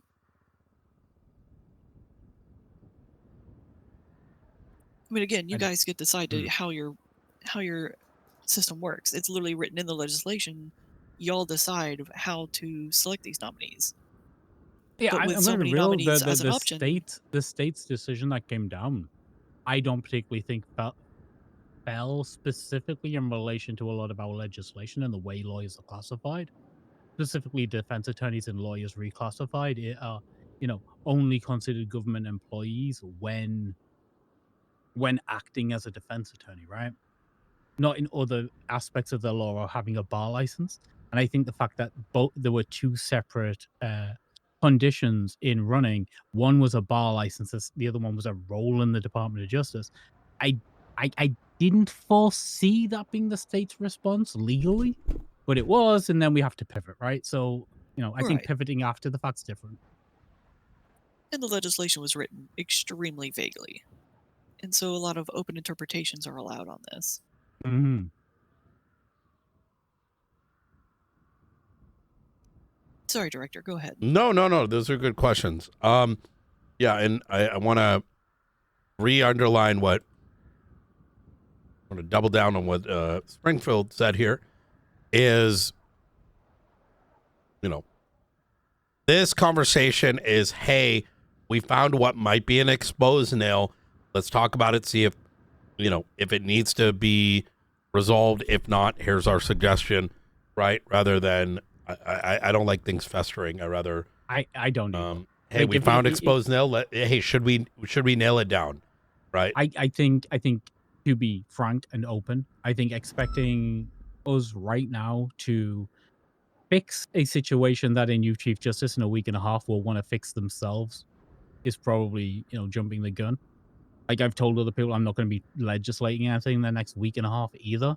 Well, I think I'm not being done in bad taste. No, but what I'm saying is, Brian, Yeah. if it's me, I'll fix it. Trust me, I'll get it done. And if you want to be a part of that process and give like specific advice, like if you want reports made in the MDT with nomination decisions and how it's done, more than happy to do that and get, share the reports with you directly, because I think it should be transparent, especially with you guys. That'd be nice. But yeah, like I'm more than done. Just to be clear as to what my advice is, and once again, not a demand or like threat of like, if y'all don't do this, y'all doing something wrong. But based on my personal opinion is that if we found out that there's a justice that's trying to run and there is no means by which he could put his name forward or another entity within the DOJ, like that sounds a little cooked. And And hey, look, if I felt like I was being blocked that way, I'd have complaints too, right? Yeah, exactly. And to that point, right? Sean is a very obvious answer, right? Or a very obvious problem because he is a part of the decision-making body. And so it would be even worse for someone in the DOJ, be it a lawyer, be it a judge, be it a clerk, whatever, that wanted to do so, but there was no avenue. And is that a problem? Who's to say? The state. And absent, and do we really want to wait and knock on the door of the state, or the hypothetical of someone going and making a stink about it and y'all not being prepared, right? And therefore my advice would be, and I don't think this is very difficult, is and y'all don't have to do this, right? But if I was in your position, I'd probably be like, yo, dog, you trying to run? Put your names up, and we, the justices, will decide whether to put your name up by our internal process, right? At least that way there's a very salient, open, like, means by which someone can put their name up with with no fear, no this, no that, and then you internally decide, and then what's done is done. I get it. You know what I mean? But like, literally, the second this started, the way I treated it, Brian, as a candidate for nomination, was I'm going to go out and reach out to every nominating party and ask them to interview me, right? The way I did with you. That's what I did with the justices. That's what I did with Blaine County. It's what I did with the LSPD. It's what I did with Salma. It's literally what I've done with everyone. I see that. I see what you're saying. What you're saying is that if these individuals truly want to get nominated, then they need to go out themselves, and that's how I did it. That's how I've had to approach every other department, right? And that's what I did internally too. Like, makes sense. You know, they say where I come from locally, shy burns getting out, which translates as, you know, shy children don't get anything. And that's the way I live my life, right? Like, if I want something, I ask for it. If I want to be heard out, I ask for it. If I want to talk to somebody, I ask for it. And I'm going to tell you, here's the honest truth, right? Nobody has approached me as a justice and asked for my nomination. Okay. Well, Grayson, thank you so much for your time on this. Do you have any questions for us? No, I'm good. Like, honestly, I'm happy for the conversation. I'm happy to get this out there. Because you've indicated to me you want to ask other people questions, I don't want to raise this internally. But do you think I should? I don't want to, like, you know, hook you out of what you're doing, right? No, look, this isn't like some crazy active investigation. There's a reason why I'm sort of I had to say the same thing to Sean, like, hey guys, this seems like a problem.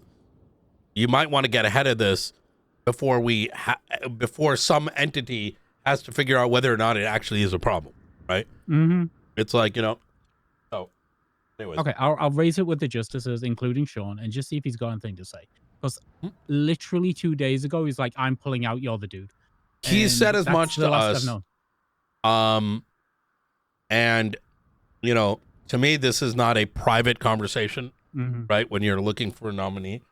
Yeah, it's public, right? It should be public. And I think he, you know, have a chat with him, I would say. Yeah, I will. All right. I appreciate the heads up. Thank you, guys. Yeah, 100%. Stay safe, everybody. You too. We're going to go ahead and end the recording here at 3:32 p.m. Eastern Standard Time. Yeah, I'll let you out, Justice. Thank you, Springfield. Thank you for your time. No problem, anytime. Always open for conversation. Even if it's being recorded in the Miranda. Well, people have been doing ridiculous things. I know. I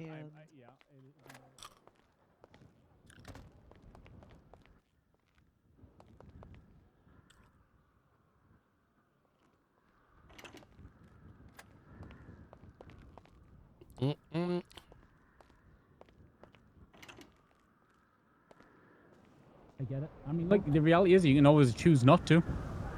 You know, choice. Yeah. Choose not to what? You know, we all not to nominate or vote.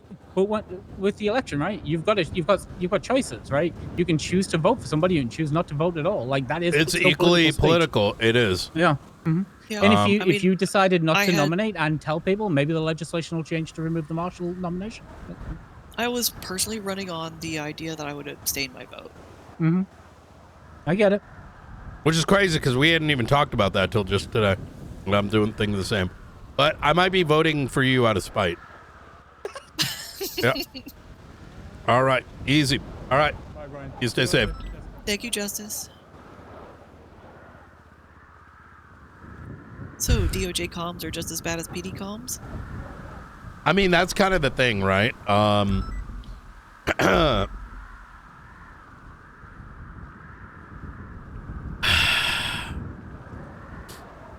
I think I don't blame them. So there's so many different ways to chop it up, and you know, I've already explained this position before. Is what's being alleged that they are doing is fairly the same thing that the other legislative authorities are doing. They're simply leveraging politic to to garner the best outcome for their politic, right? Yeah. Los Santos, Grayson, Blaine County, Angel. Then the other weighing, cop Chief Justice versus maybe not so cop, or one that's more Los Santos oriented versus, I mean, all these factors are at play, which is, you know, I don't think there's anything wrong with the process. And even as we said, you know, we have the ability to abstain if we so choose. And that in and of itself is a political message. Yeah. You know, I do think, though, they are in that unique position, though, where there are 4 of them that are making a decision, not just one. So in some level, they have a little bit more of a requirement to have a process documented, because otherwise they may not be fulfilling their duties. Yeah.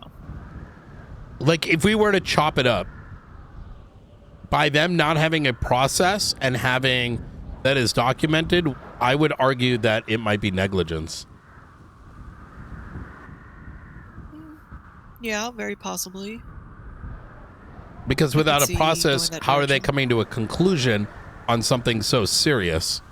And I will say that I don't know if he fully got that point, because he seemed more concerned with saying, I had nothing to do with putting myself up, which is not something I even give a fuck about, whether he did or didn't. I'm going to be honest, because technically he can do that. I think he was on the defensive because the whole Mirandizing recording thing, which I'm like, I told him afterwards, he was like, it just, you know, as much as I can, considering I was Mirandized and recorded.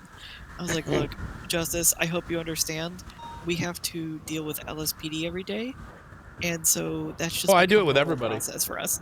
We'll get used to it. I was like, look, we have to do it as normal process, because at this point, after we've had to deal with LSPD, you would understand. He was like, oh, I kind of get that.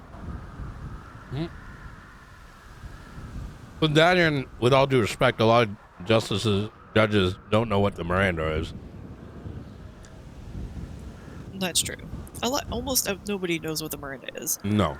That incriminating questions are what is protected by Miranda. Exactly. But there have been court cases ruling being like, well, you didn't Mirandize me. No, but he's free to go. Can't use that in court. And then you're like, raise your finger and you're like, based on what case law? The Miranda one? Okay, and where does that state that your testimony, like where does that apply here? It just does. You have to Mirandize me. Yeah. Yeah, I've had literal captains and lieutenants get on to me for not Mirandizing somebody when all I asked them was, so what are we up to today? And they went on and blabbed on about their illegal stuff. And they're like, well, you didn't Mirandize me, you can't use it. And I was like, that's not an incriminating question. No.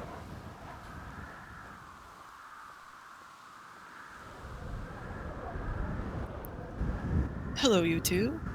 Hello. Hello. Did you? What have y'all been up to? A whole bunch. Yeah. As you were saying earlier, Hoblo. Well, we're gonna have a sit down about the whole Carmine situation. So yeah, that'll Ruth is be coming on duty here in the next 20 to 30 minutes, and we're all gonna have a little powwow. Oh, she told me that Perfect. she wasn't coming around today. Oh, Maybe just Oh, for I the think- command meeting. Yeah, it's Oh. literally just for this short little thing. all right. Because, some things, unfortunately, some timelines have been expedited. Yeah, you're not wrong. So, what do y'all have in the immediate? Y'all just kind of taking a breather? Immediate. Okay. Do you guys want the recent news cap? News cap? Yeah. There's been a bunch of things that have happened in the past 24 hours. How about the last hour?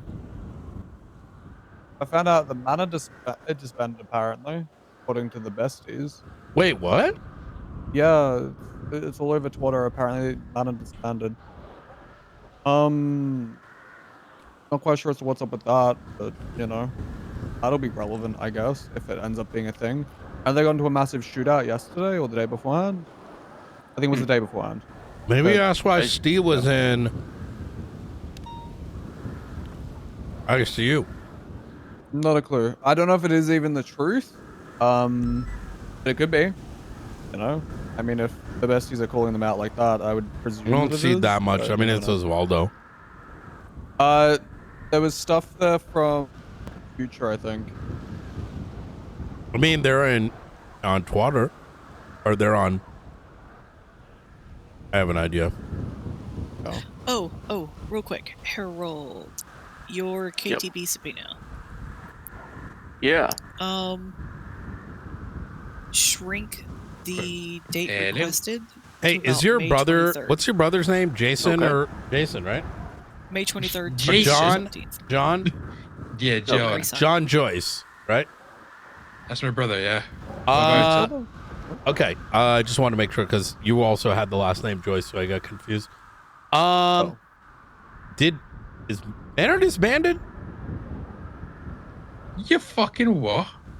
Well, I'm asking a question. That's what's all over Twitter and what people are saying. So I'm trying to Or verify. actually- Shocker. Besties are twerking as specifically fuck. label Don't out listen to Bro, in the bank besties are so fucking cringe, bro. Here, come over here real quick. So what's happened, bro? Future just got out of bed and just got his arse out and started twerking on the timeline. That's what he's done Jesus there. fuck. I should have known as much. Future's going around putting like anime herpes all over the place. You see the shit? Yeah, he's a bit of a freaky guy, but I let him do him. Yeah. So like, Who even what is this? Who are you? Oh, Director Brian Knight, San Andreas State Marshal. Oh fuck! Yeah, I'm the. Get off my phone! Get off my phone now! Get off my fucking phone!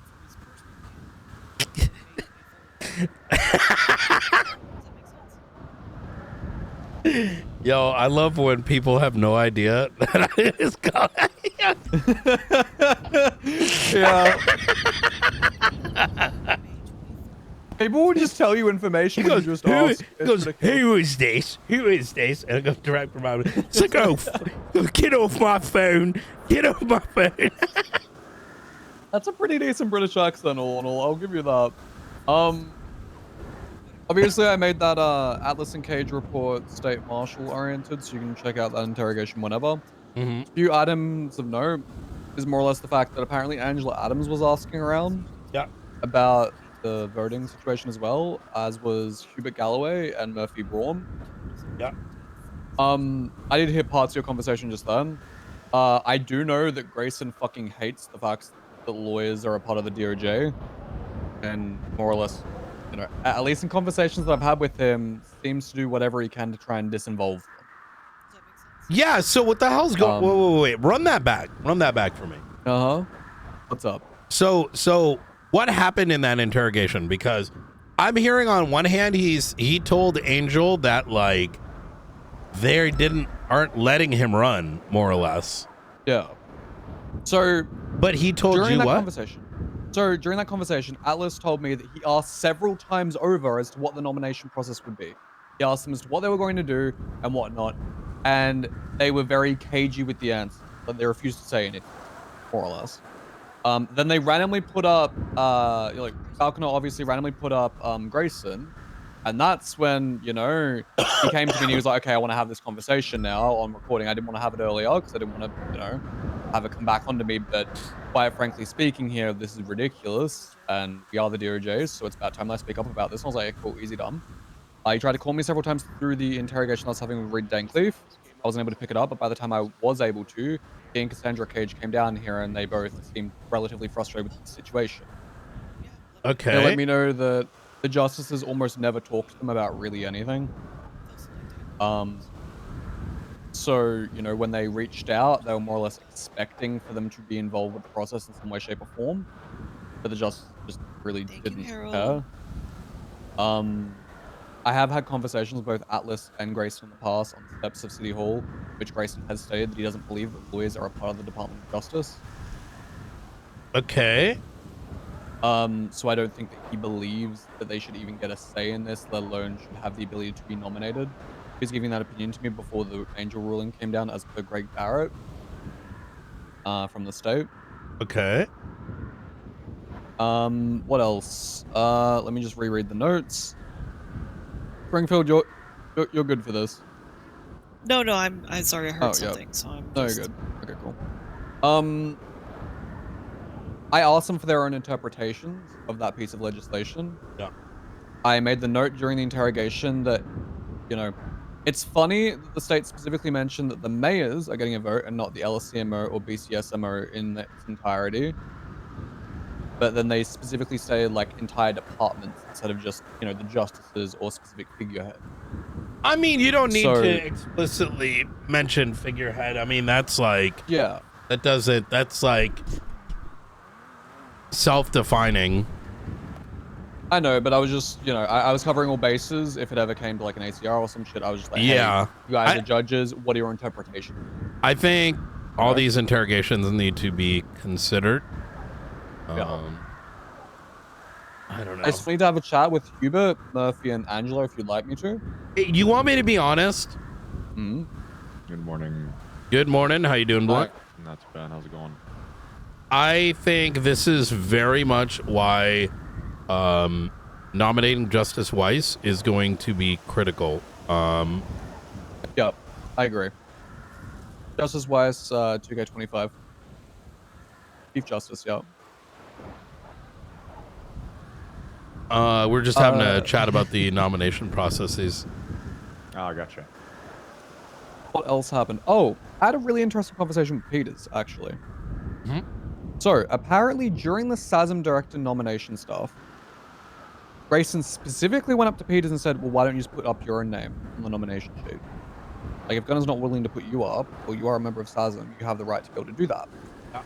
But now, he's backtracked, more or less, and is going up to Atlas and everyone else and saying, oh, well, I don't think that's the way it's meant to be interpreted. So it's Grayson kind of changed his confusing. opinion to serve his own interest? That's crazy. I've never heard of that happening before. yeah. So it kind of just seems like he's kind of fence-sitting for the minute because he's got the nomination in the bag and he doesn't want to jeopardize it by swaying too hard in either direction. I still, man, tomorrow's gonna, what time do I have to be around? 1 p.m.? For what? Tomorrow's court case? Yeah, 1 p.m. tomorrow. Yeah, Silas is terrorism. I'm going to rage if... Oh, I learned a new tool that hasn't been used before because I saw it on TV of an American court case. You can motion for if a ruling before a court case ends, you like, let's say you don't agree with the ruling that's coming through, you motion for a stay and an appeal. Hoggers. We need to try that if he comes up with a dog shit ruling. I don't know if it's gonna work. I don't know if it's gonna work. I think we do if you derive it. I think there has to be like a trial issue that you're appealing because if without a verdict, there's a you crazy can't high appeal. bar for that. No. Yeah, you would need to. So in the particular, I found a new channel by someone who's not as dog shit as Audit the Audit, which I don't know if you ever watched. I was obsessed with it. Got a bunch of people in PD to start watching it because it was very good for training. Seen it a couple times, yeah. And unfortunately, over the last like 2-3 years, the guy just starts now just giving F marks to cops for doing like very basic shit that doesn't make any like, and be like, he never should have known, like he never should have asked this person any questions. F, like he's gotten really cringe by the drama feeds. Yeah, that's exactly what it was. He got revenue. that's exactly what it turned into, because I think it brewed a lot of his subscribers to just be like, fuck the cops, which is fine. A lot of cops deserve, some of the subjects of some of those early videos were definitely high levels of corruption, but it doesn't mean blanket wise. Regardless, someone very like in a similar style, there is someone that runs a channel that does like 40-minute long cuts of very cool, of very interesting court pieces.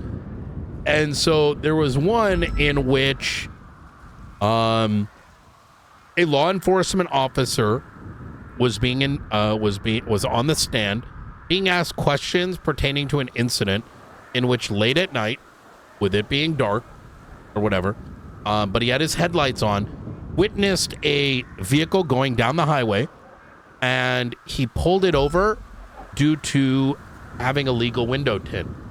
Upon pulling it over, he tested the window tint, and it was like, 1 second, observatory. Hey, really quick, I got to talk to Angel and Nakota about some of the Carmine stuff, but Dr. Stacy just called me. Steve is awake, but he's not being released at the moment, and they're asking about visitation. I don't fully know what's going on. I think visitation's fine. There's a whole thing about it. He knows he's in custody now. Okay, good. So I just didn't know if we're gonna allow visitation. Are they just gonna like hold people up and break them out? I didn't know what the protocol would be. Your choice, given, I'm victim and all that. You got this. Okay. I personally, my personal opinion, like, I'm not concerned about visitors. Oh. I don't think we're going to get a crazy ruling tomorrow. I think it's going to be pretty straightforward. So, is it wrong to say that you can Sorry, I didn't mean to hang up. the- Yeah, your choice. I don't think there's a concern over visitors.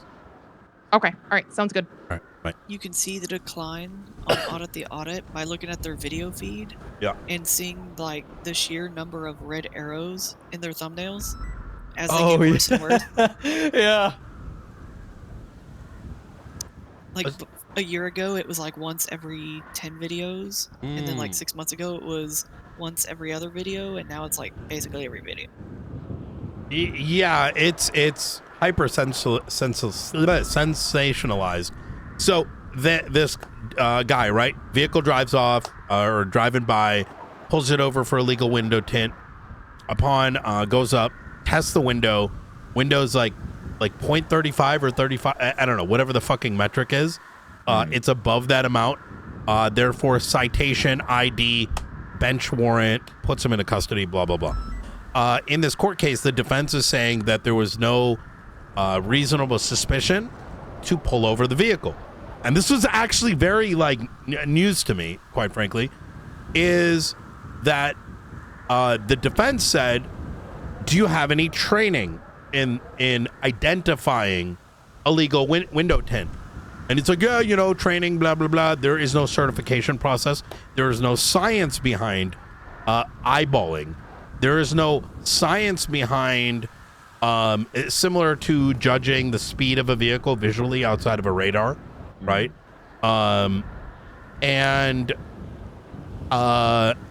rather this law enforcement officer, as well as other people in his agency and perhaps others from other agencies, have been under this false pretense that because they have an idea what might be above, that's enough to pull someone over.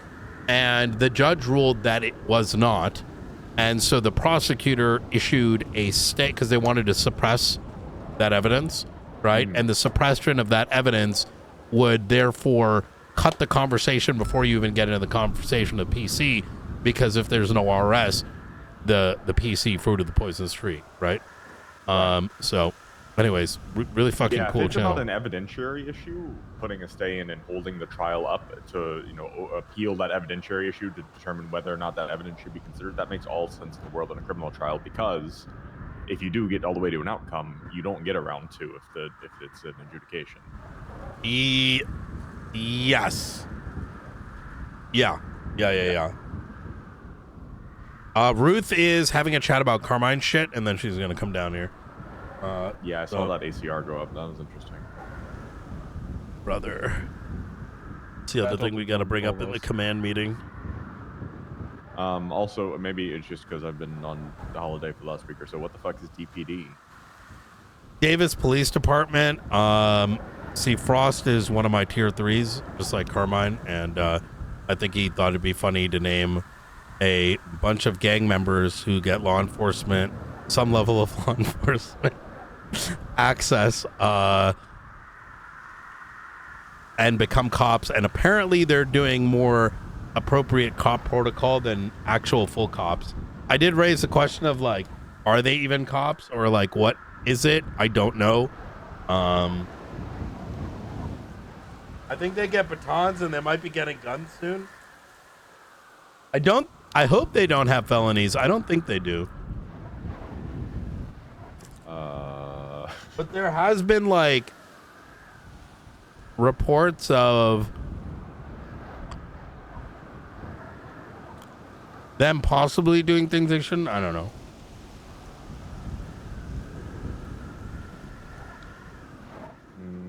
No, it looks like they got expunged, but... Where did Harold go?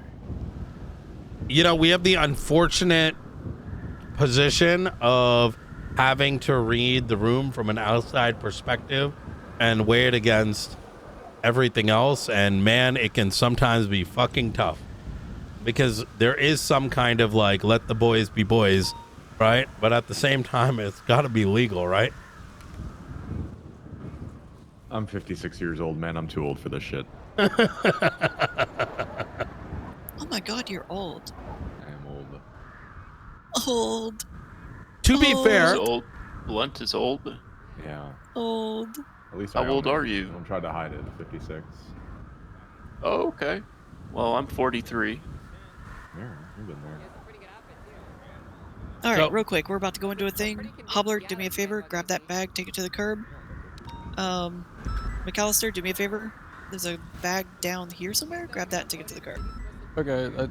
Where was I it? wasn't done. There was one just a moment ago. I might have driven over it. Go ahead and go pick up all the trash out of the trash bag that I drove over, put it back in a new trash bag, and then get rid of it for us. Can I just pick up that one? Yep, it's down there. Go get it. Well, there's one right there. What? Can I not pick up Did- that one? did- Or... That's one that Wait, what? Hobbler Didn't Harold picked just up. grab that one? Yeah, Hobbler just put that in the trash can. Oh, no. Bring that to the front. If the garbage people come over. Yeah, just grab it, take it to the front. Go pick up trash. Get the place cleaned up. We got people coming.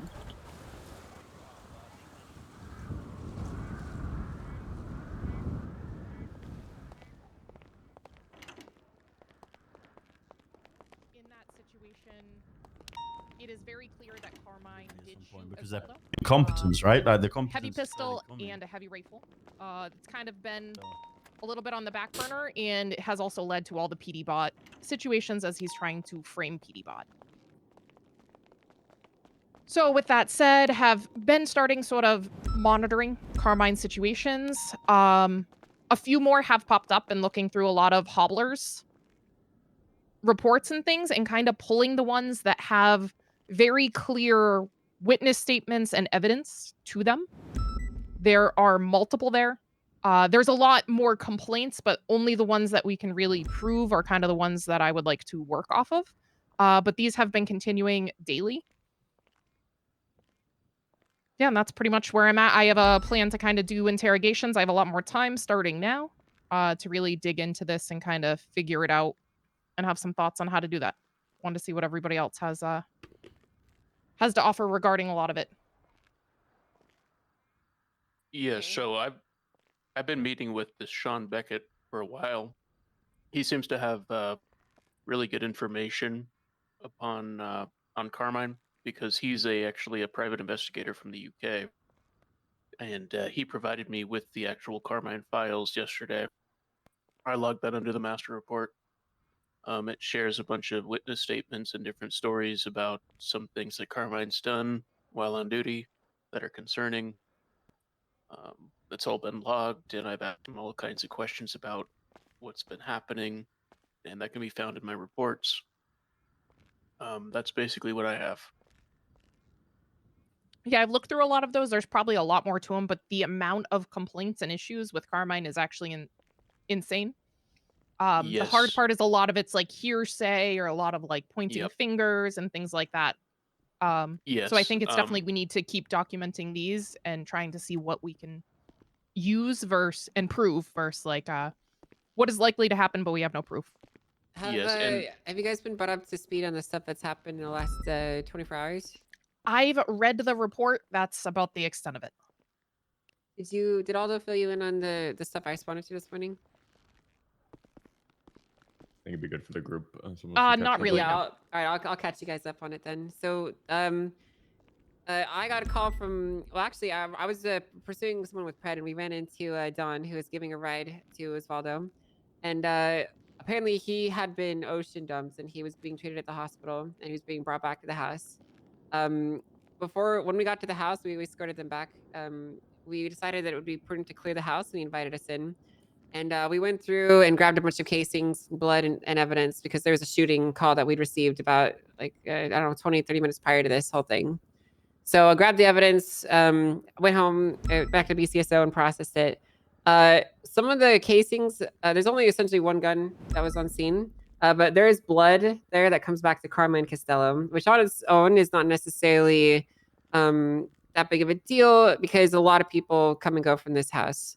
However, during the police meeting, there was another twat put up by Osvaldo, and it was a picture of Carmine holding a weapon to what I believe to be Reed Dankleaf, who was taking a picture, and Osvaldo had his hands up.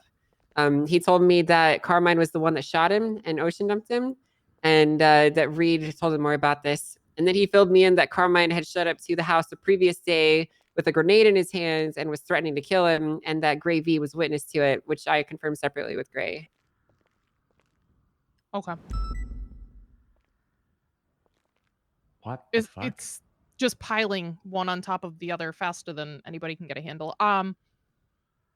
Obviously, all this information should stay here.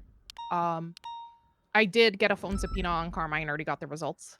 For up to the 17th, from the first incident to the 17th. So going to be trying to tie things up into that.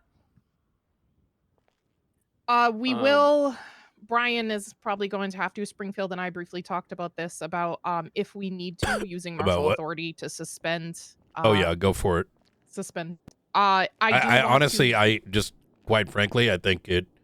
The moment I opened up my MDT about an hour ago and I saw more shit went down. Yeah, I think we got to just do it. And okay. I do plan on having a conversation with Pred first thing in the morning. I'm going to request that he suspend Carmine and Bobby Charles. He's going to deny. I know he will, and then it kind of puts it into our hands, and we can. I mean, we have It we sort have of sets some a trap a bit.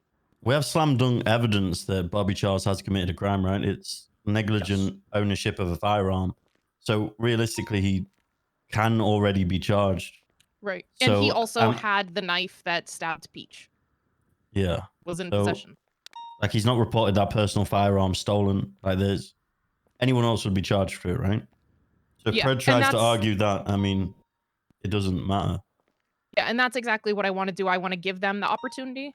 Just, as marshals, we have with everybody this is your opportunity to fix it.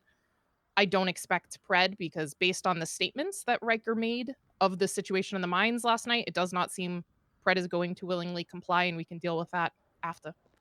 Yes, I don't know if you've read through some of my reports about the questioning with Sean Beckett, but Pred is heavily involved, apparently.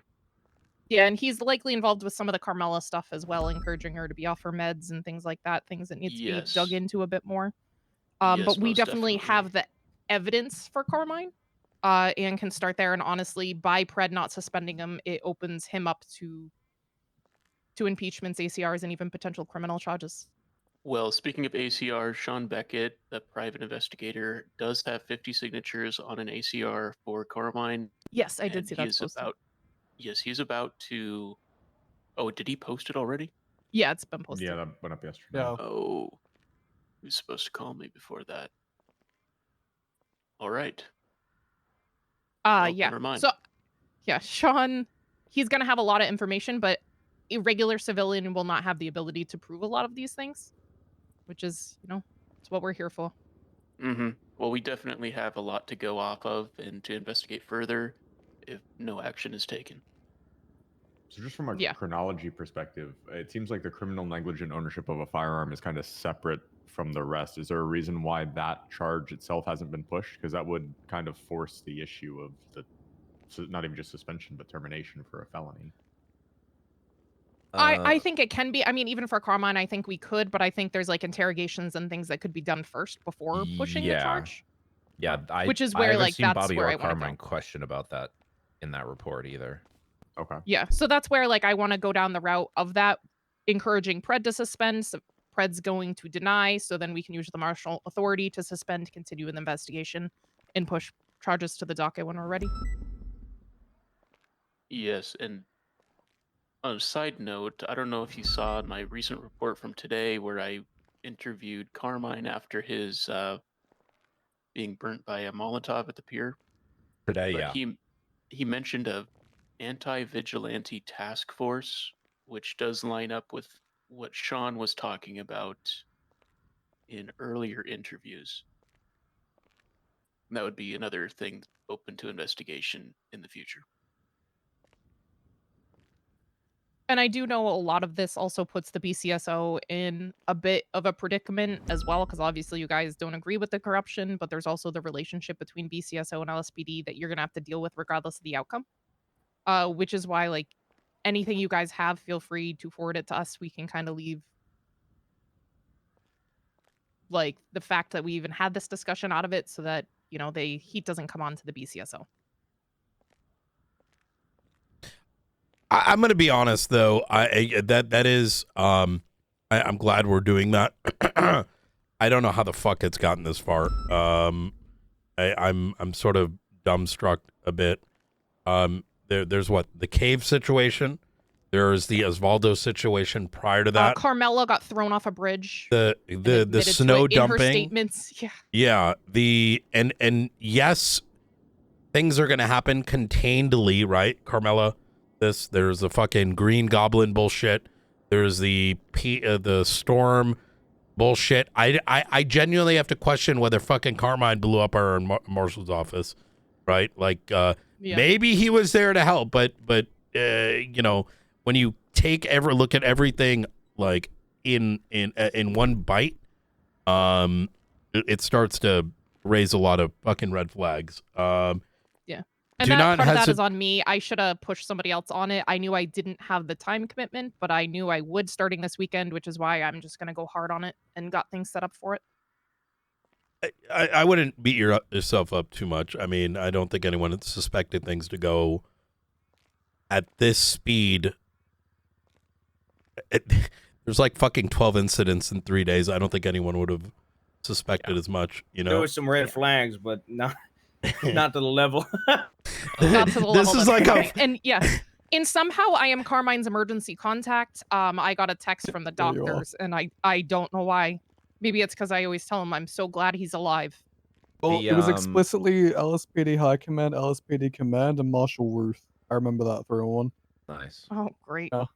That Molotov situation from earlier, I don't want to overcomplicate everything, but I interviewed and got a statement from Peach afterwards. And she was told while she was in the ICU by Carmela that Carmine was the one who Molotoved her on the pier. There is evidence that Carmine, Peach, and Carmela were all there. As far as who Molotoved who, I don't think that's provable at this current moment, but Peach did say in her statement that Carmela told her that Carmine Molotoved her. Is that in a report? It's about she gave me like a 4-paragraph Okay. statement. I'm tidying it up right now and I'm going to put it in there. Perfect. Okay, Thank well, you. I do know that Carmela has a motive to hurt Carmine. I from agree with you past 100%. interviews. I agree with you 100%. Well, I mean, Carmine literally said that during the peer thing, apparently it was quote unquote his ex that did it to him, that Molotov'd him.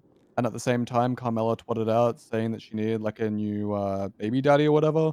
And he opened up the twat and just started like laughing maniacally at us. I mean, there's also the other aspect of this that Carmela likely did stab Sean Beckett at the dam. But it's Oh, also with that yes. one, it's a lot more of he said, she said, so it's going to be a lot more difficult to prove. Yeah, didn't someone respond to that dam incident that day? Yes.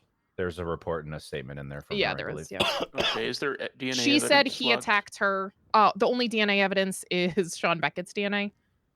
But yeah, Okay, she well, that's claims still that he grabbed evidence. her. She claims that she was defending herself, so it's going to be a difficult one. An officer versus a very clean civilian. But the officer's statement's always going to be held higher. Yeah, apparently it's a whole situation, but she was supposed to just prick his finger to get some blood, and she ended up kicking and stabbing him, and then blaming it on Sean him, yeah. attacking her. Yep. Yeah.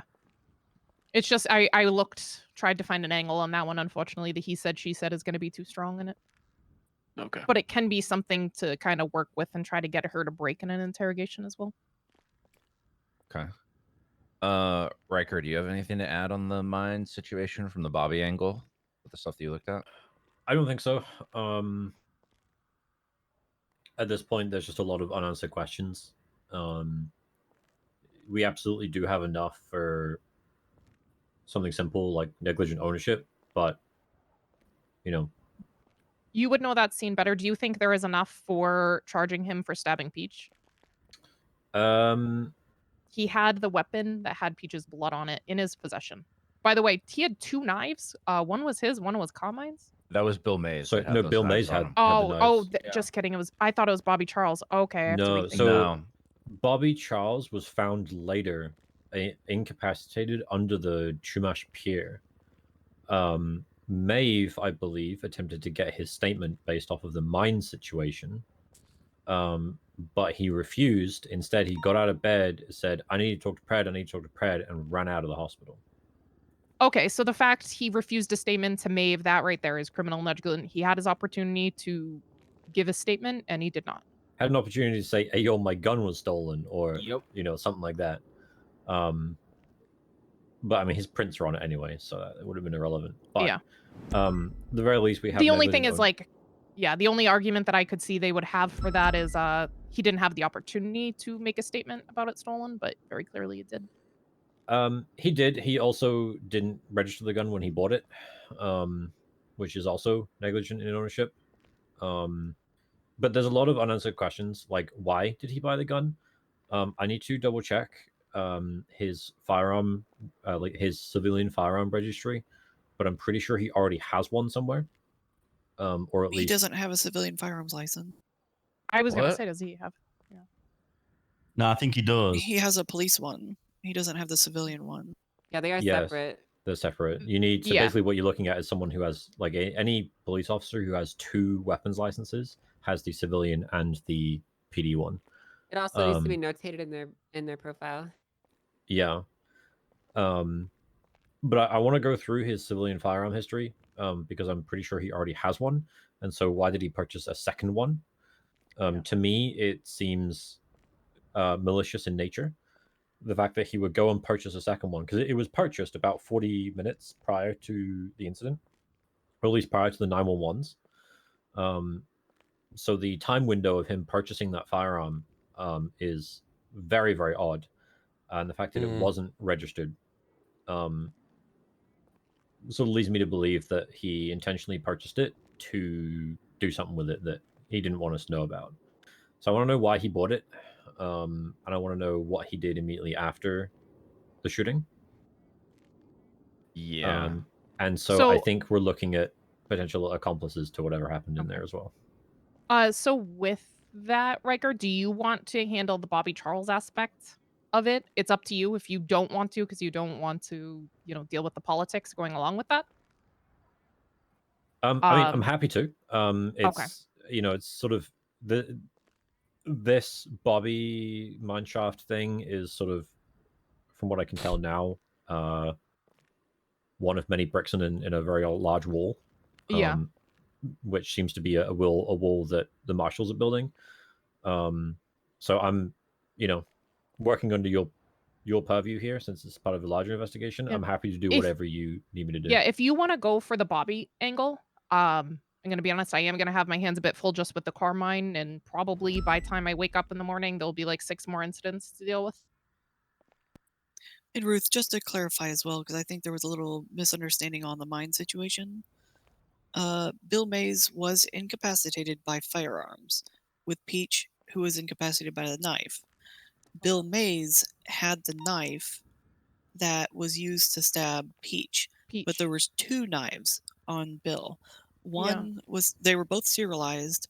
One returned to Bill, and the other returned to Carmine. And the casings that were found on scene that shot Mays came back to that firearm, right?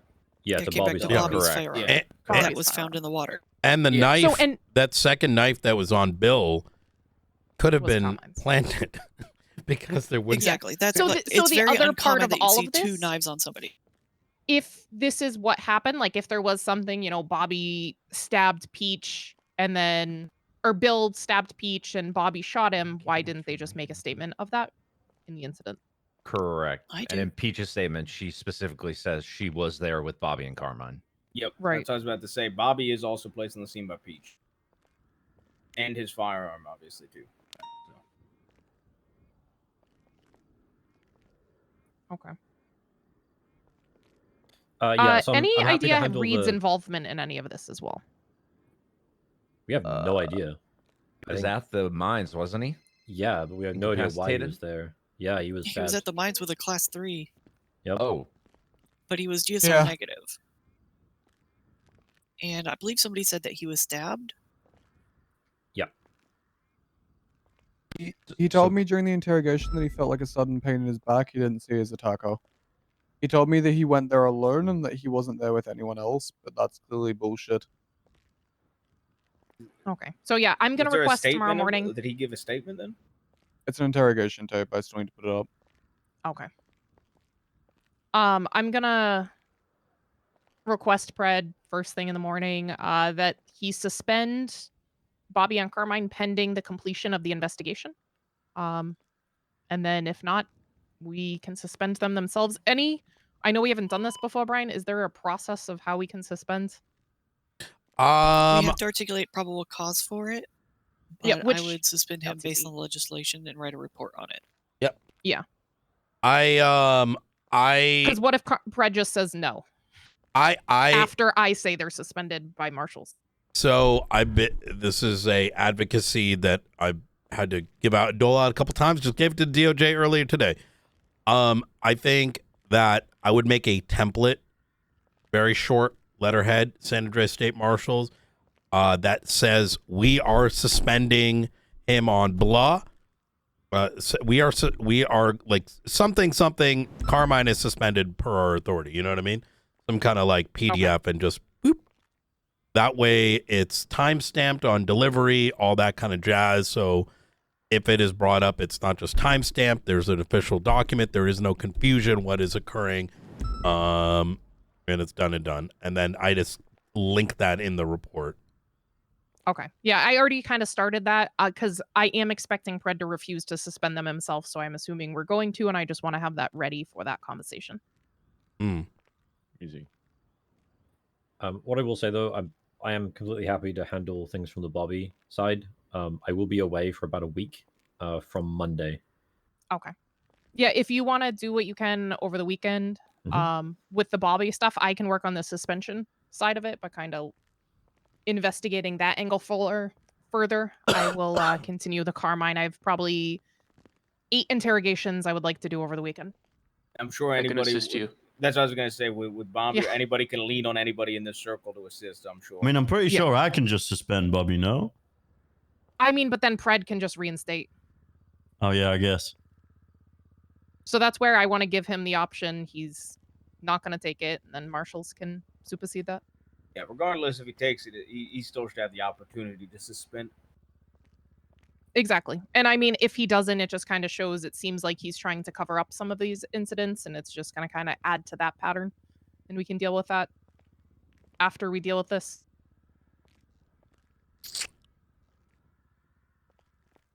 The fuck is going on, man? Yeah, I will be very available, very much shift 1 for the next 4 days, so I'm going to be cooking on this. Well, I'll be available at any point when I'm around. Perfect. Awesome. Thank you, Habla. I can't do shift 1, but Thank you. I can continue things into shift 2 for you. Okay. And shift 3. I would prefer not shift 1, but I will alarm clock it as best I can, at least starting Yeah, if Monday. there's something I gotta wake up for, I'll Yeah, do it. I do feel like we're starting to get a good handle of marshals in shift 1 that will hopefully take some of the load off and things not carrying into shift 2 as much when chaos erupts. Thank God. I think Victor and who's that other guy that starts? We got a couple people getting onboarded that are gonna be got 1 to onboarded 2. today. I feel really bad for Victor Jankowski. He's been trying to get a hold of me for like 2 weeks, and every time I'm like, I can't talk right now. I'm busy. I can't talk right now. I'm busy. I don't know He's if good. I don't know if he's shift 1 though. I don't know if he is. No, I think he's more he's shift 4 2 and yeah. Yeah, 4 p.m. onward. So that's kind of like, tail end of shift 1 into shift 2. So he's going to be able to straddle information. Raptor is prime shift 1 and a little bit of shift 3. So Good. and then so should be good. Junior Huntley tried to apply today. I told him to go fuck himself. Junior Huntley applied That's to be a appropriate. marshal? Apply for Yeah. what? He said, "What? Why not? What do you mean? Why not?" And I'm like, "Well, you're a fucking rat bastard that interfered with a state level investigation leading alongside Miller to cause the archivist to lose his fucking mind. And then subsequently, when it came down to accountability, instead of, facing the accusations coming your way, you fucking got in a fucking boat and dipped." I'm like, suck my dick, bro. But I hear the LSPD's hiring, so They might be interested. it might be. He fits the qualifications. I think he was probably calling tongue in cheek. He did say he wanted to try some new things, but I don't know.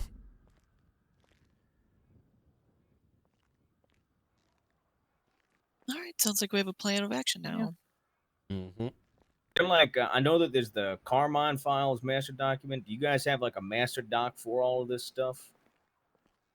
Or is it the Carmine files? So I'm working off of the Carmine Actionable, where I pulled out all the documentation that Hobbler's been recording, just pulling out the information that has the evidence to support it.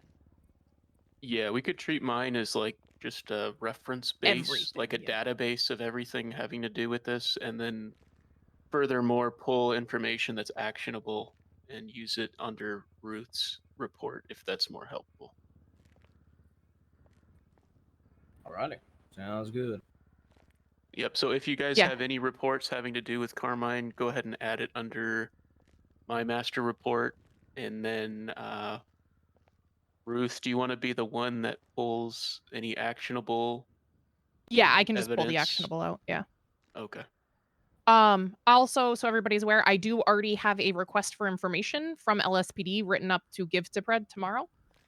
It's pretty much, I'm going to ask what investigation has been going on about these different incidents, and requiring them to give a detailed update on all of this stuff that's been ongoing and what they're doing. I expect, as every time I ask Pred for a statement, he's going to tell me to go fuck myself.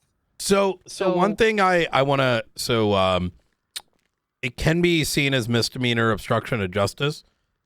If you feel it applies, do not hesitate to press charges on him. Okay. I know there's just so much shit in the pipeline that, we're still got to discuss some other toolings that we may need. Quite frankly, if he's not willing to give a statement, over something like this, let's consider just suspending his ass too. So, okay. If you want to play stupid games, win stupid prizes, I don't really give a shit. Because I wrote this up. I know you talked about those writ of man, whatever the fuck it's called. For I don't really know what that is. No. For that, it's not needed. Like that would be if I just it's kind of wrote up, court-ordered we're to do it, requesting but- this information. And this is like their opportunity as PD High Command to hand over the information. Mhm. Just so it's in writing and I can hand it to him. And he's gonna, rip it up in my face. Maybe I'll be pleasantly surprised and he'll actually comply.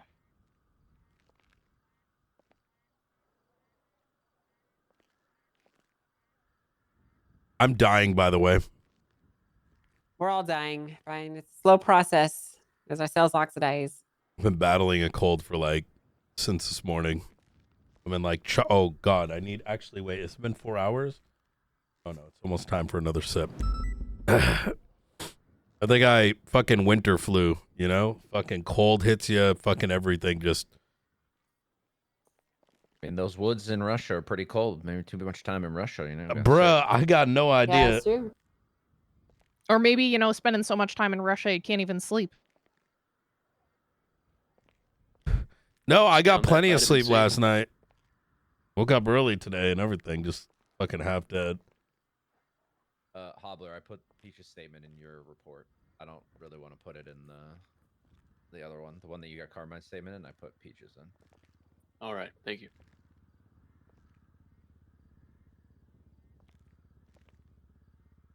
All right, I think that's where we're at. If you guys have any questions, anything more you want to know more, just let us know. Will do. I appreciate you getting us all together to go over this. Yeah, I mean, it's something that affects anybody in law enforcement, so Absolutely. High Command should be aware. Thank you. All right, team. Well, I guess we'll get out of your hair then. All right. Hey, appreciate you guys. Of course. Yeah, you too. Frost? Good to see you guys. Nice to see you. I think he's Frost. still Thanks doing a for, scav run. Oh, is he coming doing a by. scav run? No, I was selling the proceedings of my scav run. I had already completed it. Oh, good shit. All right. Got it. Yeah, All right, well, you take care, everyone. Have a good one. Ruth, have you installed Tarkov yet? Take care, Springfield. I have it. CPU fan, I need one of those. Thanks, guys. I made it off of what's that first one that you need to do? The tutorial? Ground Zero? I failed the fucking tutorial, but then I did. Wait, how? Wait, Ground Springfield Zero. did too. I ran out of ammo and I couldn't find more ammo. Couldn't find more ammo. The best part about that tutorial now is you just fucking grab whatever you can. Yeah, you grab it out of the, all the containers, Yeah, apparently my pistol ran out of ammo, and apparently, Pistol in the tutorial. Aldo told me a while back there was like a SMG I could have had with ammo, but I didn't see it, and What are we talking? Respectfully, ain't nobody Oh, got time for that. Tarkov? it just didn't go well. But I did eventually make it out of Ground Zero. Ooh, thank you See, we for ever letting me talk know about about the exfil last night, Springfield. Oh, of course. You saw it ready for you? I did, yeah. Wondering what that was about. Oh, yes, it was for the director, so he could have an easy way out. I knew where he was going.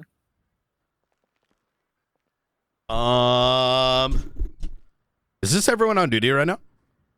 All those outside on the phone, I think. Okay, easy. Yes. Well, there's going to be a command meeting that is going to be taking place shortly. But if there's anything you guys want to bring up in advance of that, I don't know if Mr. I don't know if what's his name? Fucking Luca's gonna make it. He hasn't responded yet, but Kovacic, yeah. I don't think he's responded yet, which is fine. Yeah, he didn't respond to the one the other day either. Yeah, I don't know if he's an email guy. He's around pretty consistently. I think he's usually comes around like another hour or so, which is fine. We can have this in advance of that. Let me see if Dawn can make it through. But while we're kind of waiting, Nakota, Hobbler, McAllister, anything you guys want to bring up while we're all kind of here? Or anything you need from us? I just want to know, what happened yesterday?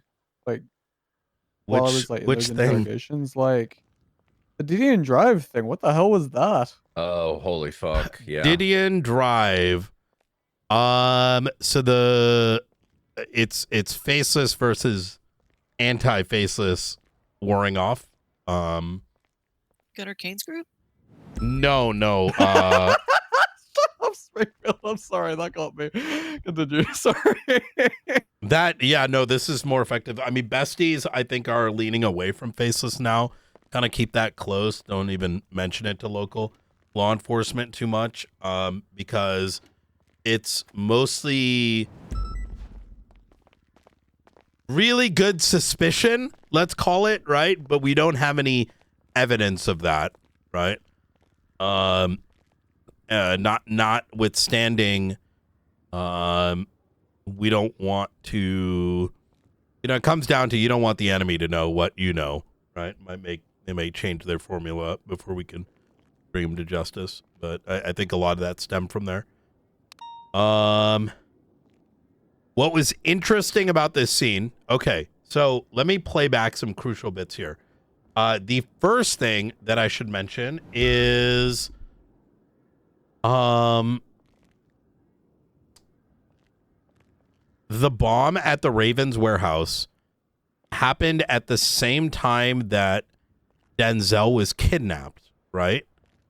Well, the individuals I saw firing down at the Ravens building were wearing all white. The individuals from yesterday that were shooting at the Ravens, who turned out to be the besties, were wearing the same shit, all white.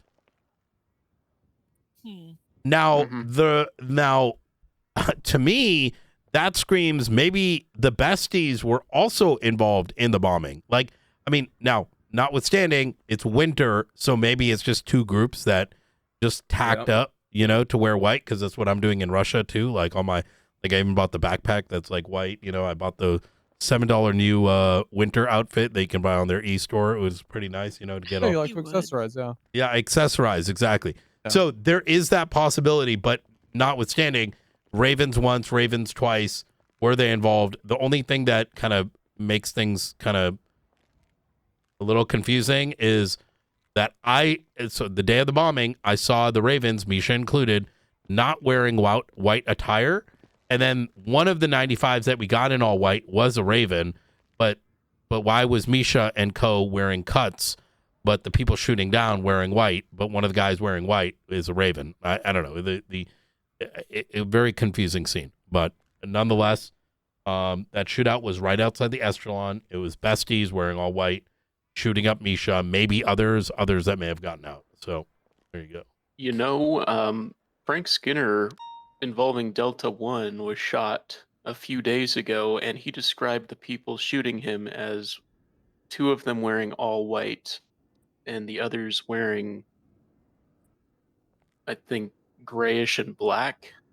It's in report 37700. Really? Yes. There's a full, I got him to explain a lot during that interview, but he was really kind of delirious and paranoid at the same time. But the full interview is all in there. It was under Luca's report. So the white dress might just be not an intentional distraction, but just might be a distraction since, as mentioned, it might just be accessorization. But yeah, so I do have further information on that one, actually. So the besties used white garments when they attacked Manor during the little gang war tiff the other day. I saw it on La Puerta Freeway when they're shooting down at them. So yeah, I think it is more or less just the winter accessory thing. I did run the ballistics and whatnot behind the whole Ravens warehouse thing. It does genuinely appear to just be New Babylon versus Ravens. They were using guns specific to New Babylon, and there were a bunch of New Babylonian splatters of blood up on the freeway. It appears that they were attacking from above, and the Ravens got behind them, and then they both fled when what happened. I don't want to throw everything into disarray, Brian, but I don't know if you remember, but during Scruffy's interrogation, he said the people that rolled up on them during that gun deal were in all white. Yeah, that was kind of the first thing that me and Dakota realized was like the all white at that fucking situation with Ravens. I remember I said to Dakota, I was like, didn't something with all white happen before? I don't know why that's sticking out to me. And he mentioned the Scruffy shit. Yeah, and as I said when I got my subpoena back, Scruffy was in contact with Forehead before that gun deal. Another Yeah. interesting bit that stood out was it was called out on radio that Michael Manx was wearing like a Charlie mask. I haven't seen the photo myself, but that's the way that it was described. What that means, God fucking knows. But all white with a Charlie-ish mask. I do just want to make sure when people say Charlie-ish mask as well, we need to try to get pictures because we have very few pictures of Charlie, and to be able to get him as enemy of the state, I need a lot more concrete stuff with photos. So please try to don't just say Charlie-ish mask and assume people are going to know. If you have the opportunity, get as many photos as you can. There should have been, that was explicitly asked. So if they're not in the report, the arresting officer should have copies. I believe the Chronicle also has some really good photos of Charlie. True. Yeah, I've looked at some of those. The hard part is going to be like if we're going to use it as evidence, like it's a lot cleaner if it's our evidence versus like this person took a picture. We can't confirm when or where.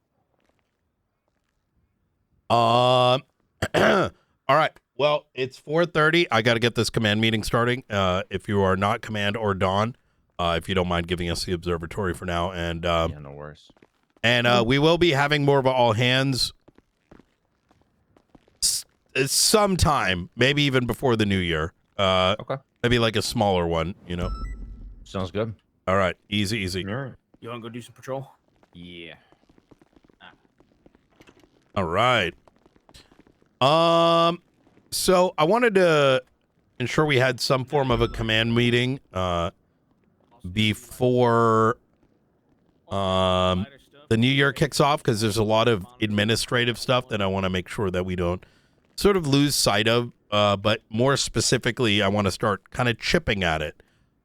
There's a number of topics that I'm going to be bringing up.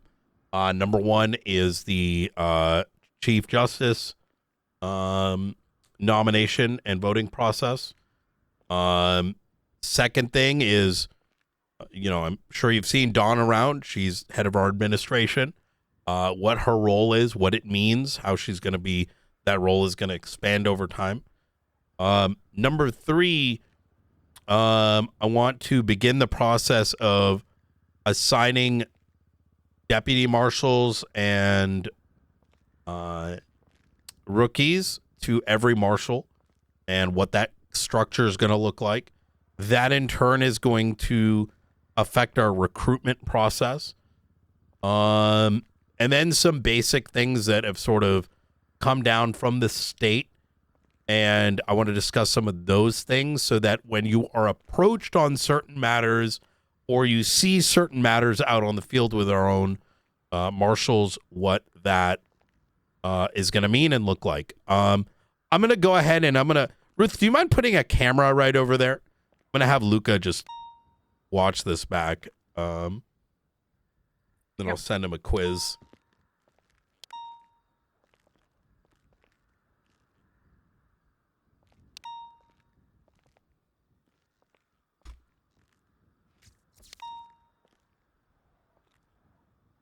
All right, I got the recording on here. All right. I'm gonna put it on this lamp right here. Ooh, perfect.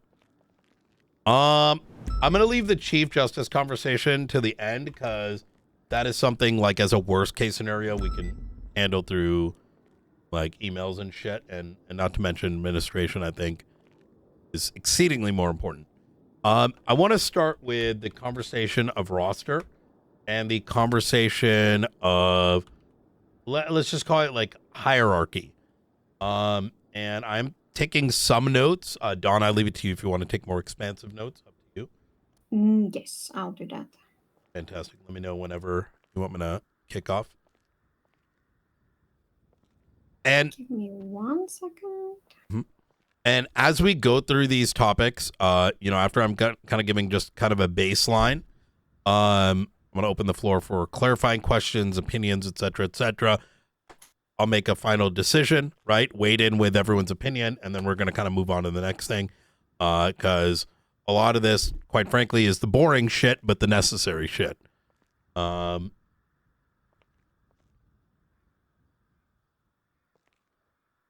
Okay, all good. Okay, fantastic. So let's start with roster and hierarchy. Let me start with the philosophical. What is chain of command? What does it mean? Blah, blah, blah. Just quite point blankly, I think the command structures of old, spanning the past 25 years, I don't like it. I think it's foolish. It goes against everything that I've been taught, in mall school. And I have, in 4K, seen over multiple iterations, the negative side effects that are expected of such structures kind of presenting itself. What do I mean, like hierarchies of old? What it means is, you have a chief or you have a sheriff, and then you have undersheriff, and they hold all the power, and then they pick some number of high command, and the ranks are getting thrown out. It don't work. It may make sense at some level to folks under the notion of, well, not every sergeant can be around, or not every lieutenant can be around. I don't buy into that shit. Our structure, including as we expand, the means by which we're going to do it is every marshal is my command. It is a flat structure. Only until we expand and have a need would there be another rank that may manifest itself. The rank of marshal is a responsibility and will include, when it comes to day-to-day operations, 2 hats. The first is chain of command on a daily basis, right? And this is very equivocal to what is in BCSO and LSPD, which is if any marshal sees someone of a lower rank doing something that they should not be doing, like Hobbler starts taking a fucking shit in the middle of the lobby, right? It is kind of incumbent, responsible that you see that, you say, yo, Hobbler, fucking pull your pants out, wipe that shit, right? That's the typical, right? Or, I don't know, McAllister starts pitting a vehicle at 180 miles an hour, fleeing from, 1 minute into a chase, right? The basic responsibilities. I don't think we got to dive too much into that. But there's the second hat, and it's more of a apprentice system, you could call it. Or you can think of it like from a white collar management styles, is that that marshals will act effectively as managers for deputies and rookies under their direct purview. What does this mean? Springfield, Ruth, and Blunt, as well as Kovacic. Y'all, I want you to, based on when you're around, let me know whom you can reasonably take under your structure, right? That might mean, Ruth, you take like Aldo, this, then the third. Blunt, that might mean you take Rooker, this, then the third. Springfield, you take who you want. What this allows is that these individuals are your direct resources. They are the folks that are going to learn from you.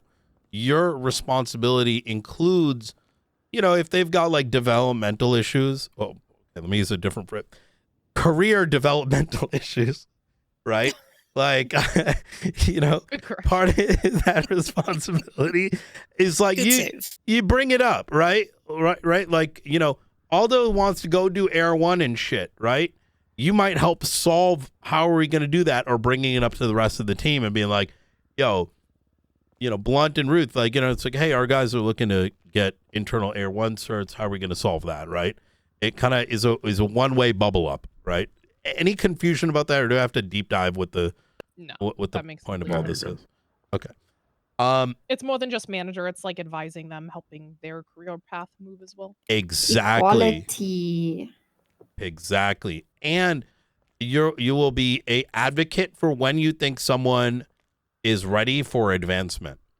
Now, the advancement is currently is kind of being held back a little bit because there are some things that we still got to accomplish, like the patrol cert and maybe some other like standards that I think we want to collectively agree on. And what is the bare minimum someone should know before advancing to the next rank? And I think that minimum standard is needed because there have been some questions about certain peoples and their ranks. And truth be told, some of that it has just been, a consequence of we had to put this department together just out of thin air, right?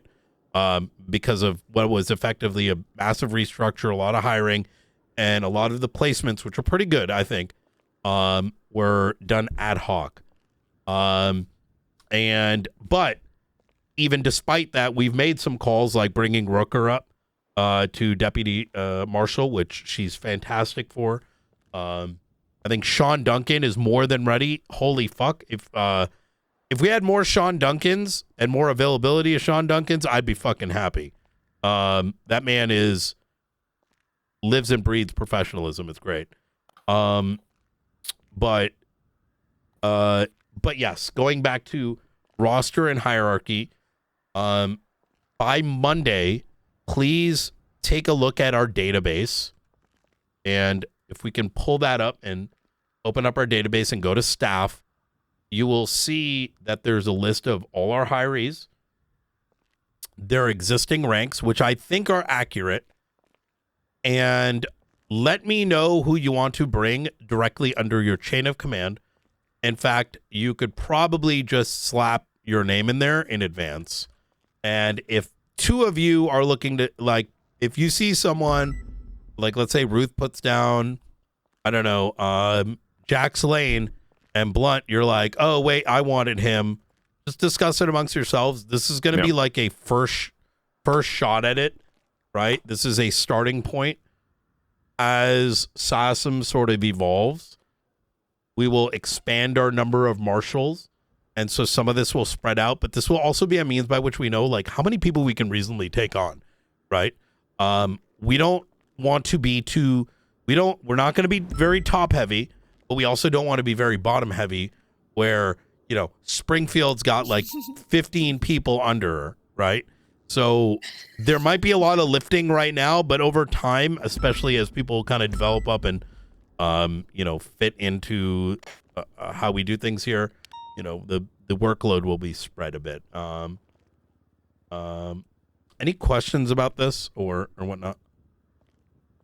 Question, is that like assigning like FTO sort of deal? I would say it's more like assigning a manager or a manager. Okay. Yeah, making sure they have a command person that's like. Oh, okay. overseeing Who them. they can go to. Okay. Yeah.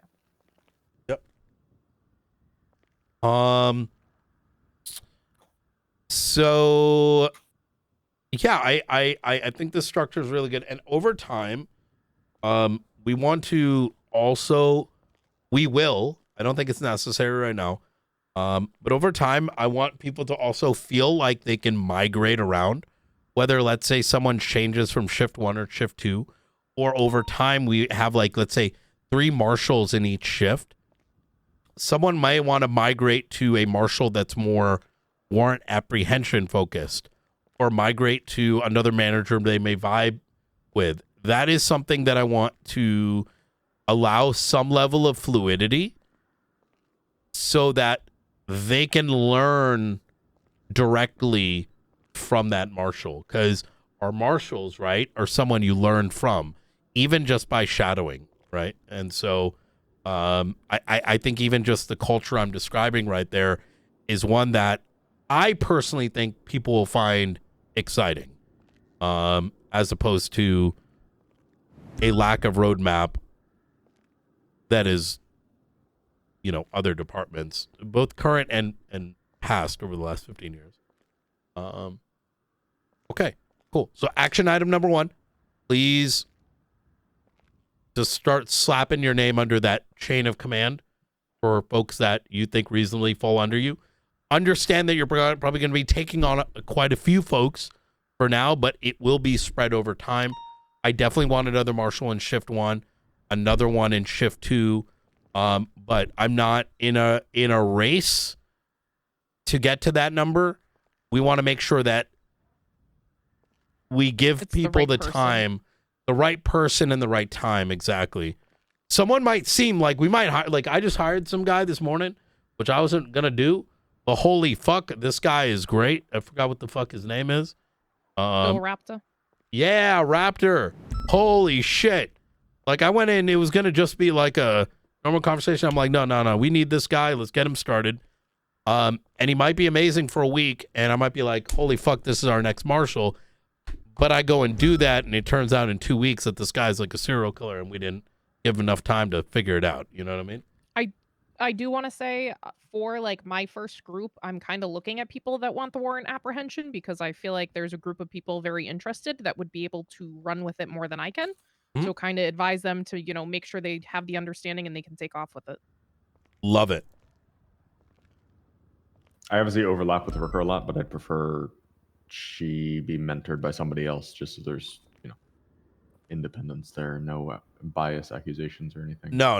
Is she Listen, we don't have to worry about that. Is she ever what? Sorry? Shift 1. Only on the weekends. Actually, that is. I wouldn't worry about that, Blunt. Don't worry about the, you know, biasness and stuff. That's not, I'm not concerned Yeah, I with think it. it'd be good, you know, we've been working Oh, together wait, for a long time. I think Luca. it'd be good for her to get a different... Maybe yeah, Luca. would be good. Yeah, there we go. Or Brooke. Yeah, either way. Well, Brooke is shift 1, Rooker's shift 2, right? We should. Yeah, that's true. We want to make sure that the pairings are at least very. I know, like Springfield's the only been reason around. I was even going to entertain that is if she was shift 1 on the weekends, that perfectly lines up. But if she's more shift 2, and I think Lucas sees her a lot more frequently too. Absolutely. Are there any potential promotions to full marshal soon? Like anybody from the patrol-oriented That side of is things? going to be like our next meeting. So for now, I want to with this band is, but like this action is, I want to see where we are with things, and then open that up. But I would say not yet, because I do. It was more so if we're going to be choosing who we want to put under us, then if we have a near future promotion looking, being able to be like, oh well, this, you know, what kind of people would These they people be are looking gonna, for under them? I wouldn't worry too much about that because, like, so I'll give you an example of how I imagine this playing out is, there's a bunch of other things that we have on our priority list, including but not limited to getting the military training out, the patrol cert thing out, and things have been going pretty fine right now, but Luca's on his way. Oh, perfect. Has Peter's been? Have you had that conversation? I have not had that conversation yet. Jesus. So Peters, I think needs more time as a deputy marshal. He's fantastic. He's great on so many aspects. But with marshals being leaders and commanders, I don't know if he's ready for that. And I think that's a conversation I want to have with him one-on-one. He just, transparently, he's been around less frequently. And it could be a mix of things, right? But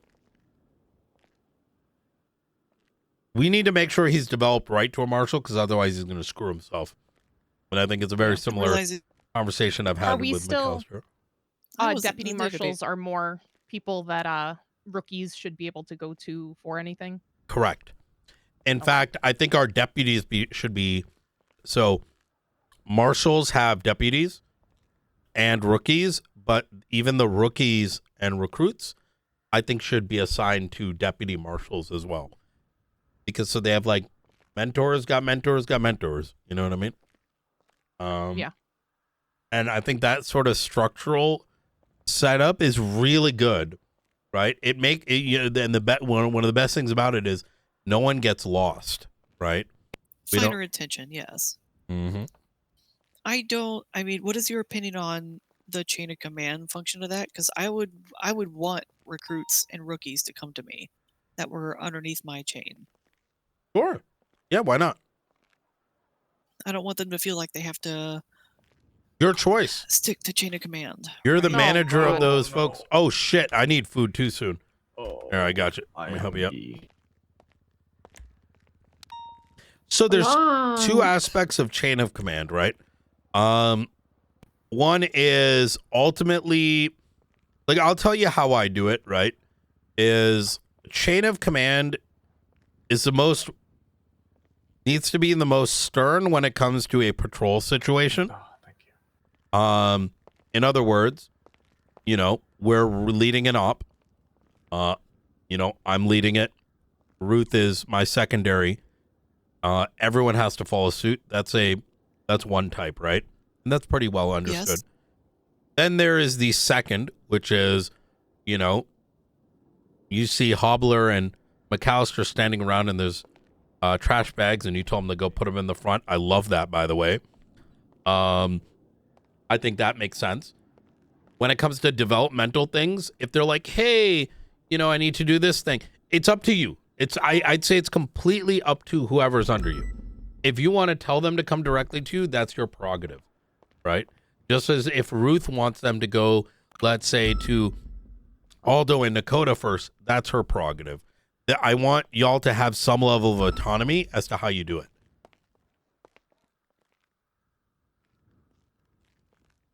In fact, like, I'm even going to give another example why this is valuable is you may have a very specific way by how you go about writing subpoenas, and those under you learn a certain way. And maybe in future, one of them or two of them might end up under Ruth in future. And Ruth has a slightly different way of approaching these problems, and now they're learning a different pattern. I think these are... That's a good problem to have. It's a good problem to have, exactly. So...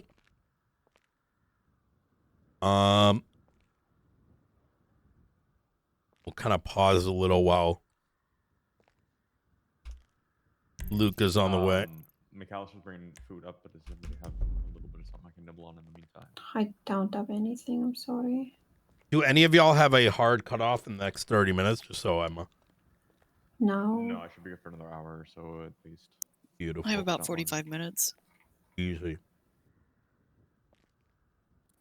Ruth, what engine were you getting again? I have no idea. Okay. Oh, I don't know what McQuillan would know. Kian knows. Yeah, that's true. I was checking with Kian, but McAllister said there was an engine that was like half off, so I wanted to see if we should grab it or not. I'm sure we could allocate it somewhere.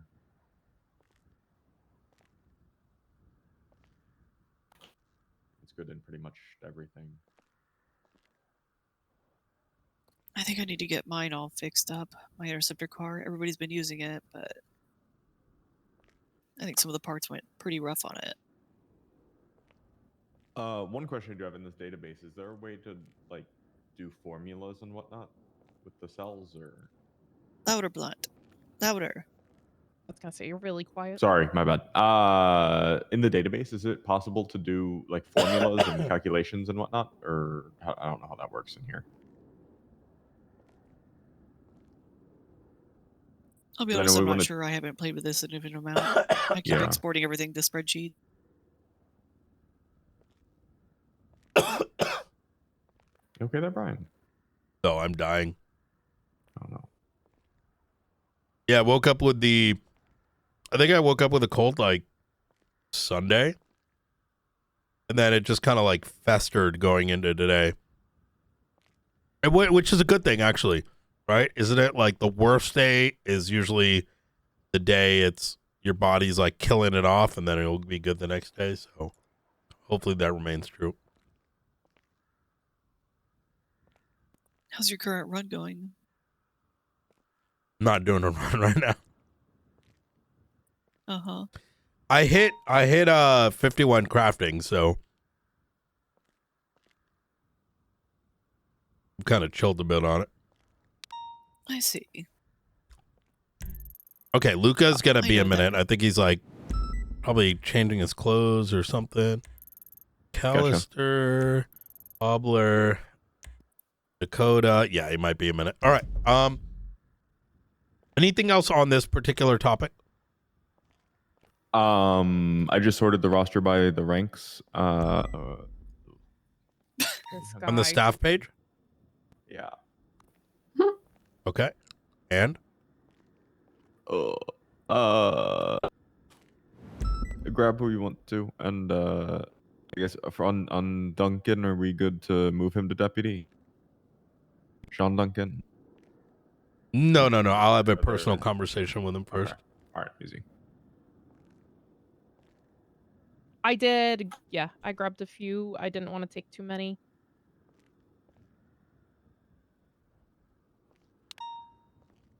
This is good. Who Oh, all did you grab? 'Cause I only see Natasha's Elbow. coming back in January. Actually, I'm going to put a notes section here. Let's go through everybody, actually. Okay. I think this will be I just healthy. realized I was not on this list, and so I just had to add myself. Ooh, good. Yeah, there might be some people Does it, missing. like- Wait, where are Maybe you? I'll reload. Okay, I reloaded. No, Yeah, I I'm was gonna say, pretty I sure. added you, Jessica. I'm pretty so- sure that I put your state ID in at some point, so you should have Oh, I been see there. it now. It You're wasn't in there there for a twice minute. now. Now Yeah. you're in there twice. Now I'm in there twice. That's on me. I swear I just did a search on it and it didn't find me. Yeah, I had added you just now. So I won't touch it. You can fix it. We Otherwise, have I'll to break it. add Bull Raptor as well now. Ooh, perfect. I had added him, but I don't think I did it right because I think more than one person maybe was touching it at the same time. It should work. Yeah, I added it and I put my name next to him, and then it's not there anymore. I think it's one of those things where it's like, you have to refresh or something. yeah, multiple people, it looks like, can't edit it at the same time, so we got to be careful about that, I guess.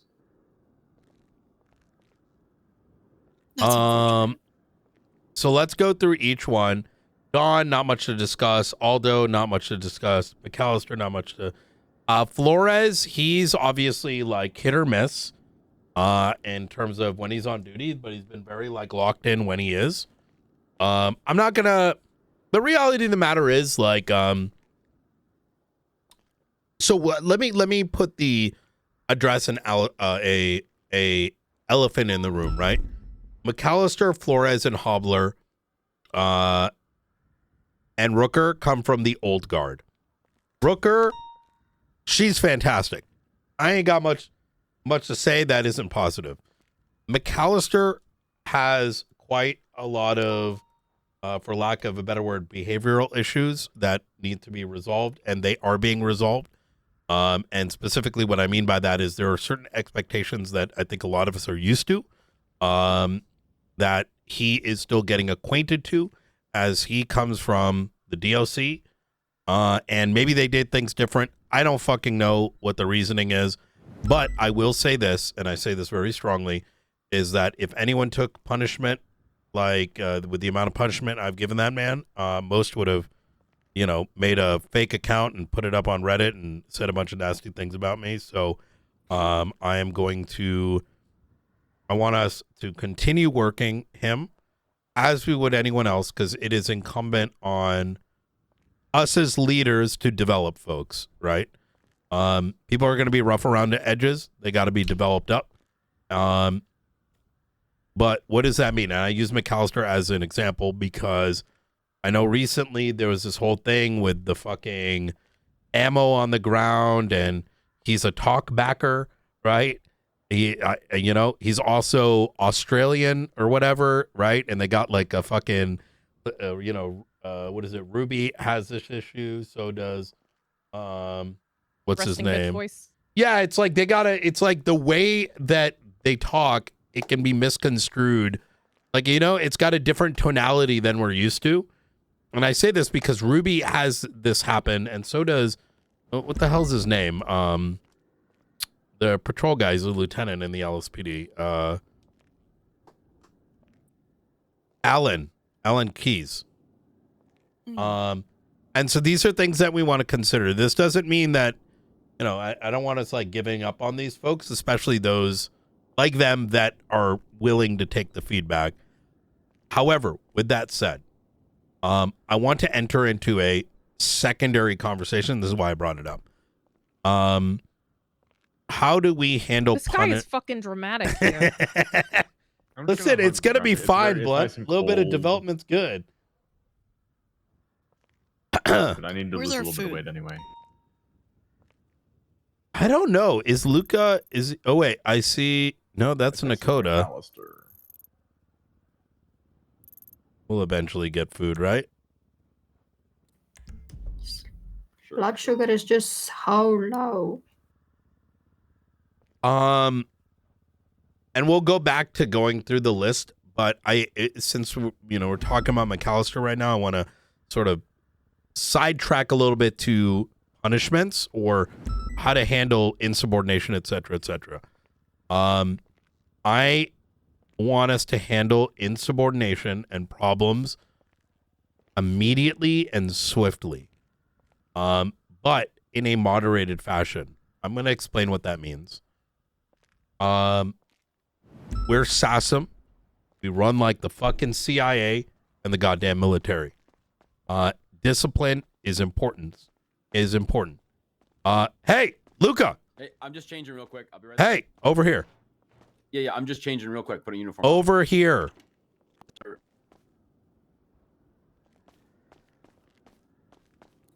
Go Do you run a have lap. food? Go run a lap. Yes, sir. I'm kidding. Come back. All right. See? Do you have You food? see what Luca did? That's He listened. exactly. You guys say that to your other marshals below you. Yes, sir, and they do it. This is why Luca's a fucking all-star right there. Luca, you're good. Sorry, I had to use you for example. It's okay. Do you have any food on I just didn't think the first have time I food, didn't think Luca? you heard. Luca, food. I don't have. No. I don't have any on me at all. No. Oh, I'm okay. Like I'm not. Yeah. Oops, sorry. All right. I didn't think you heard me the first time, Brian. That's No, why I said yeah. it again. I was like, I'm changing. Who was supposed to be bringing food? McAllister. McAllister? He's at the tuner shop. Fantastic. Great priorities. All right. Do not hesitate to get people to start running laps, doing push-ups. Now, that's not going to be everyone's vibe, right? And that's okay. I'm not saying make them do it. I'm saying know that you can do it, right? If you have your own methodologies, perfectly fine. However, if someone is being insubordinate, using the example of McAllister and the fucking ammo shit, whatever that was, don't hesitate that if they're being insubordinate, talking back, especially in a serious situation where y'all are in the middle of some shit, don't have time to deal with that. Y'all their fucking boss, right? Suspend them for an hour of desk duty, right? If it becomes more of a serious situation, right? Do 4 hours, right?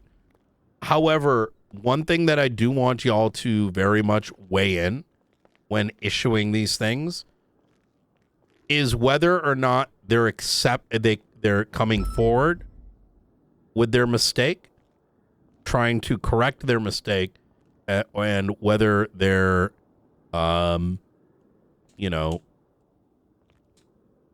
if they feel like they're trying to do some bullshit where they didn't do anything wrong or lying to you, that's when you go in with the big punishment. Be a little forgiving if they come forward with stuff, right? If it gets bad enough, just suspend their ass 24 hours, 72, depending on the severity of it. Like someone fucking allegedly might have blasted someone, fucking pull their make them go through retraining. We aren't going to run no pussies in SASM, but we have to be ready to also be prepared to be ready to suspend when needed. You feel me? Because, and I'll kind of explain the why and why I'm saying all this, is even from the onset when I first became command, like 20 years ago or whenever the hell it was, and I looked at what we had, what was our strike sheet, which was like the old DAP system. There was 15 people in 2.5 years that were ever DAP'd. The problem with not punishing swiftly and early is that people don't get used to that being normalized, right? And the consequence of it is those problems end up building up, where now we're left with the only option of effectively firing the individual or giving them a more bigger punishment. And that individual is now going to feel targeted, as opposed to us getting them to change rapidly and quicker.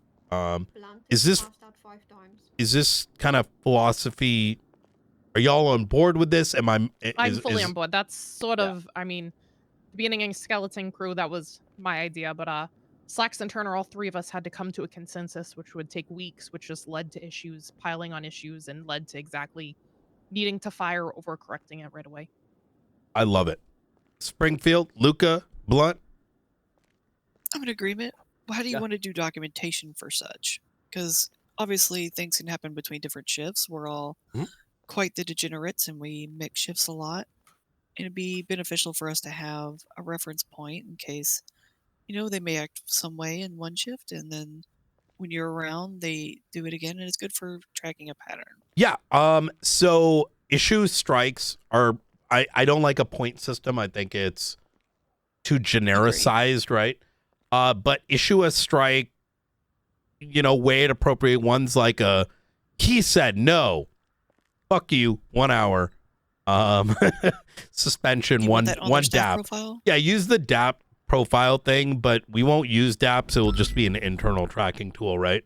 Sort of historicity. And with that, you can attach an incident, like if you write it up. Otherwise, it's just there. So do we want our own sort of report category? I think that's a good idea. Okay. I think that's a really good idea. And I'd say one thing that we should make note of this is, like, what was I going to say? I want you to, if it is under another manager, let's just call it a manager, under another marshal or whatever. Like, let's say Ruth has somebody under her, let's say Aldo, and let's say Aldo, you're on duty there, Springfield, and Aldo's giving you lip about some shit, and it's entering into insubordination, and you feel like you need to issue a punishment. Do not hesitate to do it. But it will be incumbent that you pass that information on to Ruth and have an in-person conversation. Once again, comes back to development, right? Because one thing we need to be open and transparent amongst each other, and that's one thing to ensure we don't ever get into a game where like Blunt's protecting his guys and Ruth is protecting hers and Springfield, and like, you know, I take a week off and I come back and it's like, yeah, exactly. Yes, we're not going to get into like a Ruth versus Ruby situation, right? So yeah, I like that. And obviously back each other at the end of the day. Look, this is a more privileged position than being a deputy or an officer. And if we have anyone in the department that gets emotional over punishments, then they're not a good fit to begin with, right? Because we issue the biggest punishments to people outside of this department. We need to be prepared internally for it. Okay, cool. Any questions about this topic? I'm gonna kind of shotgun some of these, but I'll give it a minute here. Anything you want to bring up? Look up part of what you missed. Just go into the database when you get a chance and like kind of start claiming. We're drafting everybody, yeah, so try to get your much. draft picks in quick. I added Bull Raptor to the staff. Ooh, Do I just add myself as chain of command for somebody? Yeah, just pop your name in there, chain. Yeah, exactly. Give it a refresh real quick. All right, so there is a new category called marshal or discipline marshal discipline, something like that. I'm just gonna attach it to the full marshal rank. Could we call it that rank can see it? Marshal command reports, just so it's like consistent, I guess, just in case we need it for something else as well. And I'm sorry, where's the draft thing you guys were just talking about? Or Go to our database. Oh, I got you. And the staff profile. Which also you need to fix your name in the database. Unless Brian, that's something you can do. Well, He Brian, should do be I able write to do it. internal communications. Hello. Oh, God. Hello. That's so Is this pointless. Oh my Yeah, God! stop please, dying, please, Blunt. please. Look at all this blood. Oh, I need food too. Should make him run a lap blunt for how long it took him. Hey, Harold, look, no, clean to be this fair, blood, please. I blame you for specifically this. told Blunt that we were busy. This is a fucking call this Marshall, stuck. Chris. Or You McAllister. don't bring me back a damn food. Oh, no. My car was on function. I physically could not get here. That sounds like excuses. No, Hobbler broke my tires. Where did Harold go? I don't know. I don't know where the drinks went, actually. I feel like I had a drink. Oh, there is a new newspaper out. It's on the front porch if anyone wants it. Does anyone else need food? I could Brian use some. said Oh, yes, I could do. use Yeah. one. Honestly, just throw the rest of it in the fridge. Yeah. Yeah, no, you guys just go and get your own food. Oh, excuse Yeah. me. And then can you clean up this blood for us real quick? Yeah, no, I got you. You doing okay, Blunt? There we go. Oh yes. There we go. Blood my sugar going up, up, up. I've never had a sushi roll taste this good. This is the best sushi I've ever had in my life. Very concerned that you're bleeding so much. This is some type of other diabetes. Dear God, he passed out a lot. We'll take care of that afterwards, McAllister. But it's fine. Oh, yeah, no. Let me just, oh, there we are. Okay, cool. Oh, You guys have fun. beautiful. Thank you. Yep.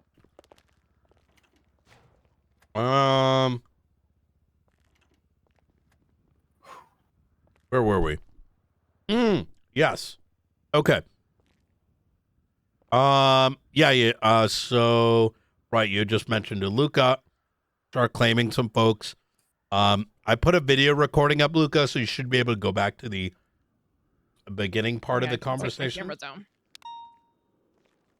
and just kind of recap. We mostly spoke about, what the claiming means and how to develop folks and all that that sort of jazz. You've been assigned Rooker. Congratulations. The TLDR is they've been working together so long, it makes more sense for you to overseer. Yeah. But please do go back and watch some of the recording because we go into some fine details on some There things. he is. I'm claiming a bunch of people. They're mine now. Nothing you can do about it. Did he only bring food and no drink? He did not give me any drinks. Wait, I didn't even get any food. It's in the fridge. They're in the fridge. Yeah. But there's no Oh, drinks. okay. Delta 1 entering Los Santos waters. All right, let's do this before you get called into Delta 1. He's gonna have to wait. Chain of command. He's under me. So next up, okay, so we touched on punishments, right? Yeah, do not hesitate to get people to do little things like you said to, hey, clean up this place. You're here. You should know better.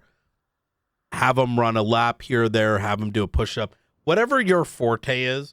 And I say this more in that it's a cultural change because the best way that I can explain this, I wouldn't say a cultural change as much as a maintaining a cultural standard, because the truth of the matter is that other departments, while they have no direct influence on us, they do have an external influence on us where some of the things and behaviors that they may have may imprint an expectation onto our own marshals.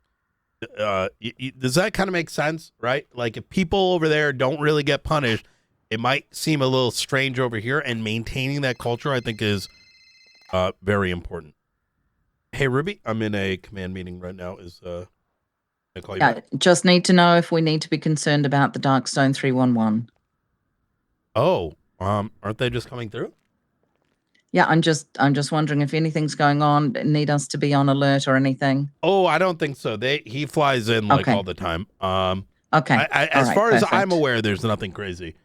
But Okay, hopefully perfect. he Thank doesn't you. show up and it's like, you know. Okay. All right, thanks. hell Just wanted breaks to check. loose. Appreciate you. Appreciate you. You take Bye. care.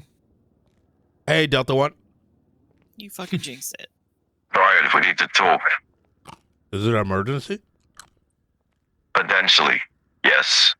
I have a fucking I'll command even take meeting 5 today, minutes. Delta One. Okay. Jesus fucking Christ. I'll be in 5 minutes. Literally. I'm gonna make you fucking run a lab, bitch. Oh. All right. We'll let you in the door. Wait, are Hey, you phone, I'll be outside? there. All right. Negative, I'll be there in 30 seconds. All right. See you in a bit. He's gonna be running a lap when it comes through. But yeah, I agree. I would love to establish a culture of cleanliness in our buildings.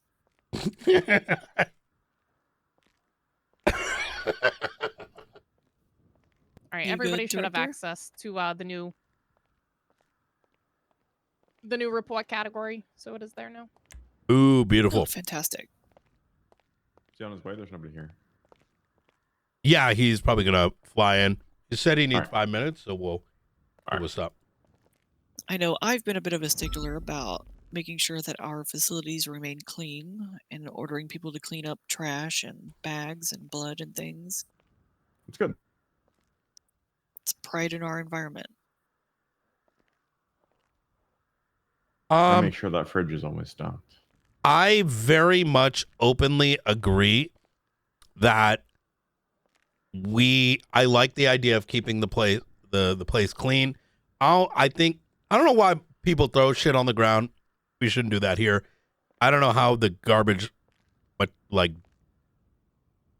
comes out of nowhere, but yeah, I like the idea of keeping the place cleanly.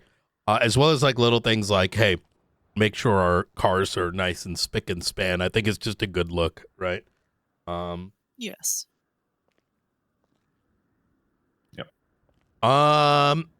Let's give it a second for Delta One to show up. Blunt, do you mind walking Mint, seeing what's up? Did he schedule this meeting? I was No, gonna say, don't you only have like 20 minutes or so left? this sounds like he said it was an emergency, or it might be. So he said 5 minutes. We'll dear. give him the 5, and then Just keep an eye on the window there for when he shows Yeah, up. I can push it.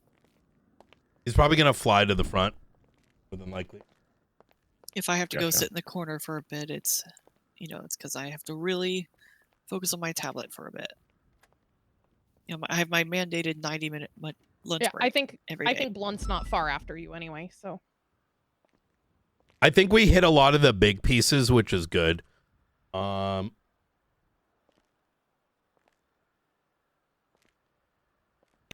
it's 5. Blunt's calling me. Yes, Mike. Do we usually let him in here with weapons, or do we take them? So you can walk right Director? in. It's fine. He He can walk come in in with those weapons. Yeah, yeah. Okay. I think we outgunned him quite a bit.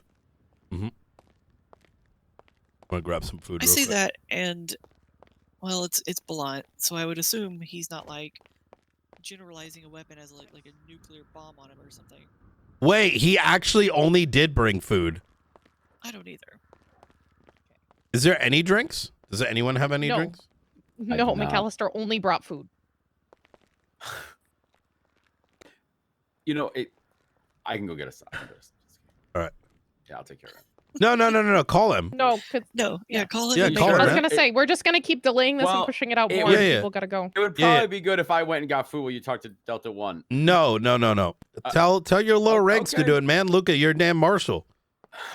Yeah, you tell him to come through and wipe your ass. He's gonna do so. Maybe he still has the drinks on him and he just forgot. Yep, very true. I can't imagine. Yo, I can't imagine somebody only getting food.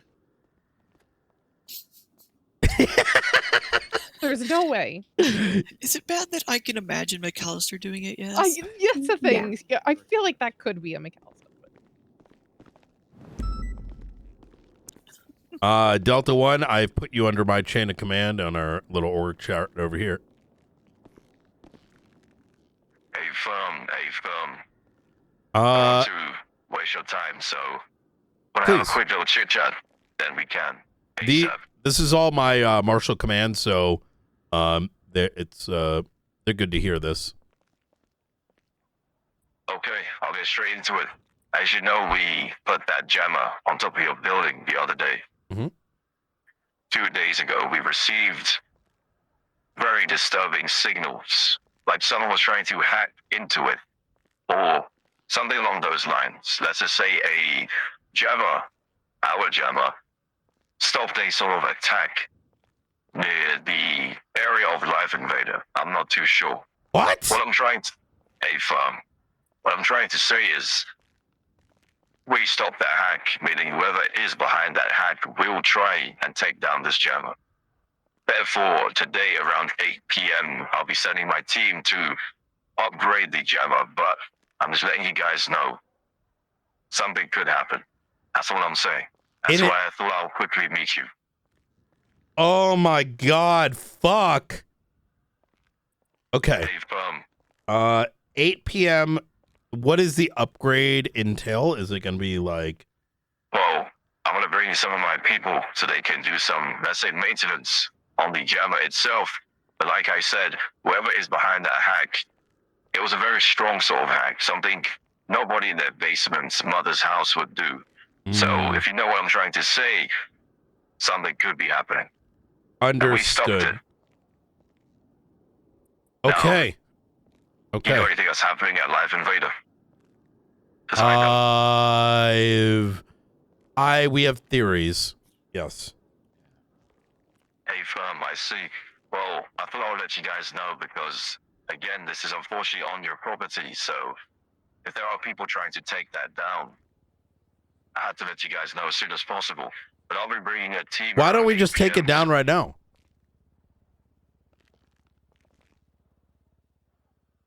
Like, I mean, the fuck is it even doing for us? And let's just take it down till we get the upgraded one. Sure, I mean, that's what you want to do. We can. Yeah, I mean, if we take it down, well, so let me ask a clarifying question. This is going to sound really stupid, but what has it done so far? Well, I'm sure it stopped your archivist attacks at this location, correct or negative? Not really. Interesting. Instead, Interesting. PD bot got hacked and then might have worked with the PD to blow up Davis. I don't really know what's going on with the archivist. I'm going to be honest. Sorry, you mentioned PD bot. What exactly is that? Sorry. A PD bot is a robotic. Who could explain this? PD bot is something gump. hired by Chief of Police Kyle Pred that thinks it's a human, but it's a bot and it's a piece of equipment. And probably So it needs to be acts like a terminated. police officer, but it's really just a metal machine. Whoa. Sorry, I have the flu right now, so my brain is completely cooked. We cannot take it down.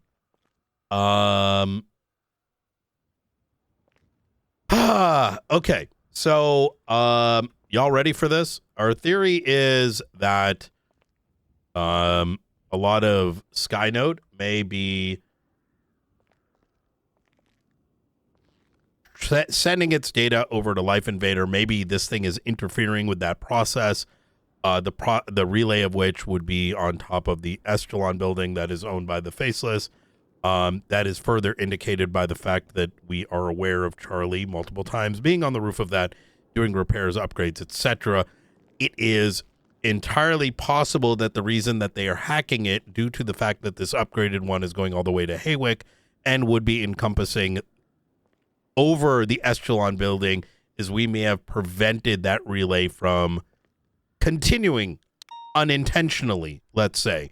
So that would actually make sense as to why they were, I'm presumably, kicking into this so that their data could continue making its way to Life Invader, thus making it reasonable as to why you believe there could be an attack on the thing today.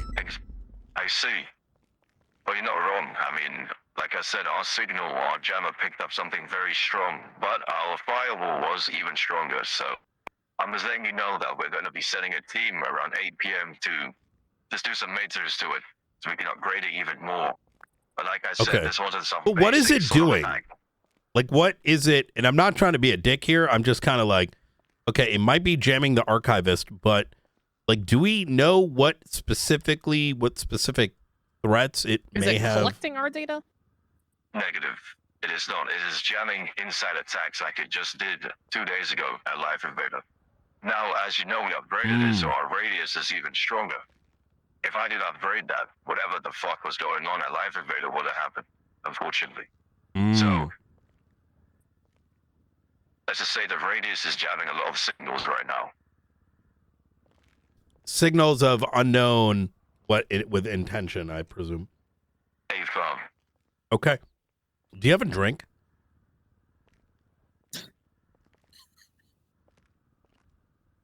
Negative. Have we called McAllister yet? I text him. Give him a call, please.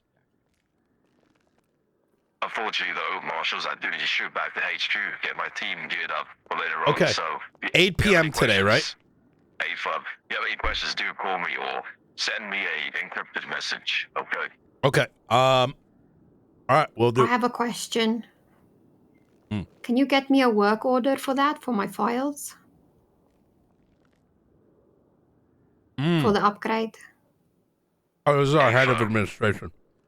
Yes. Absolutely. Thank you. Paperwork is very important.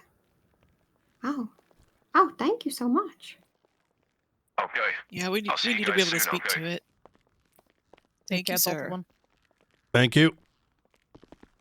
Oh, somebody's gonna let me. Delta One, we got to plan that training. Fucking winter break's been a little tough, so I'm aiming for like maybe Tuesday this upcoming week over state waters. I'll be there. Okay. Hell yeah. Hey, fun. I'll see you soon. Talk to you soon. Goodbye.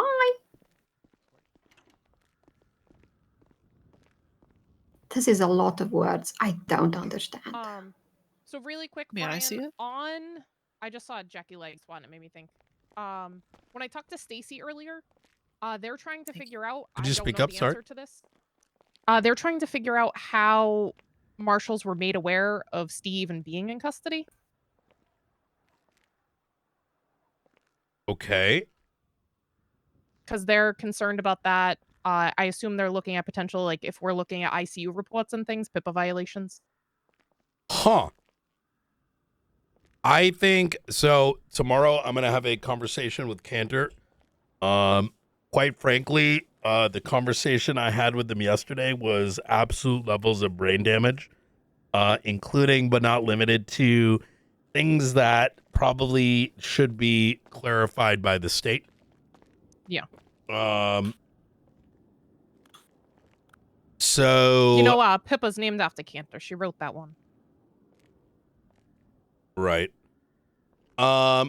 So yesterday evening we attempted to apprehend Steve by putting him into police custody. They tried to prevent us from doing it. It turned into an entire shit show until Cantor showed up.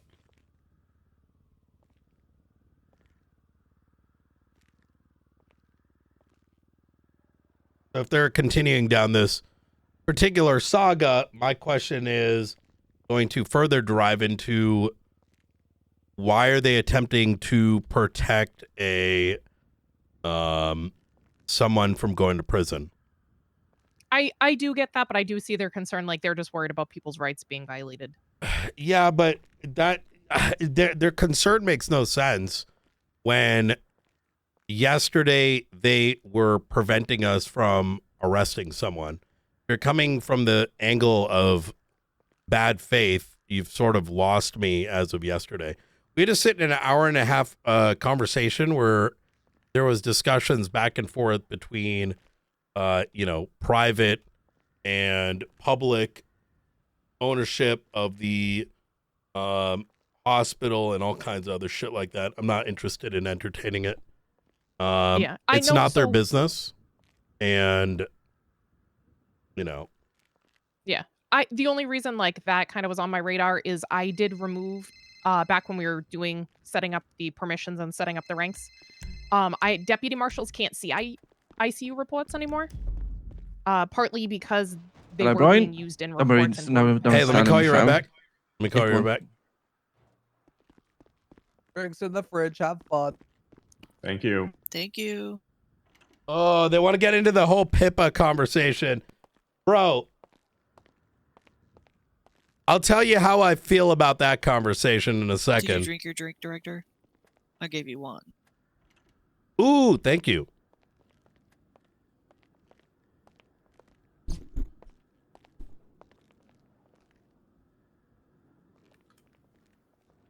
Awesome, thank you. Maybe. Maybe not.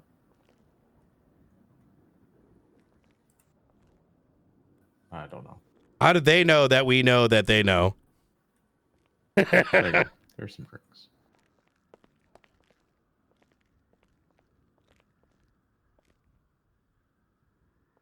All right. What's the next topic? Because I know Springfield's got places to be.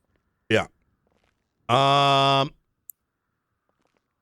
Yeah, so I'm gonna kind of put it like this. As far as the conversation around the hospital is concerned, I'm gonna have a very direct conversation with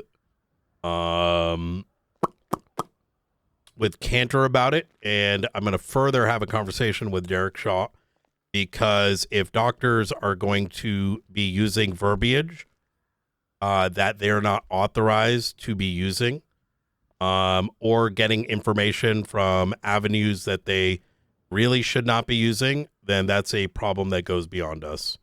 So that's kind of where things are right now, because yesterday's conversation boiled down to discussions about green grass, which I am not entertaining.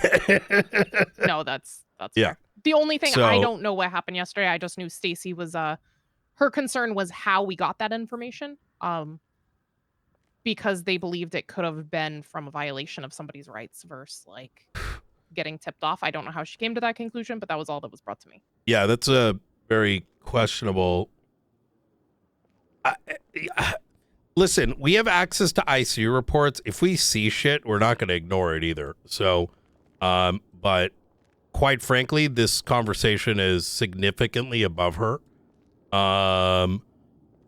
And Yeah, we have access to those reports. In order to review these things, but according to Pippa, we just can't discuss those reports. Exactly. It's not even discussed in the legislation. It says we can't even like use that information in any way, shape, or form. Right. Oh, we can. Yeah. There is a Yeah. method of releasing. We just submit a request. We for have to go release, through and they that just method. release Yeah, it to us. Yeah, We so- just have to ask for it. So how do I put this? These two individuals don't really have much of a leg to stand on when they quite literally were preventing us from putting someone into detainment. If they have concerns over Marshall seeing the titles of reports and whether or not that's the equivalence of looking into a report, that's a entirely broader conversation. And one that cannot be easily entertained in San Andreas. So we'll leave it at that. There is a much higher conversation taking place, and we are going to touch on those topics in a second. So, yeah. Anyways. Oh my God. All right. What's that? Yeah. I think you assume it's understand what probably I'm towed a saying. bike. Yeah, I know. There was a PD bike parked out back. I'm assuming is what they're talking about.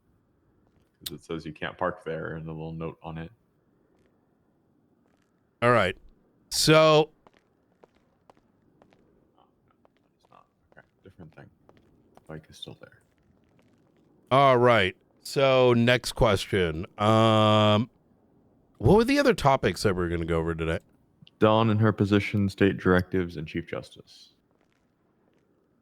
That's me. Oh, yes. Sorry, what was it? Dawn in her position, state Oh, directives, yes. And then the Chief Justice. Okay. So I have given Dawn the full authority to hire as she sees fit. Her role is going to be expanded out over time, depending on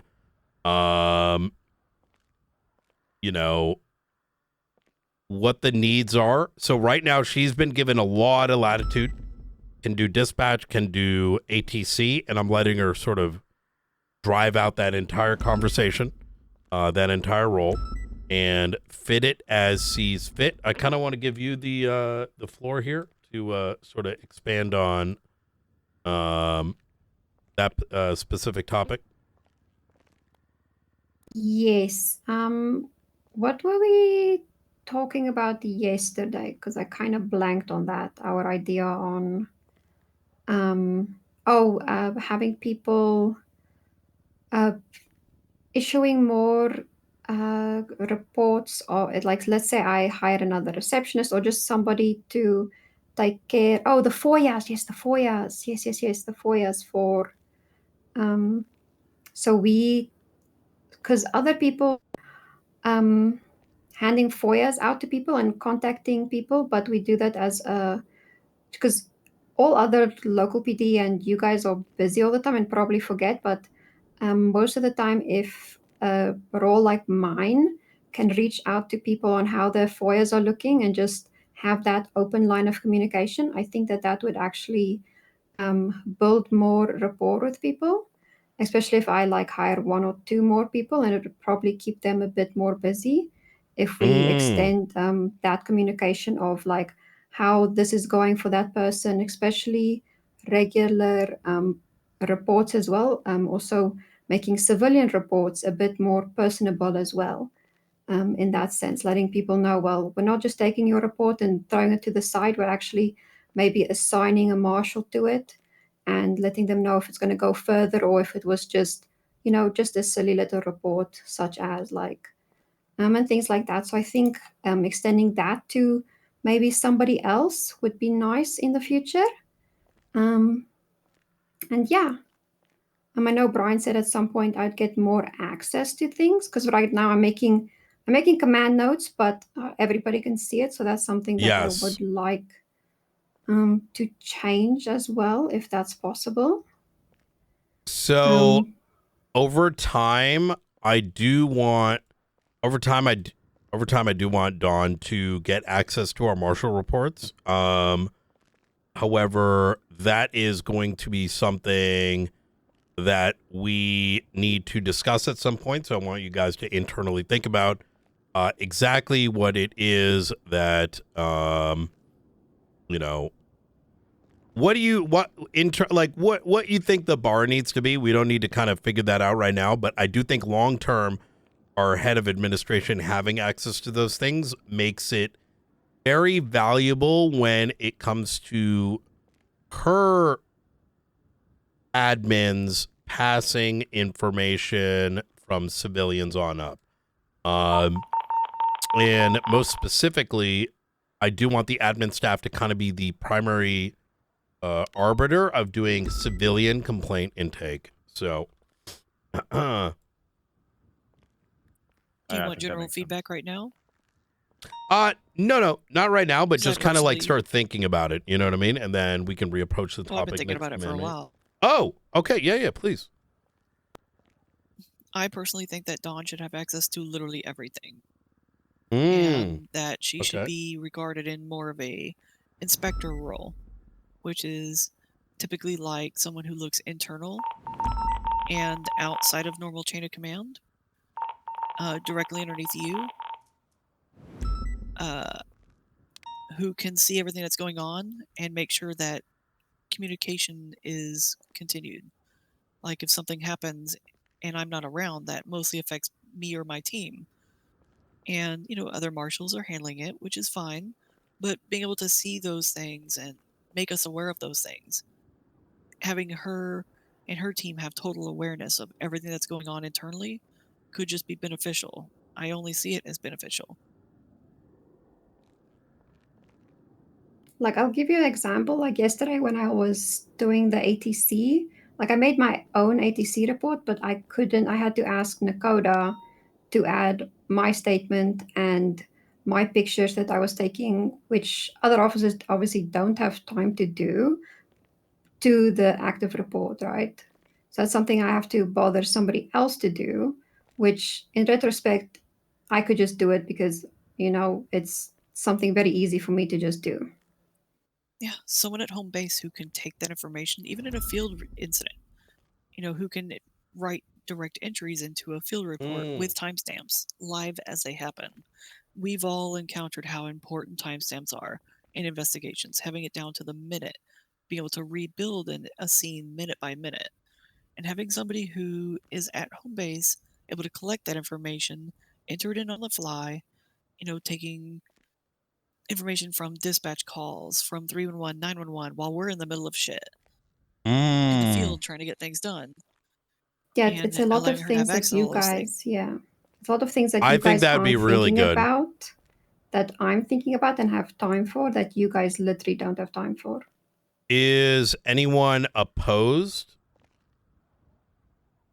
I have no issue. So I think more so than just the position. Like if somebody were to replace Dawn, I'd want to have a reanalysis as to the extent of who that person is and what extent they're going to have access to. Like Dawn, I have no problem. Through the period that you've worked so far, you've shown that you're trustworthy and that what you do have access to, you're going to keep confidential. I have no problem expanding that access. But if Don were to retire and somebody were to come fill those shoes, I don't necessarily know I'd be comfortable giving them the same level of access that I'm comfortable giving Don. You know what I mean? So. And Dawn is going to need to build out her team, though. I mean, not her whole team shouldn't have total access to everything, but I would trust her to be able to delegate out certain roles for things, even if we have our own internal dispatch system.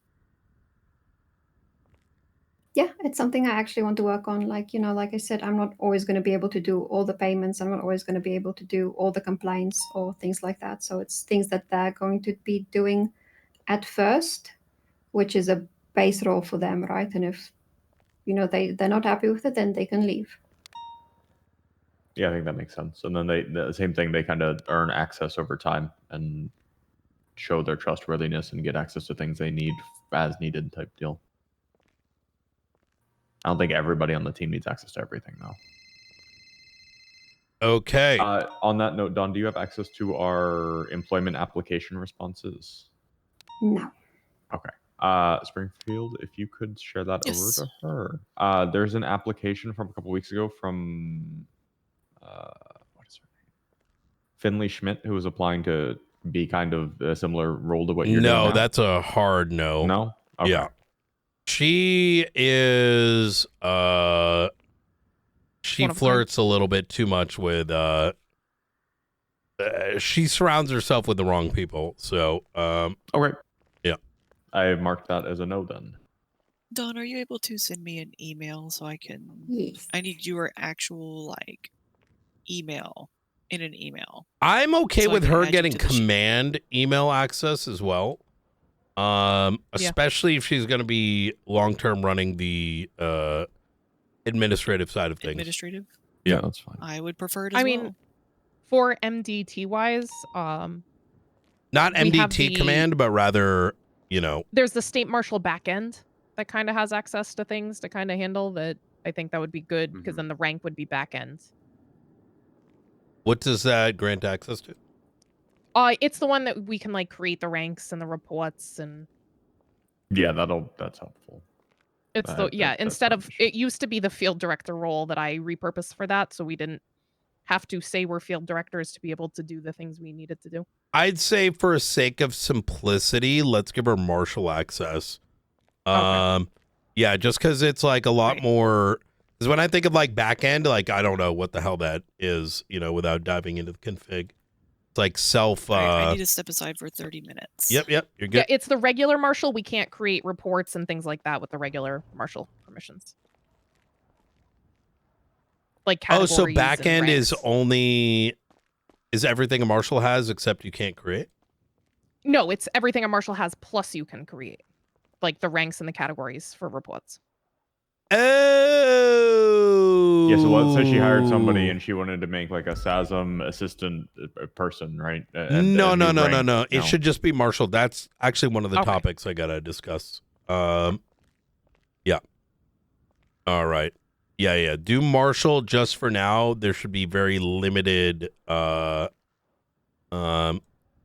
gonna crack some bottles in a bit. All right, and y'all probably gonna get a little drunk because we're gonna be talking about some weird shit. I only got like 11 minutes. Okay, so let's start talking about some weird shit. All right.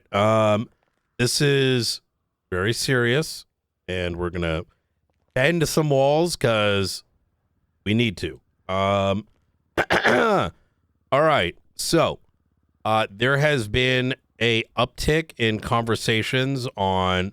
This is kind of why I'm skipping this whole conversation that was happening earlier about the hospital stuff.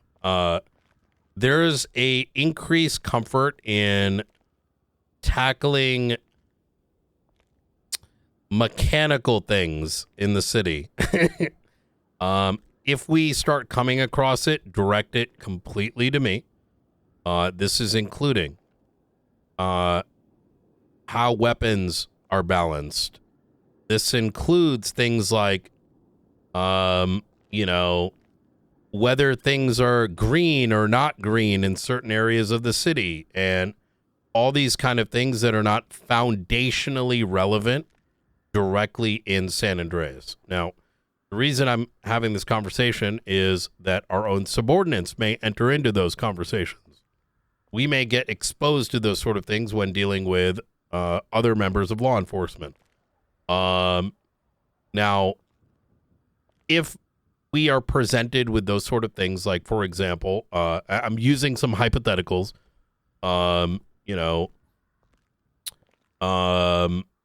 hey man, this particular engine is so fucking fast compared to this other thing. These are things that we can discuss out of band and directed through me, and I will bring it to the proper channels to get clarity. Once those clarities are made, I will provide the guidance when necessary. I think pushing up against the wall is becoming rather common. Am I sort of making sense here? What I mean by that? Yeah. And it's too normal. It's way too normalized. We're not going to engage in it. And if, let's say, in the event it starts to do so, or you feel that way, that's where I come in, right? And then the appropriate entities within the state that need to be consulted will be consulted, so that there is some semblance of, we're not in the damn Truman Show, right? Now,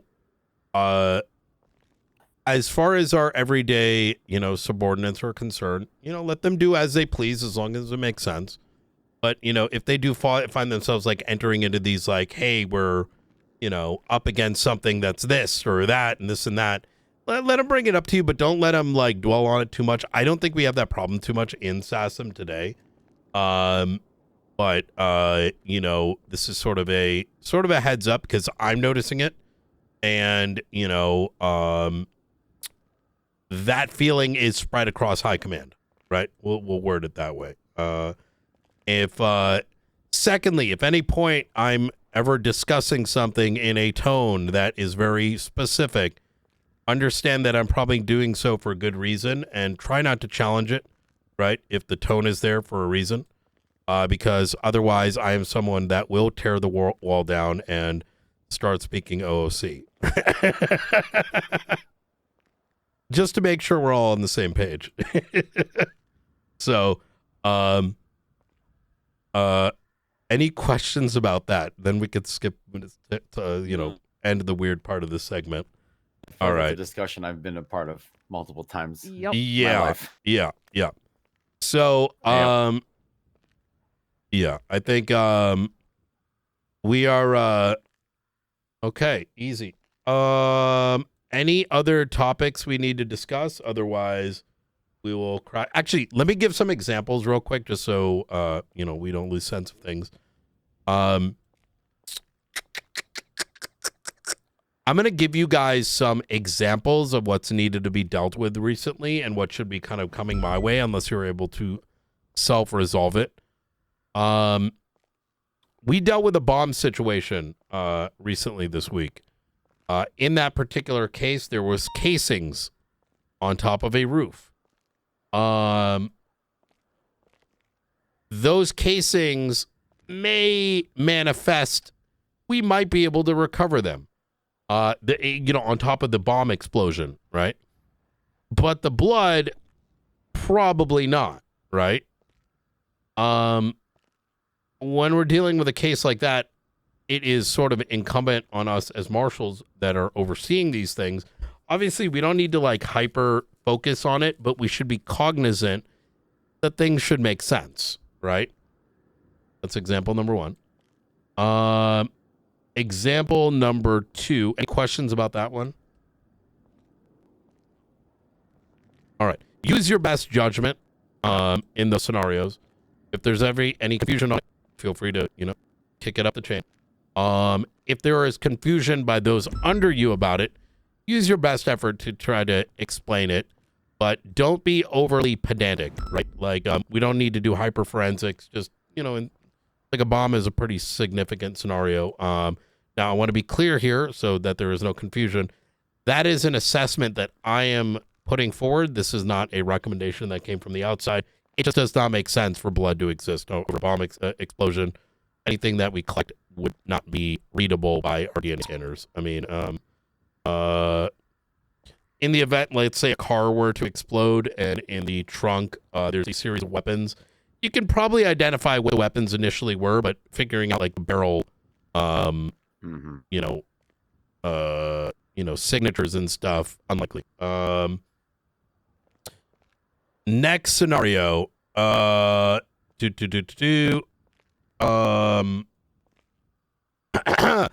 unfortunate conversation that occurred at the hospital, whether it's private, whether it's public, very similar to. Oh shit! I think my brain is exploding. 1 second. Chat, is it better? So that's an argument for over a year. Yeah, I mean that's an argument that needs to be handled very differently than it was. Yes. If there is no deed available on a tablet, right? And someone is claiming ownership to something, it needs to go through the proper avenues to get confirmation. People cannot just make that stuff up. That is... I understand where some people may believe that their things are coming through legacy. That is something that they themselves can find an avenue by which to resolve. But if those sort of high-level governmental deeds come into question, do not hesitate bringing it my way, and I will get clarity to it, right? Right. I mean, is there clarity on that one specifically? Which specific one? The hospital.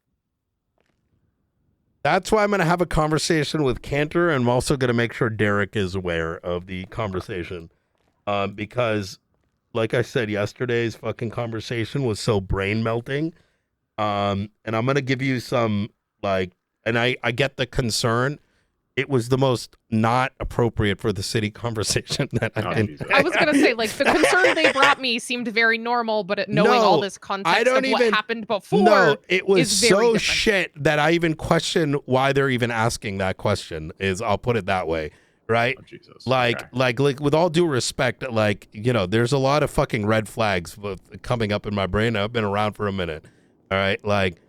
Motherfucker was talking about like the PR reasons for why we can't arrest people that are in ICU and shit. And I'm like, listen, dog, I'm gonna go talk to the state about this because that's fucking brain dead. Like, I don't fucking know. So, and then notwithstanding the, you know, the argument of even this argument that they're possessing is, are they suggesting that we can't see the title of a ICU report? And that is effectively like, this is quite frankly what was described to us as we brought it in. Do we like /me forgets what's in the title? Like, I'm so confused. So these are clarities that I'm not willing to entertain in the city because it's just weird as shit. We will discuss. I will get those clarities in the right avenue. Otherwise, it exposes all kinds of weird conversations that isn't good for anybody. But. Yeah, I think it's very different, like title versus body and all of that. What is the purpose of law enforcement having access to ICU reports? It's so marshals do because we're oversight of everything. Yes, exactly. So, and that's exactly how it was advised when it came in, and including but not limited to. It's not dissimilar to, you know, if you go to a normal hospital, they have to disclose usually, like if someone's like, you know, coming in because they got shot up or, you know, all those number of things. So, you know, I mean, listen, I get it. Some people, look, some of these conversations fall into like, is it fair to bring, you know, a certain gun out into certain scenarios? These aren't good conversations to have in band. You know what I mean? I mean, I usually, like, I know we have access to it. I just don't, I don't look at the titles. I don't even pay attention to ICU reports. I guess, like, unless you're saying. I usually like, see the title first before I even see it's an ICU report, which is part of it. But I did remove the access to deputy marshals because they were using them in phone subpoenas and things like that, which I felt like was a bit of our overreach. I looked through past reports and seen. I don't think that's wrong, unless. I mean, that's hold a on. clear PIPA violation. Let me, if I can finish, gentlemen. I don't think that's inherently wrong if they take all the right steps, right? However, absolutely. Yeah. However, at the same time, what do you call it? I think with a lot of the tools that we have when it comes into conversations of powerful and not powerful, I'm going to get that clarity so that we don't have to have those conversations here. I mean, and that's why, like, I because figured arguing as marshals, limiting powerfulness that in the city is not something I want to do. Or whether an area is a green zone or not. And I think Blunt and Don, you probably agree. No, yeah, I don't believe that shit, that's for sure. Yeah. So. All right, is that all we really have? 'Cause I do gotta take off. We do. Oh yes, Chief Justice. Danielson has mentioned that he would like to speak with you, Brian, about. Oh, I spoke to him. Okay, that was yesterday, so I don't know if you got to catch him or not. Yeah. He feels slighted by the DOJ put up a single nominee and nobody really got I guess, to have a say or whatever. He's not happy about that. Brian, you would know more than the rest of us. Do you know how much weight the actual nominations? Because the nominations do weigh in on the outcome. That's where what does it says, at least in the legislation. It says like more nominations will benefit the person who gets nominated more. As far as I'm concerned, SASM is either going to be abstaining from a nominee or putting up someone that cannot find another avenue. If there are more than one candidate, we will do an internal vote. Right now, Sean Danielson is apparently the only one without one. I have discussed with both Danielson and Sean why the fuck isn't the DOJ putting him up? What is their process? Because now all of a sudden there's an incumbency for us to ensure that their procedure is not in any form of violation, right? And Grayson has been told this, Sean has been told this. I am myself and Springfield are digging into it, which is fundamentally why I don't even like SASM being a part of the process, because us having a voice in determining a chief justice is self-serving, which I don't like. That said, I guess as a department, yeah. that said, that is how the nomination is going to play out. So if Sean can get an avenue, we'll give him one. If there are multiple individuals, we'll do an internal vote. But when it comes to the actual voting procedure, every member of command can, choose accordingly. However, and this is the only mandate, is do not discuss on political realms amongst yourselves. Do any form of block voting, because it's kind of the antithesis of our existence, right? So, base it on your own personals, right? But I don't want to see like Blunt, Luca, Ruth get in corner and be like, haha, if we vote in Grayson, this is in our benefit, right? Like, I mean, I think we saw what happened with Gunnar Kane. But yeah, I'm good with somebody who doesn't or abstaining. I think it's, I'm good with whatever you decide. Yeah, whatever you want, how y'all want to independently vote, absolutely. I just don't want to entertain, like you said, the Gunnar Kane situation. Yeah. It's already become strange that it seems like the DOJ may not even have a process and may have put a non-representative vote up. Oh, sorry about that. Yeah, for other reasons, I might be abstaining so, from that vote as well. So now we're in this position where it's like we're actively participating, but actively having to look into this thing. It makes a whole, whole thing of things. So, what if we put all their pictures against the wall and we close our eyes and we throw a knife at it? Isn't that how the current judiciary got chosen? Oh, I didn't know that. We don't want to be I mean, honestly, like something like that, you know what I mean? So I'm going to personally be abstaining. Because at least the director should, that's how I kind of stand. But how y'all choose to do it, I'm not going to, fault you one way or another, as long as there's no, block voting. Even though I think Sean should be put up by the DOJ, that whole thing, that doesn't make any fucking sense to me. He told me that he's afraid of doing it. And then Grayson on recording has told me that he had no part in the decision making. So either there's like some big like conspiracy going on, or like I don't know. It's maybe the DOJ is just that cooked. It's hard to say. I have no comment on that matter. Yeah. In fact, does anybody have an EpiPen? Should I stock EpiPens yet? I was gonna say, be a good idea. Are you allergic to something? Oh God. Oh God. I mean,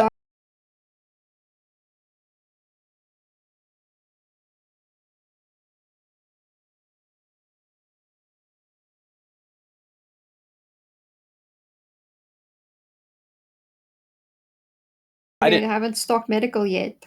I didn't need one when Delta 1 came through. I'm sure it'll be okay. All right.